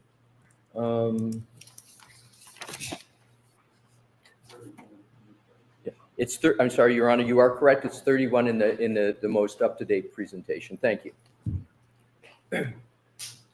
You see all the numbers in blue font on that slide, sir?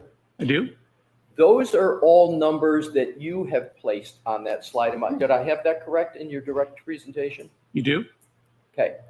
So this Excel spreadsheet, there's also numbers in black, correct? Correct. So all the ones that are in blue, those are numbers that you have placed into the spreadsheet. Correct? Correct. The one exception is column N, where it says ship position. Yes. I changed green to forward and red to reverse. So the data in the columns in blue are not from the original data that was downloaded from the vehicle, correct? Like, for example, if you look at column H, I simply did a unit conversion. So it's the same number, it's just in different units. But the black numbers represent exactly as it comes out of the vehicle, but it's the same number. All right, that's what I wanted to get to. So for clarity for this slide, when you download this data from the vehicle, what is in black, those numbers just come right out, correct? As they're stated. But the blue numbers, they don't come out like the numbers in blue. You have to do something, some calculation, some application to get to the blue, correct? Correct. Okay, thank you. You're welcome. Now, and no, we're going to keep that up, Mr. Woke, please. Thank you. And when we need to get to the specific numbers, we'll be fair and make sure you can see them. Now, in these columns, do I understand it correctly that you attempted to account for wheel slippage in the revolutions per minute speed values produced by the car? Not here. You're looking, this is 1162-1. The wheel slippage occurred in 1162-2. Okay, and so if we go to a slide with 1162.2, we will then go to the slide you believe represents wheel slippage, is that correct? There are data points in that represent slippage. That's my question. In which slide, sir, would you like to pick? 35. Thank you. So we will go to slide 35.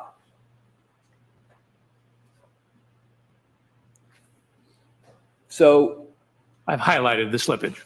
Exactly. So you agree that there is data that shows that there is wheel slippage with the LEXUS SUV during trigger event.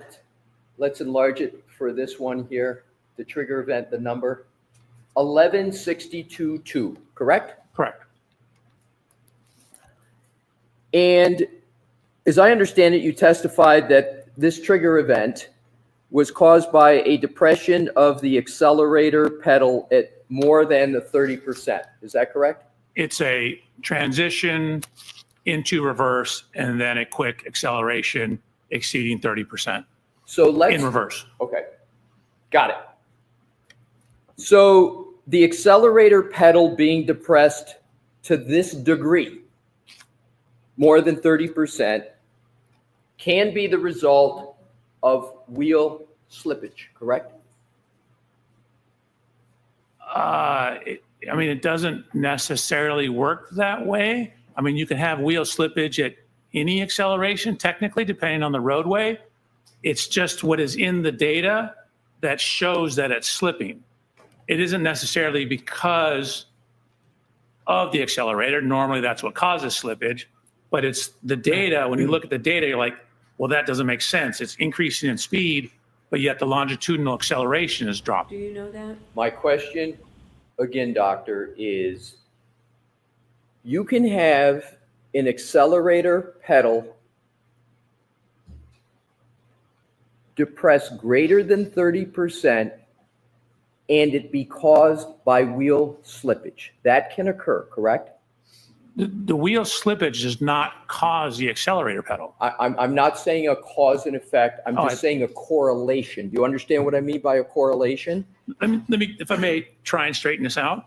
So applying heavy acceleration can cause the wheels to spin.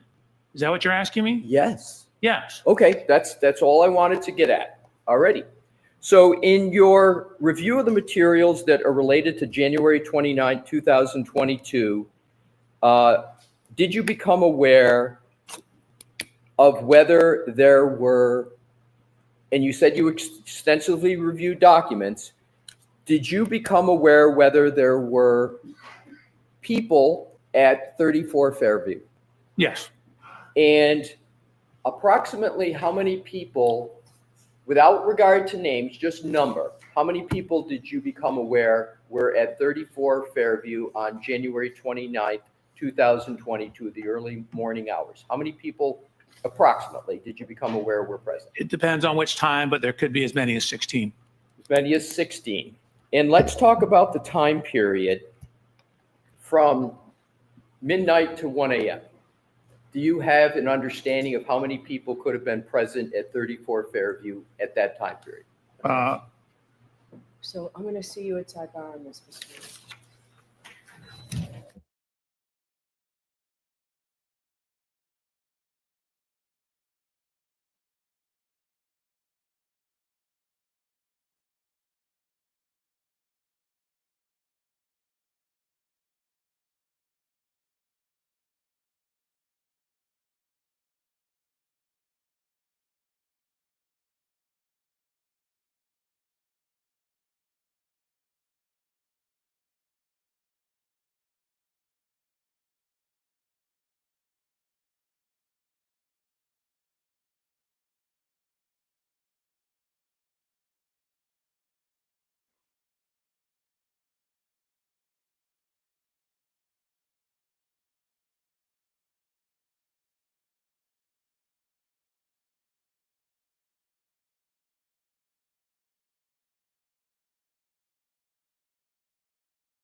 May I, Your Honor? Yes. Thank you.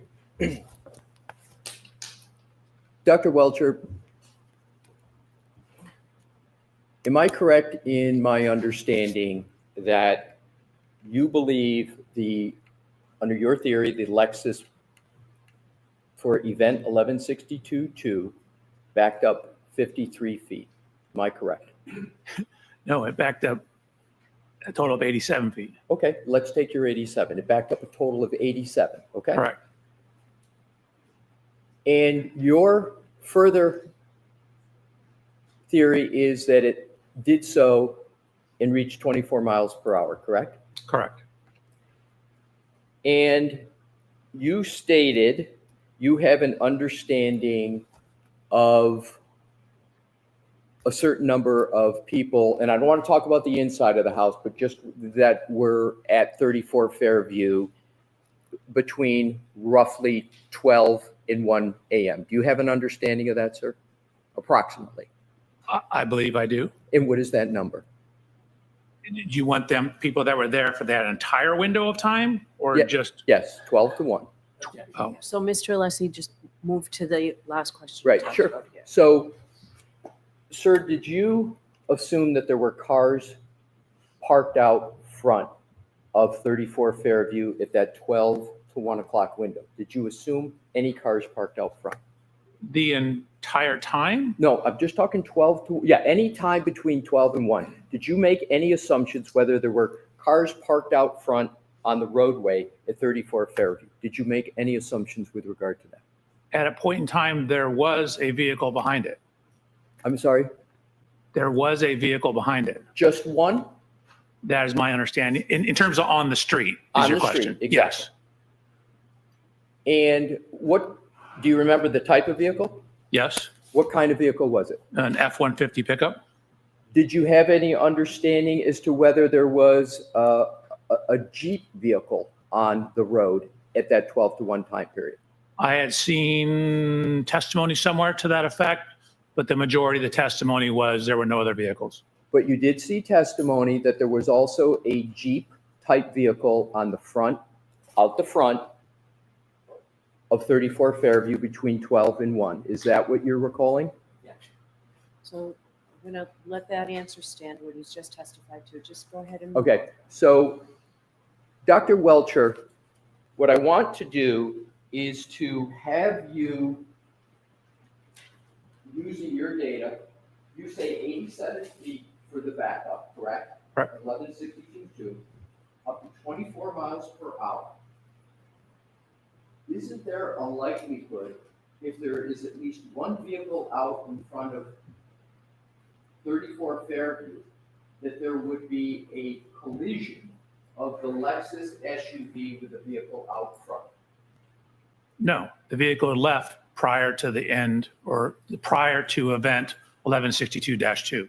What information do you have with regard to how many vehicles are in front of 34 Fairview at between 12 and 1? So I have Ms. Reed's interview statements. I have statements of a number of witnesses. I don't know if I'm allowed to say the names. Let's not. I was just going to say, let's not, just number of vehicles. Okay, so I have a number of witness statements at multiple statements from the same witnesses at different times, indicating the path and following the Lexus to the house and then leaving before the event. Assume that there were vehicles, at least one vehicle parked out front of 34 Fairview. Is there a likelihood that given 24 miles per hour over 87 feet, is there a likelihood that there would be a collision given the weather conditions as you knew them to be at that time? Well, the weather I don't think necessarily plays into whether there would be a collision or not, but we know it backed up 87 feet. So again, it goes forward like 35-ish and then back like 60 something. And so if something is within 65 feet of the rear of it, or whatever the numbers are, I would need my slides. It was 50. 50, okay. Yeah, 57. If something is within that window, then it would hit it. All right, good. So now let's look at another scenario. If it's going as you describe it, is there a likelihood that the Lexus would also go upon the lawn in front of 34 Fairview? It depends on where it starts. You have an opinion, don't you, as to where it starts? No, I do not. That's actually why I have that diagram showing it off to the side. I'm right. simply showing how far it moved forward, how far it moved back. Exactly. We don't know where on the roadway it started. Exactly. You don't know where on the roadway it started. And therefore, all you have is the distance covered, correct? Correct. So, but you're saying the distance is 87 feet, correct? 87 feet backwards, yes. So backwards, 24 miles an hour. Have you ever driven a vehicle backwards 24 miles an hour, sir? Yes, I think I've driven this Lexus backwards 24 miles an hour. So if anybody who's driven a vehicle back, have you ever driven any vehicle back 24 miles an hour at 1 o'clock, 12 o'clock in the morning? Probably not since I got out of high school. Have you ever done it when there's a storm that is beginning? No. Have you ever done it when there is less than clear visibility? No and no. And have you ever done it when there's low lighting? Oh, maybe when I've been up skiing in the snow, I've done it. But again, that's been decades. Right. So 87 feet, 24 miles an hour, are you saying that in every instance that vehicle will stay on the road and for 34 Fairview, it wouldn't go up on the lawn? When you mean every instance, mean like every possible location on the road it starts from? Correct. No, there's some spots, if you start here, it's going to go up on the road, on the yard. If you start too far on the other side, you're going to go over into the neighbor's yard. So it depends on where you start. Right. And so in given the conditions that we've just described, right? Conditions the weather, have nothing to do I with where need you to start. finish my Hold question, on. sir. Only one at a time. Yes, ma'am. Let him finish his question, please. Given the conditions that you've described, it is reasonable to conclude that that vehicle, under your parameters, would have gone up on the lawn. Is that a reasonable conclusion? No. So you don't think there's any possibility that could occur, a vehicle going 24 miles an hour at this location, 87 feet backwards, in the dark, with wet pavement at a minimum, and low lighting, you don't believe it's possible for the vehicle to, under your scenario, to have gone up on the lawn? That's not So possible. your first question was reasonable, and I said no. Now you're asking possible. It, of course, is possible. Whether it's reasonable or not, I'd have to know the starting position. Right. If it's very close to the side, then it could be reasonable. If it's further towards the middle of the road because snow is building up on the side of the road, then it's probably not as reasonable. I would need more information to be able to determine whether it's reasonable or not. It's certainly possible. It's possible it could have shot off into space as an engineer, but not probable. Oh, you think it's possible that it could have been shot off into space, sir? As an engineer, it's a possibility. It's a possibility that Absolutely. this Lexus could have been shot off into space. Yeah. Highly, highly unlikely. But All right. again, you're asking an engineer about possibilities and probabilities. Let's get back to reality. So in terms of the Lexus itself, because you, under your method of analysis, don't have the starting point, you can't rule out that under your scenario, the vehicle would have gone up on the lawn. You can't rule that out, can you, sir? I cannot. No, it could have. Okay. Now let's go to the next topic.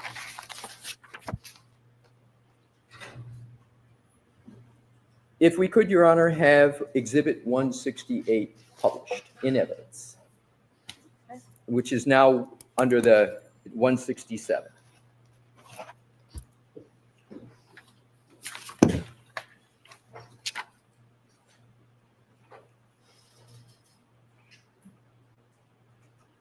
Now, as I understand your testimony, Dr. Welcher, you believe that it's possible that the Lexus taillight could have caused these wounds to Mr. O'Keefe's right arm. Is that correct? Correct. And more specifically, it's your belief that the lacerations would have been caused by the vehicle scratching Mr. O'Keefe's arm as it drives past him. Is that correct? I don't know. I'd characterize it that way. What's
vehicle's coming and he's standing on a, icy, snowy roadway area, and it's going to contact him and move his whole body and induce rotation.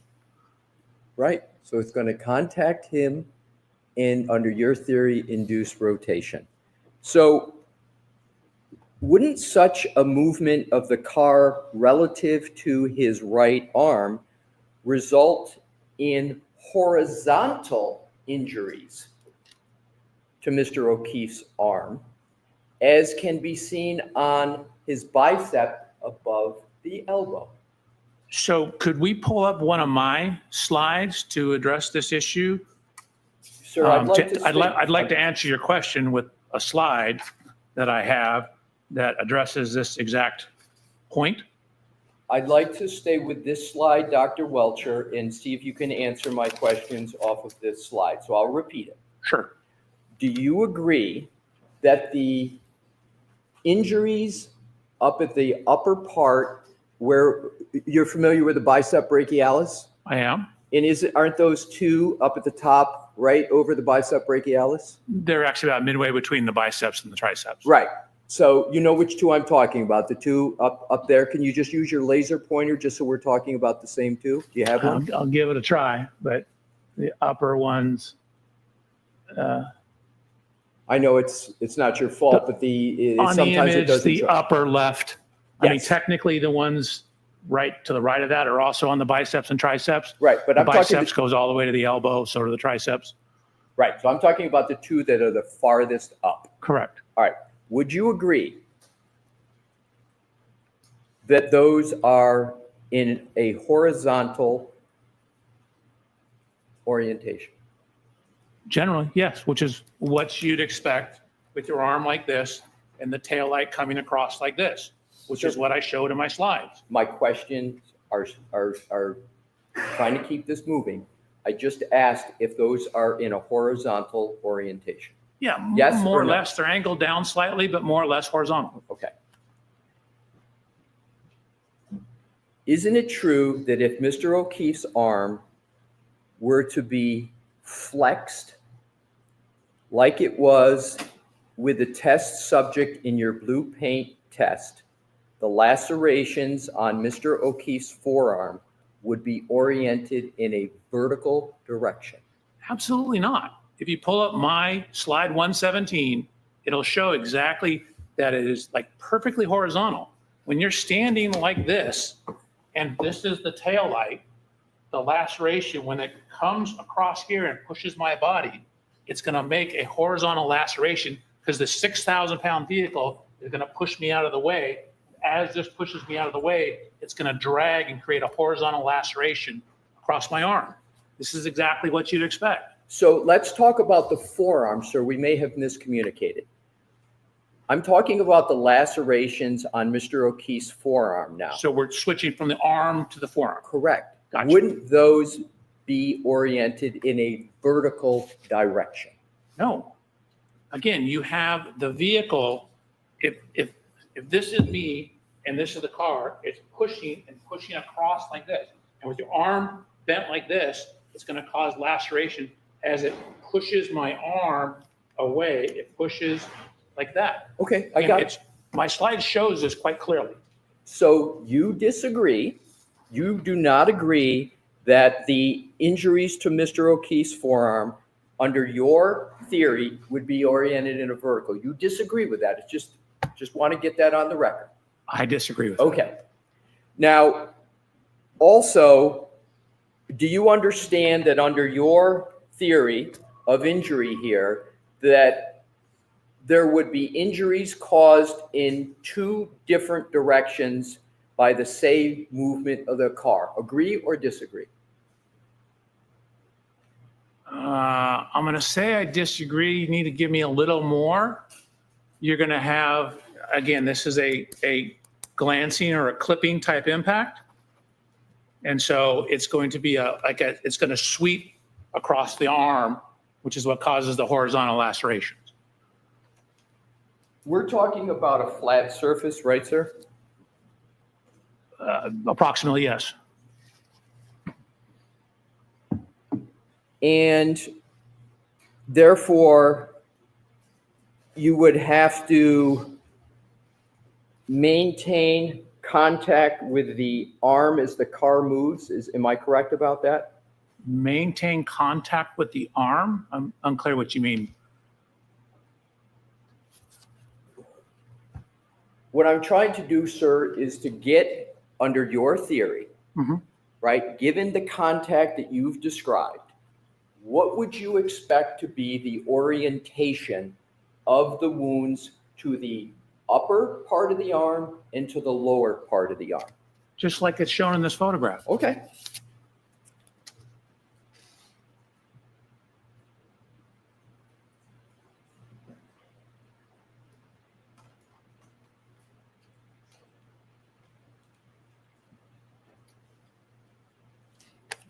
Isn't it the case with your theory that the tail light would have to break, and after the break, the arm would have to maintain contact with the arm as the car moves? So that is what happens in pedestrian contacts.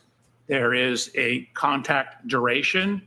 For example, you asked me earlier in that calculation you had me ran, you said 0.01 seconds. That was the contact duration. So when you have things like this, that's why you have to allow, if you do testing, the body to move, because the car is going to hit the body. It's going to cause it to move. The body's going to rotate away, and the car is going to continue on in that clipping type impact. So the arm is definitely in contact with the rear of the car for some time. That's what I wanted to get to, is simply that under your theory, the taillight would break, and also the arm would need to maintain contact with the taillight area as the car moves. Is that your supposition? So at a point in time, it'll stop contact, but the 6,000-pound vehicle is going to want to continue moving on. It's going to push. It's going to initially contact the arm and then push the arm away as it rotates the body. So yes, it's going to maintain contact until the clipping is over and the vehicle continues on. So my next question is simply, how long do you believe the arm needs to maintain contact with the taillight after, under your theory, it breaks, to produce those types of wounds that you say came from a taillight? We don't have enough information to determine that. Right. You don't have enough information to make that determination, do you, sir? Correct. But we know because of the laws of physics that it has to be some amount of time. It doesn't occur instantaneously. So now we do apply the laws of physics to the right arm that weren't applied before because you applied a paint experiment. Is that correct? You're now applying the laws of physics to the injury to the right arm. But you didn't do that in your report. Nope, always applied the laws of physics. The paint experiment, as you're referring to it, was to look at basically the orientation of the scratches that matched this. So that was an engineering experiment to correlate height, position of the taillight relative to height, orientation of the lacerations on Mr. O'Keefe's arm. You just said, sir, if I heard you correctly, you, to answer my previous question, applied the laws of physics. That's what you just said, correct? So the laws of physics cover more than Newton's second law. There's a whole law of physics. The whole field of physics is a broad subject. So a simple measurement of height is a physical measurement. Sir, I have your entire report in my hand, right here. Where in the report do you apply the law of physics to the right arm of Mr. O'Keefe? Where? So in the paint experiment we did, the laws of physics about gravity, orientation, things like that, I didn't apply Newton's second law as we already went through. But again, those simple positions, arm angles, the possible physical arm angles, those are all generally governed by the laws of physics. The laws of physics are very broad. Sir, I'll ask it this way. Where in your 14-page report do you even mention the laws of physics related to the right arm of Mr. O'Keefe? So in terms of applying the laws of physics. I'm not asking applying, just where in the report is it mentioned law of physics relative to the right arm? Can you point me to where? I would write a report to say these are the laws of physics. I would say these are the numbers, but for example, the timing in GPS, how a clock times, the concept of a second. What does that mean? Those are all concepts of physics. So the timing, the GPS, the mileage, how we calculate the mileage, those are all based on the laws of physics. I'm talking about injuries to the right arm. That's not what you asked. You asked me about my whole report. Sir, if you could please, I just need to finish my question. Where in your report do you use any laws of physics in connection with injuries to the right arm of Mr. O'Keefe? Can you point me to a word or a page in your report? Yes. Where? 2A, 2A Roman numeral 1, 2A Roman numeral 2, 2A Roman numeral 3, 2A Roman numeral number 4, 2A Roman numeral number 5. Sir, I followed all of it. But what I'm asking about is where in all of what you just mentioned is the word right arm? I'll take what you just said. Where in 2A and all of those is the word right arm? Where is it? Oh, sorry, it's in number 3. So let's go to 3. You state the location and orientation of the laceration on John O'Keefe's right forearm and right arm are consistent with the geometry and orientation of the right tail light of the Reed 2021 Lexus LX570. Where? Can you read the next sentence? I'm sorry. Is it see PowerPoint slides 102, 120, correct? Correct. All right. I want to just start with the report. Did you apply any force analysis to support 3? So in terms of the force analysis, I did not do an F equal MA analysis, but in terms of, say, the contact pattern, I obviously had to apply some force, even at 2 miles an hour, to do that. So the answer is, what you cited, number 3, you did not use a force analysis, correct? So force was applied to my arm in the paint test. I didn't do an F equals MA force analysis. Thank you. You're welcome. So now let's go to the horizontal movement we were talking about with regard to the car. And you can agree or disagree. Sorry. Picture's done. I'm sorry, we'll take that down. Do you agree or disagree that given a horizontal movement of the car, vertical lacerations would be an inconsistent injury pattern? So horizontal motion generally will cause a horizontal laceration. You can get what are called stellate, which are blunt force, and it causes a splitting of the skin as well. But generally, when the vehicle is clipping or running horizontal across it, it will generally cause horizontal lacerations. But when you have a fractured taillight, you can get pieces going off in other directions. So it's not necessarily going to be perfectly horizontal. So my question is, not with clipping, you keep inserting clipping into my question. My question is this. If you're given a horizontal movement of the car, do you agree that it's more likely than not that vertical lacerations would be an inconsistent injury pattern? I'm trying to help you, but you got to give me more. So like is it a clipping contact or is it not a clipping contact? Is it a direct in the center of the car impact? Okay, are there only two variables you need to No, answer the question? But this is a good start. All right, so let me do it this way. You can't answer the question on a general basis of whether there's horizontal movement of a car, whether vertical lacerations would be an inconsistent injury pattern. You can't answer that question without more information. Is that your answer? So generally, again, horizontal motion should cause horizontal lacerations. But again, it depends on what's being hit. Okay. So for example, if I have something that bends as a result of the impact, it could bend up and create a vertical laceration. So you would agree, based upon what you said, that generally horizontal movement of a car would be expected to cause horizontal lacerations. Generally. Okay. Yes. Now, during your blue paint test, the blue paint was featured more predominantly on your upper arm than your forearm. Is that correct?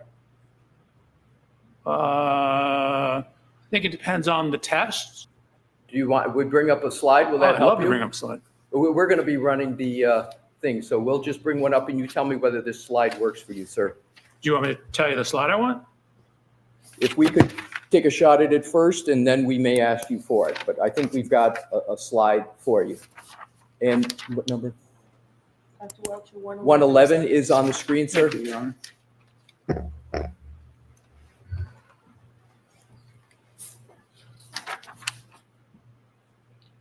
Is the blue paint more predominantly on your upper arm than your forearm? Is there more blue paint on your upper arm than your forearm? Probably. This is the one where I actually walked sideways into the back of the car. The one where the car is moving is probably a little better representation. Sir, I'm just asking you a question about this slide. If Okay, you could just focus on this slide here, and if you can't answer it, so be it. I just answered it. Is the blue paint featured more predominantly on your upper arm than your forearm? It sort of looks like it. I didn't actually measure the total area of it. All right. So on direct, you stated that in order for the injuries on Mr. O'Keefe's forearm to have been caused by an impact with the taillight, his arm would have needed to be held outstretched as you did in your demonstration, correct? You would need some degree of outstretch, yes. Yes. So isn't that an example of confirmation bias? No, that's matching the contact pattern to the injuries. But don't you have to select among other choices this outstretching of the arm? You had to make that selection from among others, correct? So that was matching the physical evidence on his arm to the physical evidence on the car, and then running a test to see if dynamically those matched up. So it's, I didn't have it hit the exhaust pipe, for example, because there was no assertion to hit the exhaust pipe. There was no damage to the exhaust pipe. So it was based upon the evidence, and the testing was done to test, to use your vernacular, the hypothesis that that's where it came from. Sir, have I ever asked you anything about a tailpipe in any of my questions today? Yes. I have not. I've never Yes, asked. you have. You asked me about the totality of the rear of the LEXUS, which includes the tailpipe. All right. I am not going to be asking any questions that involve the taillight in any fashion. So what I'd like to do is to go back to the question that I'm asking, which is, did you consider, as part of the scientific method, in terms of more than one hypothesis, did you consider in your analysis any other orientation of Mr. O'Keefe other than the one you selected for your paint test? Yes. And where is that consideration of other hypotheses stated in any report? It's not. I was just looking at the damage that was up on the sheet metal. Okay. So are you saying that you considered other orientations of Mr. O'Keefe relative to the vehicle is part of your analysis? In terms of where exactly the hand would be, some slight different angles in the forearm, which is from the elbow to the hand. I did consider that, but all the physical testing is done with the hand hitting the approximate center of the taillight. Do you have any notes that you took for these alternative orientations? No, I think I just included photographs of that damage. Do you have any proof at all that you considered those other orientations? Anything in writing? No, I don't believe so. Did you consider any other locations of Mr. O'Keefe under your theory relative to the back of the SUV? Sure. In the beginning of this, I started about, hey, it's all over. It could be anywhere on the back of it. Then whittled it down based upon the evidence, started eliminating various hypotheses based upon the evidence, and came to this conclusion, eliminating hypotheses based upon the taillight fragments near his body, the lacerations, his height, the height of the taillight and the LEXUS. So it was an iterative process. Did you mention any of these supposed hypotheses in your direct testimony? No, because I was able to reject them. I didn't come in here to tell these people what didn't happen. I came in here to tell them what I believe happened. Would you agree, sir, that the scientific method earlier has the scientists identify various hypotheses, go with the data that supports it, but you show your math as to why you're rejecting hypotheses. As you said, you rejected them. I'm asking for proof that you considered other hypotheses. Do you have anything in writing, any notes at all, any videos, any tests that you did, documentation of other hypotheses other than picking this one? Do you have any documentation of that? So I did a bunch of tests with the LEXUS. I did backing tests. I looked at how the rear system worked to see if it would autonomously brake. I confirmed it did not. So I eliminated that as a hypothesis. I tested the steering. I tested the transmission, what 1, 2 represented. So I did a whole bunch of tests on the vehicle. I understand you say you did a bunch of tests on the vehicle.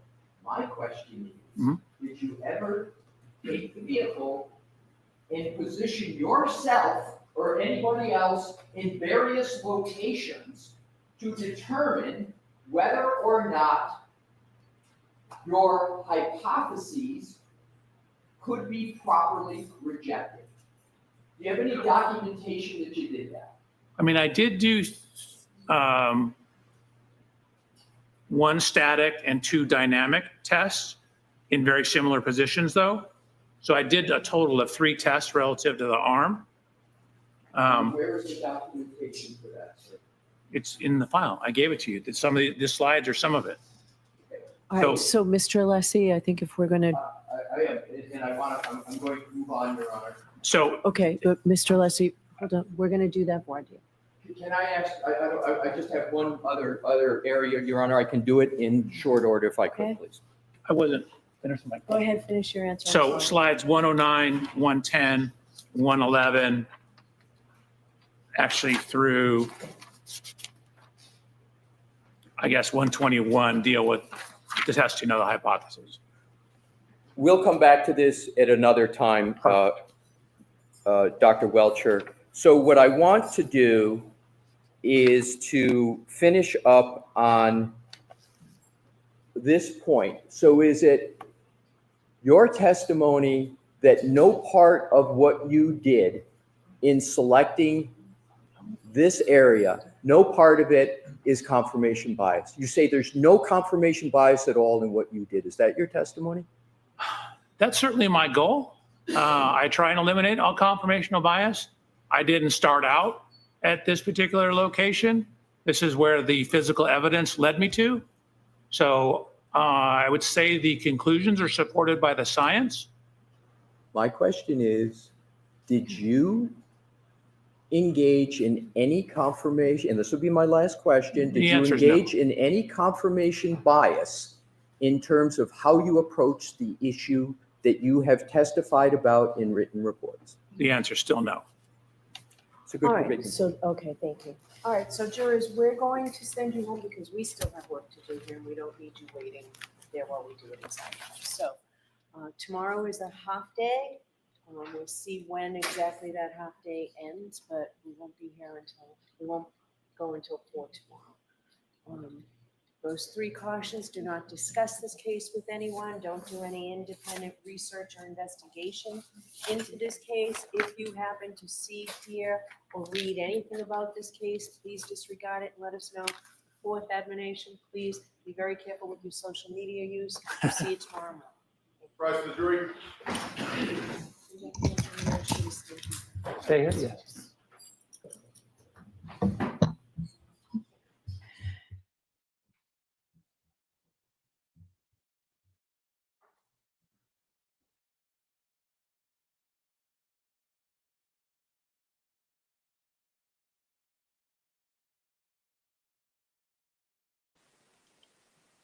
All right, my little love muffins. Night night. Have a great rest of the day, and I shall see you later on. Ron. Stay the fuck away from Hank Brennan. Bye. All right, my little love muffins. Night night. Have a great rest of the day, and I shall see you. It's been 12 months since I quit, and so much has passed us by. Such as tampering with evidence, and some blatant flat-out lies.